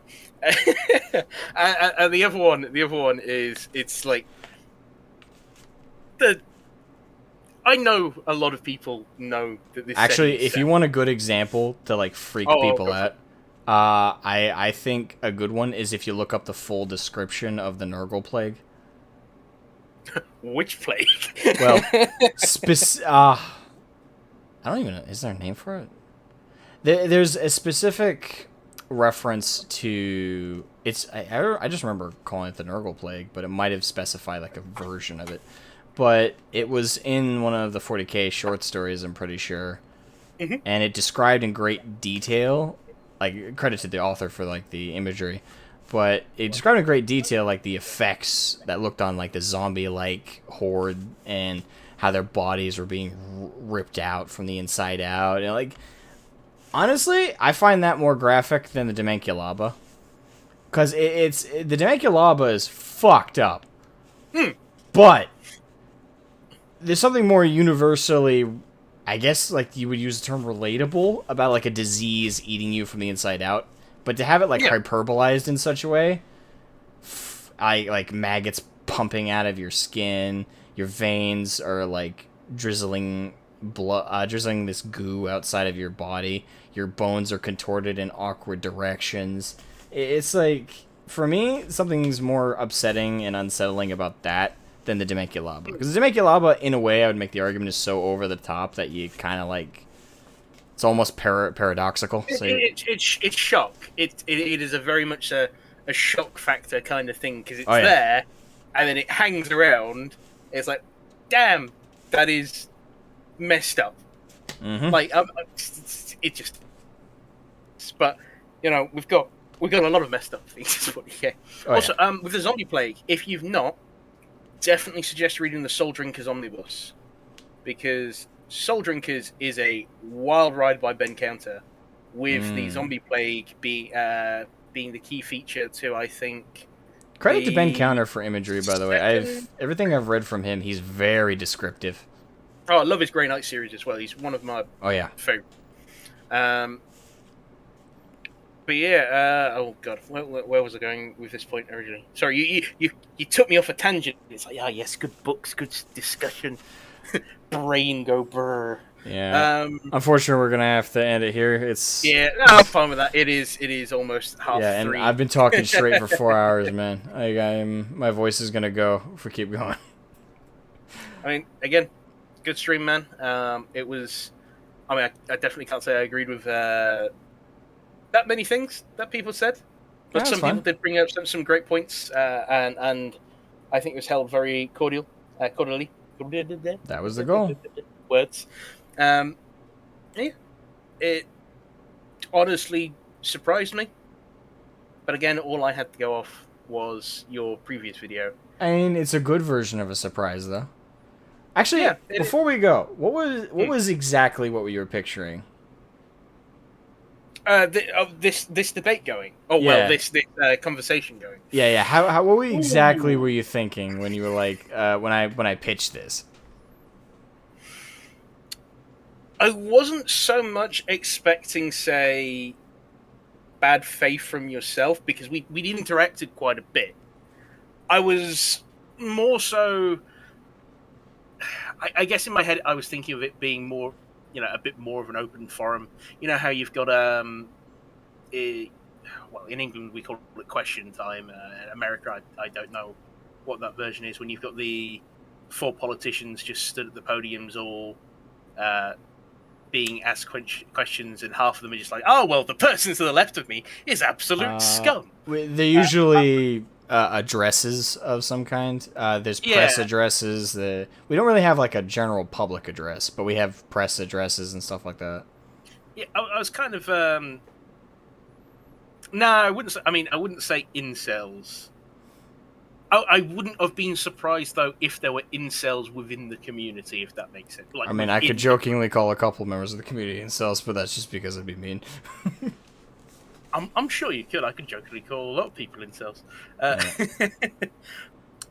again, it goes very, all the way back to what I said right near the start. There is a lot of anger from both sides, and we do need to de-escalate it. Yeah. And when we de-escalate it, we can have these great conversations. Absolutely. Yeah, I mean, I hate Arch. I hate Arch. Arch is just, in my opinion, a straight-up incel, and I have no issues saying that. I get along with Arch just fine. I've had nothing but good interactions with him. Myself, I disagree with him on some things politically, agree on others. Depends on it. It's very topic to topic. But as a person, I know you hate him, and I'm not gonna try and change your mind, but I'm just making it clear where I stand. Arch is a good guy when you talk to him man to man. He can be very polarizing. He's very edgy, but I've never ever spoken to him, and he's been malicious and just hated people. He is staunchly disagreed with people. He hates like things like communism.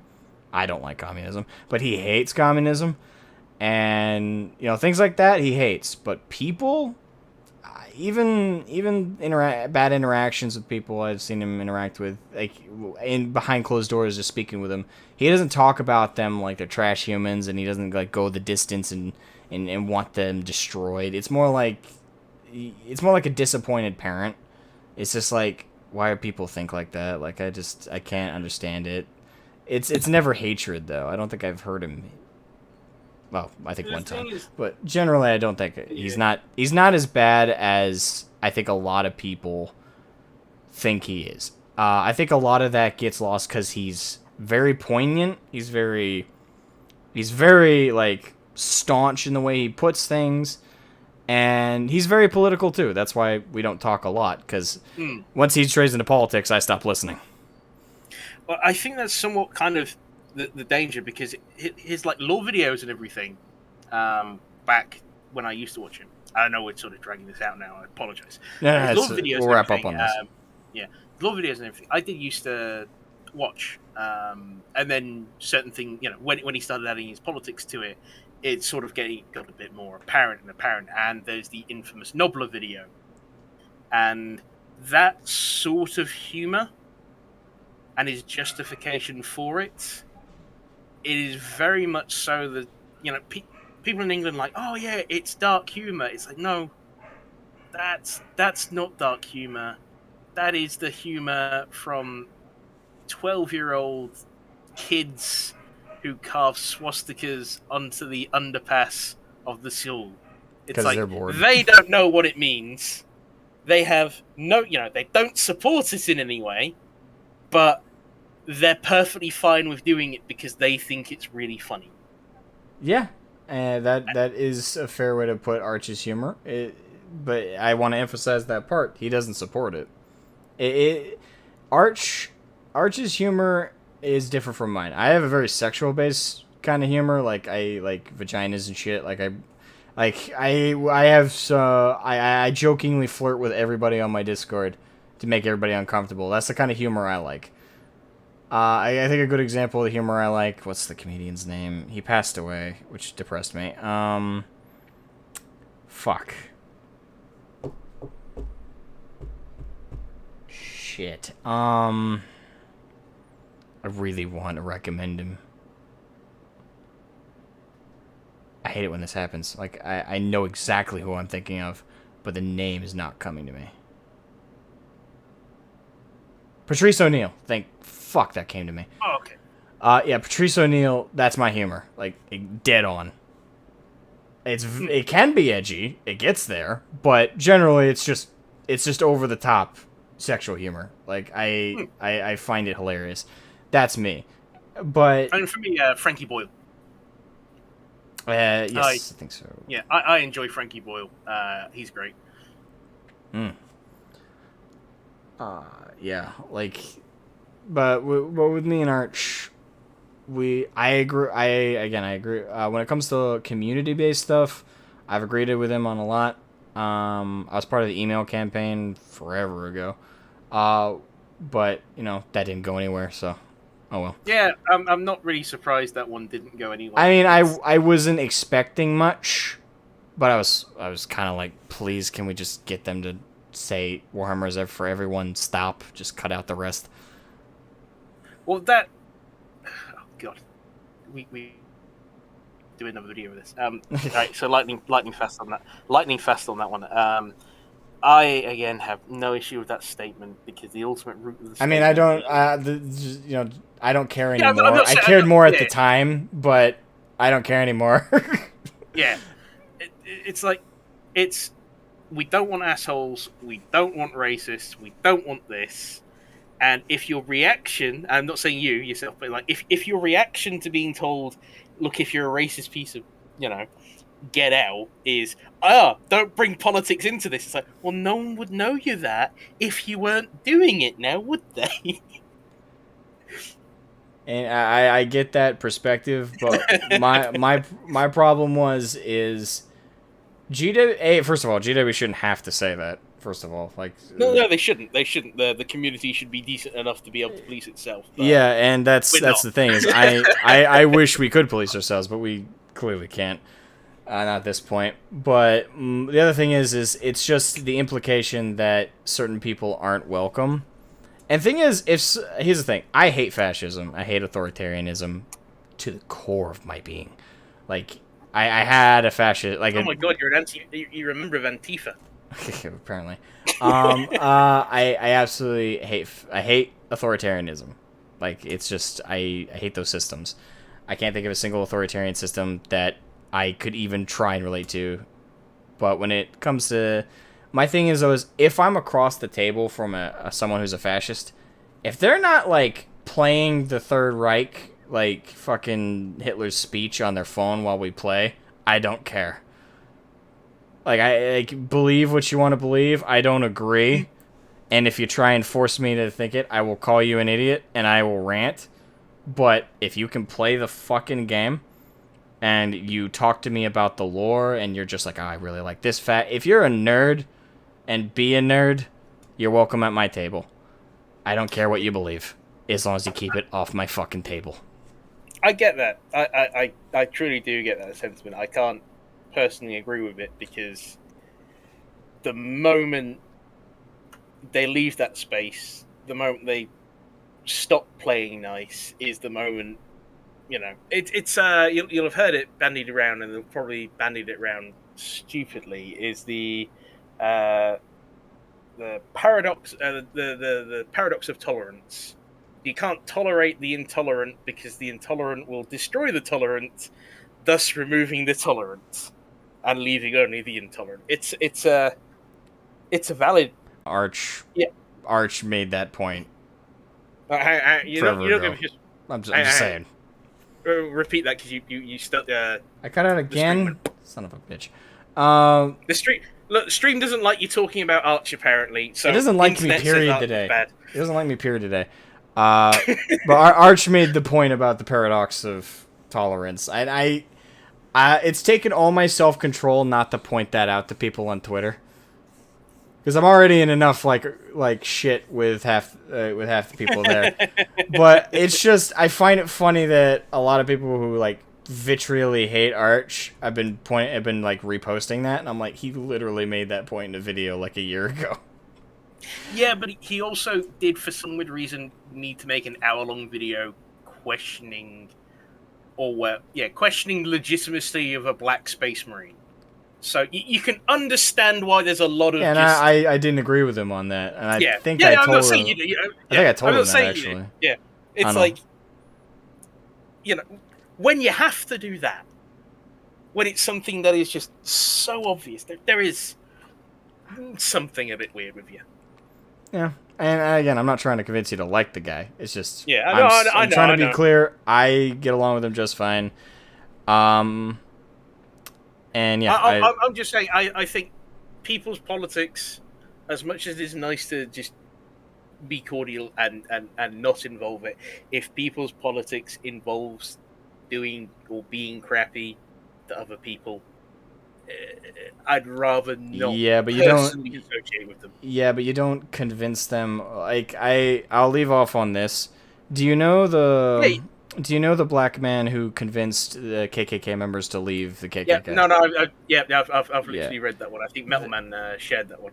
Yeah, like for me, I'll just leave off on that. Like we don't have to continue. Like because seriously, my voice is gonna fucking go. We are just gonna keep going if we do. Yeah, I think I'll just leave off on that. That for me is a great example of it's not best to necessarily attack people for their ideas and what they believe, because it doesn't convince them not to believe it. It just if anything, they feel defensive of it. If you want someone to see your side and not act like that, kill them with kindness. And it'll be hard. It's fuck. Can you imagine a black man convince KKK members to quit the KKK? That is speech 100 shit. Again, agreed that is, and it is a valid method. It's just we're not all capable of that. Yeah, and if you're not, for those of us who aren't capable of that, I think, I guess excommunication, not all, removing yourself or removing, putting distance between yourself and them, and wanting them to leave those spaces, I don't think is the worst thing in the world if you cannot accurately do that. Because if you're going to attack them straight out, and heaven forbid, lots of people probably justify getting punched to the jaw. But if you're going to just straight out punch someone because you're suspicious of it, fuck off.